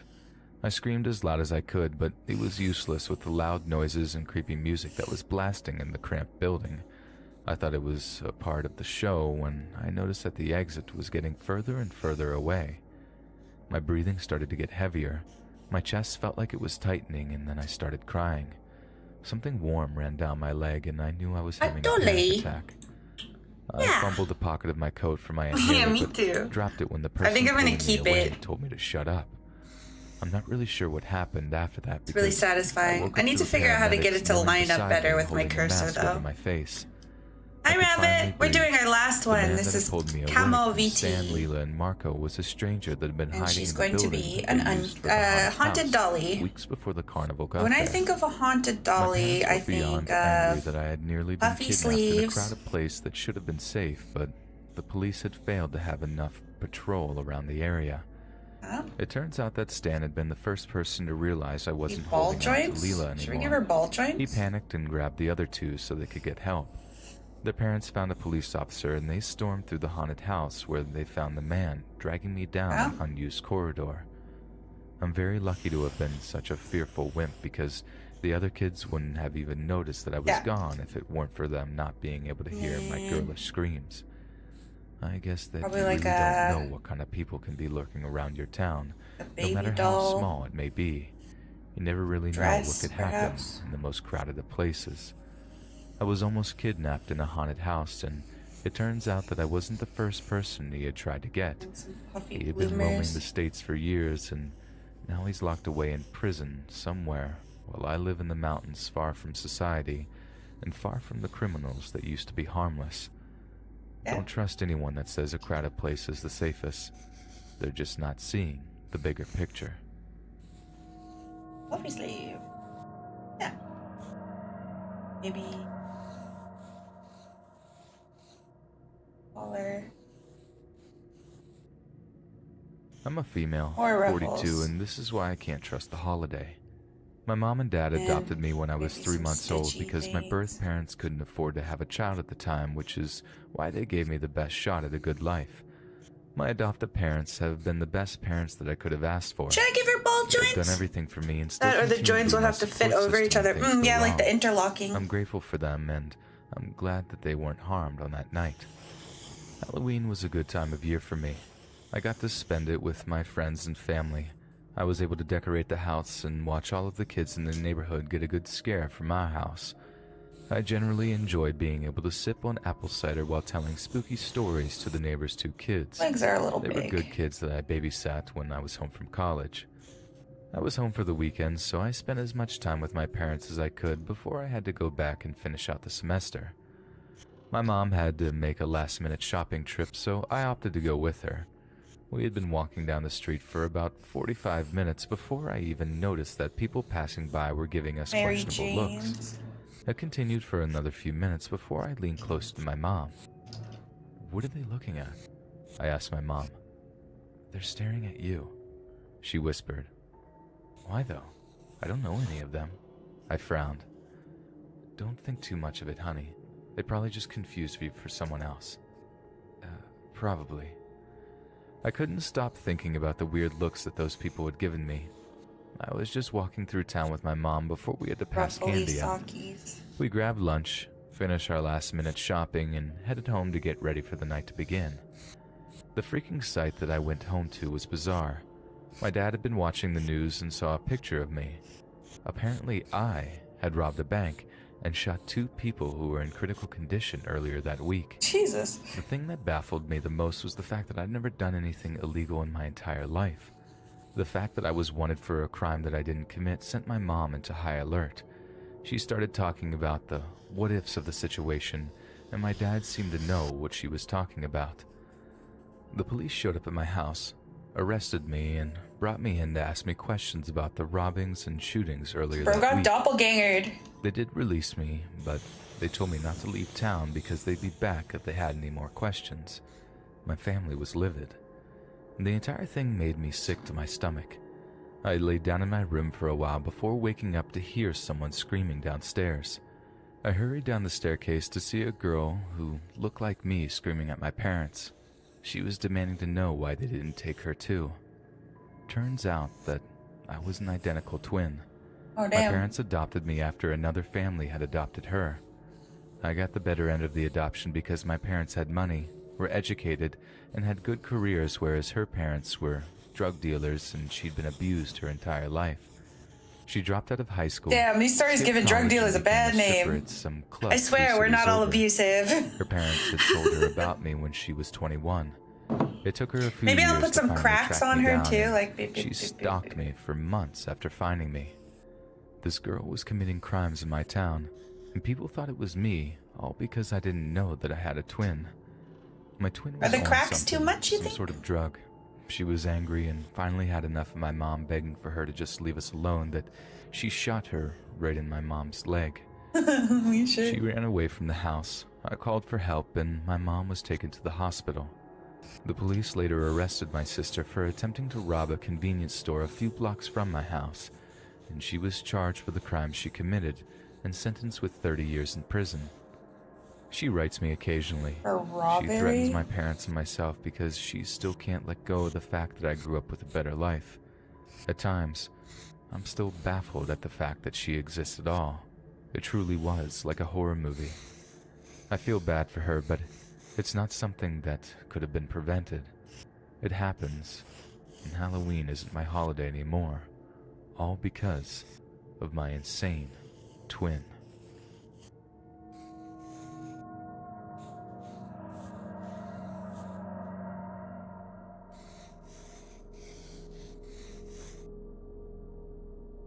I was 8 at the time that this occurred. I'm 16 now, female, and an introvert because the memory of that night is still fresh in my mind. I'm afraid it will be there forever. Why are they likening introversion to trauma? To this story. The horror-obsessed neighbor that I had when I was a kid. Is that why I'm such an introvert? Halloween. It was Miss Tompkins' absolute greatest joy in life, being able to decorate. This year, she went all out on decorating. She's so baby! The house was covered in spooky delights. Tasty treats were left on the doorstep, and her famous yet terrifying ghouls were placed in coffins throughout the yard. Her house was the last stop on every kid's list simply because it was the one place that could make you scared for your life. I mean, what? Say it. I hadn't felt good for the week prior to Halloween, so I laid in bed sick that day. She's so whoa. I peered out the window a few times throughout the day, but hadn't seen Miss Tompkins doing the finishing touches to her masterpiece, which was weird. She should have been outside all day, taking pride in what she had created, but she wasn't. No one had seen her since the night before, and my mom was starting to get nervous since they were friends. My older brother begged me to go trick-or-treating with him. I considered lying about feeling better just to get candy, but my dad wasn't having it. He told me that I could help pass out candy. I had soup for dinner, cold medicine, and dressed up warmly with hot chocolate. My dad and I sat on the steps of the front porch, passing out candy to the other kids. They'd dance or tell us a silly joke for the candy and run down the street. Everyone avoided Miss Tompkins' house because her porch light wasn't on. She wasn't looking out the windows like she normally does, and she wasn't answering my mom's calls. A lot of the neighbors knocked on her door. She never answered, so they shrugged it off as her having the flu like much of the neighborhood did, and everyone went home. There you go. My dad and I waited on the porch until about 10:30 that night. We decided to call it quits when the last well, you didn't stragglers specify a went home. costume, so I just kind of did whatever I wanted Shut off to. the fireworks like she did Give her a every year big bow. before. My brother and I stayed up a little later than usual to sort through the candy he had gotten. My parents went to sleep, and soon after that, so did I. I woke up the next morning to an empty house. My parents were outside talking to the other neighbors about what went on the night before. I guess my mom had a bad feeling the day before. She tossed and turned all night, so she decided to check and call the police. Crunch her down. A few officers checked the area, knocked on the front door, but got no answers, so they called it a night as well. A patrol car had been sent earlier the next morning. He thought the coffin sitting in Tompkins' yard was cool. He walked up to the nearest coffin to admire the hard work that had been put into Our the grand decorating. finale, come on. This one's for Galahad. He just got here. Hell yeah. And it wasn't corn syrup. Miss Tompkins' well, maybe try reading the post next time, genius. He'd been harassing her for weeks Ever think about that? getting back together, but she refused. She told him that she was doing well since they had broken up, and he didn't take that so well. He waited until early Halloween morning to break into her house. I need some water. She was sleeping. I need some Put water. makeup on her face. He dragged her out of the house and stuffed her body in the coffin before leaving town. And to my knowledge, he hadn't been caught, and her death was never justified. Ooh. Miss Tompkins was a good woman that just wanted out of an abusive relationship. I guess she finally got what she wanted, but not the way she had hoped. Because of how elegant her yard was decorated, it took an entire day to find her. Please be careful what or who you let into your life, or you might just end up like Miss Tompkins, just a ghoulish decoration on display for the entire town to see. It's time to drink water.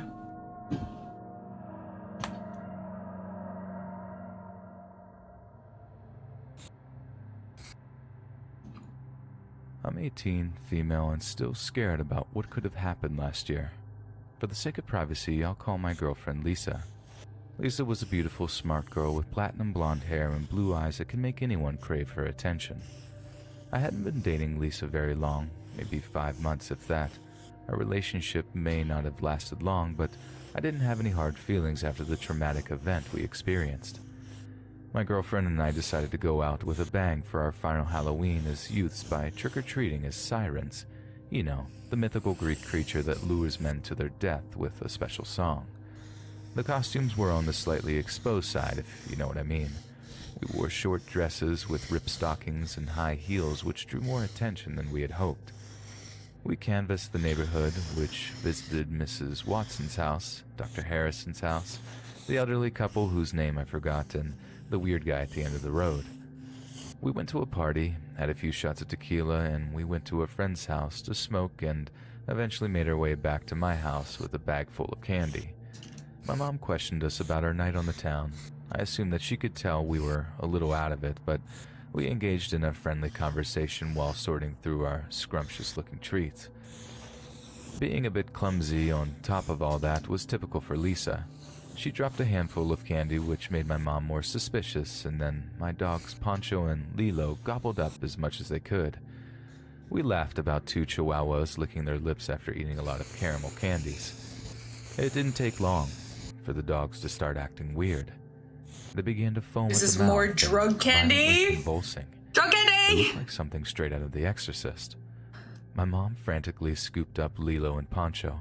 I called the police I and don't tried my know. best to calm my I think that's a scared white girlfriend person down. thing. I had this friend The police who confiscated had a the candy. boyfriend in high The vets school, sadly declared that our dogs had and passed they were away like, before they we're arrived. going to universities Lisa and in I different fell asleep cities. and woke up the next morning to And, the opposite from the night before. We're going to The break guy up at the end of the high road was school. arrested because he was stupid So enough to they touch they the did like candy a without camping gloves. trip together. Apparently he poisoned the candy with And cyanide then they broke up. because the trashy lesbians are And then went their separate ways, except the one person He was charged and sent to prison. dropped out Lisa of broke his up with me a school, few days and then after the the only incident school and he could took go me to to an that had the institution program because that was like she suffered accessible from to him PTSD. was her school. I'm sad that my So dog passed a away, year but later, he ended up going to the same school as her. Then they're married now. Eaten the candy. But they like made this whole big deal about, oh, I urge we you had to a be good careful run. when you It was take just your little high ones school or anyone sweethearts else or out whatever. And trick-or-treating. then Please check the treats that you receive carefully. he couldn't afford. Throw out anything. Either he Looks like failed you've been out or he messed couldn't afford. I It's don't for your remember own safety. specifics. But yeah. They're married now and they have like 3 kids.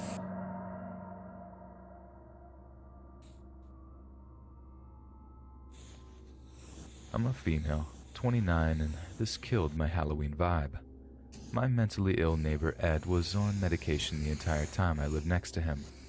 He was schizophrenic, which means that he hears and possibly sees things that aren't real. Oh my god, He Schizo used to freak out and mentioned. have a fit about what the voices Bro, the were story's telling him about to do. you. His parents finally decided to get him help after he was arrested for assaulting one of his co-workers. Ed stopped hallucinating and hearing the voices after he started taking medicine, and he was better, so I thought. You could actually hold a decent conversation with him for more than 2 minutes. He was a nice, kind man when he wasn't crazy. The neighbors had actually stopped being afraid to let their kids play outside. I could finally get a good night's sleep without hearing Ed's angry voice screaming for people to leave him alone, and I could finally have my boyfriend back. My parents would have had a heart attack if they knew that I had secretly dated Ed. Like I said, he was She a good dated man the while on neighbor medicine, and Schizo! I couldn't help but love him. Mr. and Mrs. Aww. Cole had to put up with Ed's mental condition for a long time before they finally hit their breaking point. They sent him to a mental institution where the doctors could treat his condition. Electroshock therapy and whatever they wanted to call it. I couldn't do anything to stop his parents from sending him back, despite him begging me to help. I felt terrible and lost without him around because I couldn't really get inspired to decorate for Halloween when Ed wasn't there to tell me which decorations should be placed where. Ed was always interested in the legend behind Halloween, so I guess you could say that he thoroughly enjoyed the horrific side to things. It was difficult to fall asleep without hearing him shuffling around in his room through my open bedroom window. I would tell you the conversation that I had with Ed on Halloween morning, but I don't think it would be very appropriate due to the nature of it. The evening of Halloween was long, boring, and uneventful. My parents were at a party which left me and my best friend home alone to pass out the candy. My dad wanted me to lock the doors and call the police if Ed were to show up.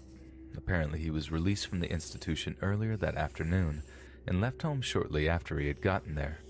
He didn't talk to me before leaving, so I was worried about where he could have went. My idiot self didn't bother to check the spot where we'd met. That was really stupid on my part. My friend and I were watching a horror movie, the volume blasting, causing us to not hear anything happening around the house or outside. This I paused the dumbass. movie for a They're bathroom like, be break careful. when And they're I like, heard okay, screaming I'm gonna do outside. everything to I ran null to the my front door to awareness. see what was wrong. Retard! Ed was hanging from the balcony of his house.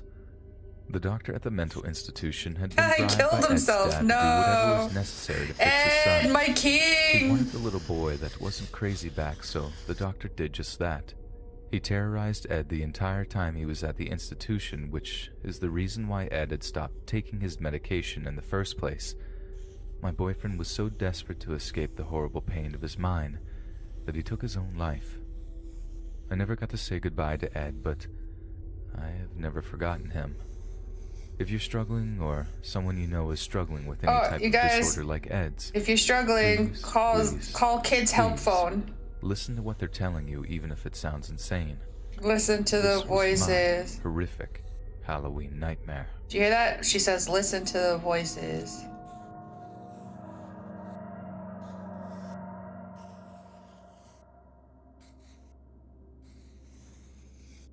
I'm a male, 17, and this happened last year. They're all like high Halloween was schoolers, never this my this thing. one I just section. didn't care about the holiday. I missed the ones with I all had the planned on adults staying drinking home and being playing my video games and stupid. eating pizza, but my friend somehow convinced me to go to a party at this kid's house, and I knew the kid from school. I'd seen him around a few times. I was told that there was going to be a bunch of kids from my school there, so I figured, what the heck? I could have free drinks, snacks, I can go hang out with friends and get away from my dad scaring little kids for a few hours. Totally worth skipping my normal tradition. My dad begged me to stay home and help him pass out the candy, but I just wasn't feeling it. I told him that I'd be home before midnight. He was nice enough, and my friend Jay pulled up, and I didn't waste any time jumping into the car with him. My dad gonna probably make this wasn't happy patch about a me riding with Jay heart-shaped since patch. he'd had more speeding that would tickets be than cute. anyone I knew. Jay parked a one's few square. blocks away from the party. We walked up the sidewalk, joking about how we would get to see a fight, and was happy to see our other friends waiting for us. I already had a bad feeling about the party. We weren't at the party very long before the bad feeling got worse. The party was going just as I had anticipated it would. However, who I hadn't expected to see, let's call her Marsha, was there. Marsha and I dated for 2 years before she found out that I was cheating on her. Yeah, the some of these entire kids time. are just overprotected Things and then didn't end well suddenly between us, and given a before right too to long, she had a autonomy new at a certain boyfriend. age, but We'll they call him don't know how Dave. to do it. Like, Dave you need was to an ease idiot. your He kids bossed Marsha into around, having threatened autonomy. any guy who You can't talked just to be her, like, and all I'd right, seen be the inside of a free. jail cell one too That's how they many end up getting times. groomed and I was shit. going to say something to Dave. Meeting some I weirdo finally had murder enough of them this crap, but at a my friends concert. told me to ignore them.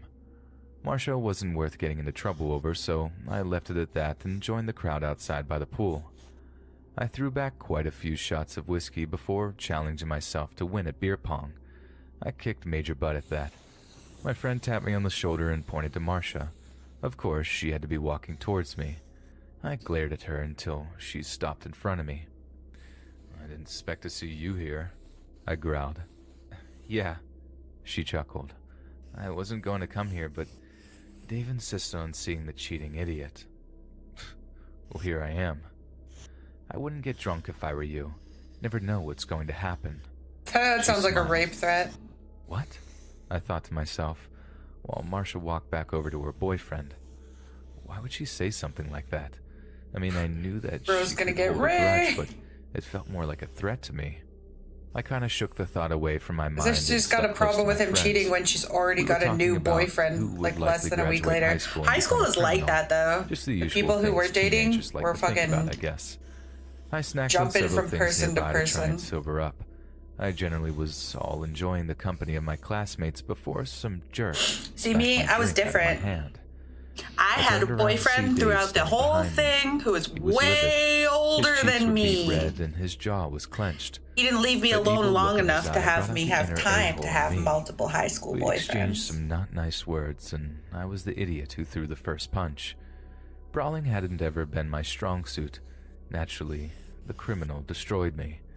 I dumped my beer on Dave, and he pulled a rather large hunting knife. I nearly crapped myself when I saw that thing. I knew Dave was dangerous, but Yeah. I never thought that he'd bring a knife to a party.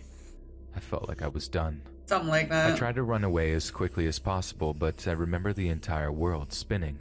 I was seeing spots, and I was completely out of my mind. It's hard to run when you can barely form a thought. Dave grabbed hold of my shirt and pushed me to the ground. I will spare you the gruesome details. There you go, little Needless to say, dolly. I now have a prosthetic hand and one incredibly sweet scar from my temple to my jaw. Sweet I scar. will forever regret was never locked up because he had an incredibly good lawyer, and I spent a long time in the hospital recovering with incredible pain medication, but I still hate Halloween. I hate Halloween, and I'm basically a decoration year-round, so no, I don't think that I'll think of Halloween the same. Halloween revenge. It's basically the best way to never get caught because there are a lot of other criminals roaming the streets on that night.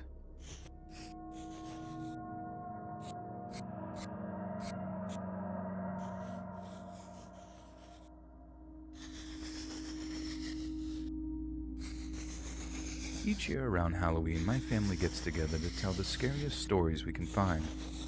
Each member is responsible for one true story. The only rules are that the story must be fact and that it can't have ever been told before. With this year's storytelling get-together growing ever closer, I was finding it especially hard discovering a story. Nearing my wit's end, I took a trip to the local library in search of a spine-tingling gem from our misty past. Hours were spent in search of the perfect story until my attention was drawn to a small and unassuming headline on the corner of one page. A big sneeze. It read, Daniel's big ol' mansion sneeze. fire cause unknown. Continuing to read through the article only caused more questions. Okay. Reaching the bottom of a 4-hour-long rabbit hole uncovered a shocking story of revenge that convinced me I'd found the story I'd been looking for. About a month from now, I will be sitting in my parents' living room, sharing with them the tale I've discovered. As I thought forward to this night, I figured I'd share this little-known story with others, hoping to add an air of creepiness to their holidays too. So if you're ready, turn out the lights, kick back, and enjoy the story I've chosen to call A Trial by Fire. The time is 1933 and our setting is in rural Kansas. A record-breaking heat wave and drought have led to crippling crop failures across the Great Plains. Signs of the so-called black blizzards, more colonial horror. I love a wild folk dust horror. storms comprised of topsoil were beginning to be observed. Because of this series of catastrophic environmental events, paired with a national economic depression, many families were losing their farms to locally This is the owned Great banks. Depression. Okay. These banks, or more so their owners, were often seen as opportunistic vampires taking advantage of the farmers' increasingly bad luck, sucking them dry of what little they did have. Modern American horror. In our town, Did demon come out of you with that sneeze? Nah, it's still in there. Although he was not I'll as dig a little predatory as deeper. many bankers, I pick my he was nose so despised regularly. nonetheless. Not as much for his habit of foreclosure and eviction of those farmers too far in arrears, but more for his agonizing inability to never deny his son anything he wished. Should I give her a little Daniel knife? was the textbook example of a spoiled child. Little and murderous his constant doll. worsening behavior because of this saw him grow from an annoying, whining little brat into a universally hated adult. He never let an opportunity to take what he wanted pass by. Any merchant in town doing business with his family's bank would ever be safe from Abe's predatory behavior. He would often brazenly walk right into a business owner's store and take what he wanted off the shelf. No one who owed the Daniels bank, no matter the amount, would dare stop him from fear of losing the tiny bit of whatever they had managed to hold on to. Abe's desires were not limited to mere objects on the shelf. His childish mind would sometimes focus on an unlucky woman. As you would expect, they were also nothing more than objects to him. He made it clear to every girl he chose that she was helpless against his desires. Awesome. The foolish few who fought his attention found themselves homeless overnight. Damn. Probably the worst example of his malevolent acts on females was that of Miss This guy's Natalie a O'Leary. stone cold financial Miss O'Leary was a young schoolteacher. She had moved incel. into the area only the Black year before pilled. and was soon to be marrying a young man Gross named proto Mark black Clark. pill. By all accounts, the This couple one should were very probably be much white in love. because her hair is orange. One Sunday morning, Miss O'Leary caught the attention of Abe outside of her church, and at that second, her fate would be sealed. He finally caught up with her a few mornings later at the Thompson family restaurant as she ate her breakfast. Being very familiar with Abe and his mistreatment of other women, she attempted to pay her check and leave before he could approach her. She wasn't quick enough, however, and Abe was on to her. He accosted her with a number of unseemly comments and Propositions far too crude for me to repeat here. Aww. Miss O'Leary retained her ladylike demeanor as long as she could, until Abe slapped and grabbed her backside right in front of everyone. Hell yeah. This was when she lost her temper and I'm returned literally the Abe, disrespect guys. by slapping him across his face. It was clear that he wasn't prepared for such a reaction. No one had ever dared to put their hands on him. The shock and rage radiated from him almost as brightly as the handprint on his cheek.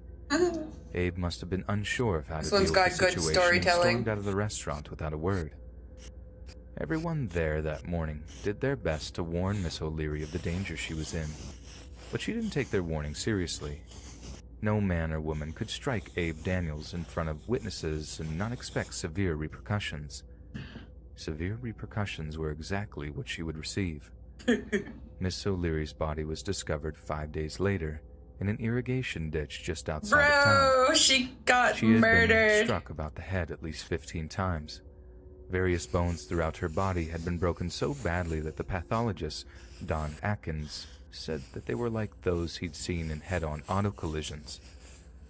The worst was perhaps Did that cars she go had fast clear enough to signs of actually being collide violently like that? ravaged sometime soon before I her don't death. think cars went that fast back This then. crime shocked the entire county and surrounding counties and was surely the worst ever to occur up to that time. Miss O'Leary had been loved and respected by most who knew her and had no known enemies. No. Every citizen was No known greatly angered enemies. by her No death and reference. demanded the killer be brought to justice swiftly. The sheriff's initial suspect was Martin, her fiancé, despite his guilt being doubted by most. He had been seen arguing with Miss O'Leary after church that Sunday, but this turned out to be a misidentification of another couple by a nearly blind woman. Although he was That's doing his classic best to 1933. put this on Mr. Clark, he was soon She was forced to acknowledge to the blind, press but we that believed he her. had no So we broke evidence into their he had house and we committed. looked for evidence. It was no secret around town that Abe had assaulted Miss O'Leary earlier in the week, and she had struck him in front of at least 10 witnesses. He had to have been the only enemy she had had as far as anyone knew of. This made him the prime suspect in most folks' minds. It took massive pressure from severe, powerful members of the town before the sheriff would bring Abe in for questioning, and even then, he was quickly released with no charges. The sheriff's rapid exoneration of Abe infuriated She's those got who brown were skin positive of his guilt. and It didn't yellow take long for the eyes. She rumors to should be begin my making the sister. rounds, claiming to know the actual saying? reason of Abe's release. We An should be unnamed related. gentleman at the bank provided information that claimed a veiled threat was made to the sheriff regarding the deed to Me his and Camo parents' are farm. literally related. They were said to be several months behind in their payments. Same to with the that bank. one And this moldy gentleman bread claimed Saul had rabbit threatened to girl. foreclose on them We have if literally any the same charges were brought haircut. up on Abe. Just make her It was brown and then common she's knowledge that the my Daniels literal Bank child. owned the deeds to the majority of the land in town and the county surrounding it. Whether Saul had made such a threat could never be proven, but most who had heard it had little doubt it was. After the release of Abe Daniels, the case of Miss O'Leary went dormant and remains formally unsolved to this day. Even though most were confident of Abe's guilt, without any real evidence or support of law enforcement, there was nothing they could do. Therefore, they were forced to bite the bullet and move on with their lives, praying one day a big break would come along and justice would be done. There was no doubt, especially after reading all of the myriad number of awful things the Daniels men did, some by Abe and some by Saul, that this family were the prime example of ultimate power and the blatant little bit abuse of of blush. this power. However, there is one aspect of this story that we cannot leave out, and that is the widespread racism aimed at the family. Kansas has a long history of supporting minorities that goes back at least to the 1850s, when bloody battles would break out between the anti-slavery elements in the state and the pro-slavery ones in the surrounding state of Missouri. These skirmishes would continue all the way That's until some the end cracks. of the Civil War in 1865. Even in a usually open-minded and inclusive area, the distrust felt toward the Jewish family was widespread. Oh, they're There was Jews. a time in which this was not true. In the Scary. early 1890s, when Saul Daniels first arrived in the area, he was welcomed with open arms. The county lacked any type of banking system, and Daniels' arrival was seen by many as a gift from God. While not being wealthy himself, he received the backing of several of the county's wealthier landowners. By 1907, The Daniels Farmers and Cattlemen Bank owned half of the town's properties and surrounding farms. This was around the time attitudes towards Saul and the rest of the family began to turn sour. Many of the men that had supported Saul in his early years had lost their fortunes in subsequent financial panics, but he had continued to invest his money wisely and grow into a man they could only have dreamed of once being. A few of these men had You like my approached Saul for scary loans, but wailing? found themselves being rebuked Oh, by him for being ghost! foolish with their investments. Bam! There Those she men is! believed they were owed the money for helping She's them so in their son's baby. greatest need. So baby. This was likely the root of the bad feeling felt towards them and reinforced the stereotype many of them had of the Wait a second. greedy Jew in their minds. The Following story decades, funny. The rising anti-Semitism in Europe was brought to the New World with the immigrants coming west. A prevailing ignorance of the people and their religious practices only served to drive the two groups further apart. Stories of practices like child sacrifice, no matter how ridiculous, were being Wild, is that spread true? freely Do Jews throughout the community. sacrifice Saul children? and his spoiled son were not the only Daniel's family members Is to that suffer true? from this spreading prejudice. The matriarch of the family, Rebecca, despite being relatively liked in town, was often There's treated our like a second-class babies. citizen. We got 7 This done. treatment ranged from being passed over 7 in favor done of other in shoppers 4.5-ish in the back of the hours. mercantile to children's blatant name-calling in the street. Rebecca, being a About meek 25 yet minutes kind each? little That's not so woman, bad. took all this Yes, abuse in get a stride. shout out. Ooh, the Saul was streamer certainly mentioned made you. aware of the way his beloved wife was being treated. This may have been the prime motivation Get recognized, get behind the recognized, coldness he get showed toward him. recognized. This bitterness grew worse in 1918 when Rebecca Tell me, succumbed Wild, to do you the sacrifice Spanish flu, children? and his only son, Abraham, also There they did as well. are. Alice It was said is at the the time that the black only thing cat. Saul Daniels Trina loved more than as money the was his family. red panda. Most think Rebecca Davignon was the only as the moderating devil. influence on Saul. Nanako So, as a her spooky loss little removed any spider. amount of kindness he may have still Kuromaru felt for his as neighbors. Dracula. The boom that followed the Great War Elfin continued as Saul on his trajectory Elfin. to Nothing boundless has wealth. changed. As you can Camo imagine, as a his spooky ever-expanding net haunted worth made him dog. more and more I had a hated lot by of his neighbors. fun. My hands kind This of period hurt, of but I'm amazing pretty proud of the prosperity just amount happened of to coincide with Abe's that I got ascendance done. into young And manhood. Rebecca's there's 18 moderating total. influence I will could have do possibly worked one to more rein in his installment. more No childish guarantee that impulses. everyone would get done. Without her around, Abe's near death made Feel free to Saul revisit the virtually unable to post deny if you him haven't anything, made a suggestion regardless to of the cost make to himself or a others. suggestion. Not if you only did want, he have his own or staple of share to your racehorses VTuber and friends. automobiles, but he would often And purchase them maybe for his they group could of win companions too. only, We're gonna keep the only to gambling take them away format. and That worked destroy really them right well in front of the because person I'm who bad put at making everything in his way. choices. He was And said I'm to glad have you bought guys 7 liked my cars in 1 year, costume. only to go on and crash them soon after. Maybe I'll find a different Following video. his clearance in the death of Miss Natalie Maybe we'll O'Leary, do a different he type of left for an horror. extended Do vacation like to Europe.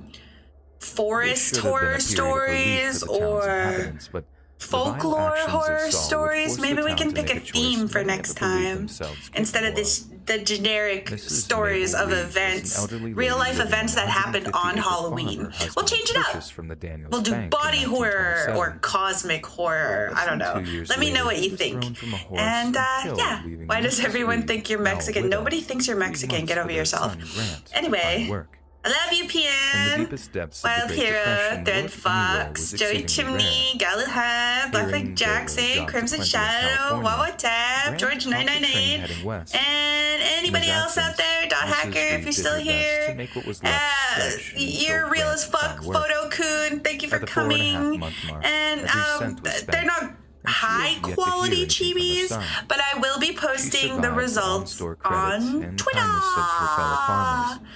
You guys In want a me to place wait where till the no end of one this was getting story? by on farming, this was an especially generous act. I could let the story After run 6 if you guys months want the without a single conclusion. letter If from not, Grant, then I'm about everyone to but Mrs. fuck Reed out had of lost here. hope. I'm about to get the Things fuck for out her of were here. looking very bleak. She was 3 months behind on her payments, and although this wasn't that long compared to Do you want me many to of keep those it around going? her, she knew Saul could pounce on her at any second. The pounce came Right, let's only see. a week later. To this Get rid day, of this. no one is sure what caused Dun, Saul dun, to choose her dun. for Ooh, it's so foreclosure. spooky in the riverbed One theory today. was that he was missing his son, but the facts are, none of us know his true motivations that day. He sent the sheriff out the morning of October 13th to serve her with a notice of foreclosure and assist her Another in the good removal look of at personal the effects. outfit. Even after repeated requests from the sheriff to give her more time, Saul demanded he do the task quickly and quietly as possible. I don't really give a fuck either. Okay, I love you. I will see you later. And happy Halloween. Happy To his Halloween. relief, the townsfolk Happy didn't blame the sheriff for Mrs. Reed's No, death. worry, duh. They knew of the power Saul wielded No, over him. worry. He was Duh. the man truly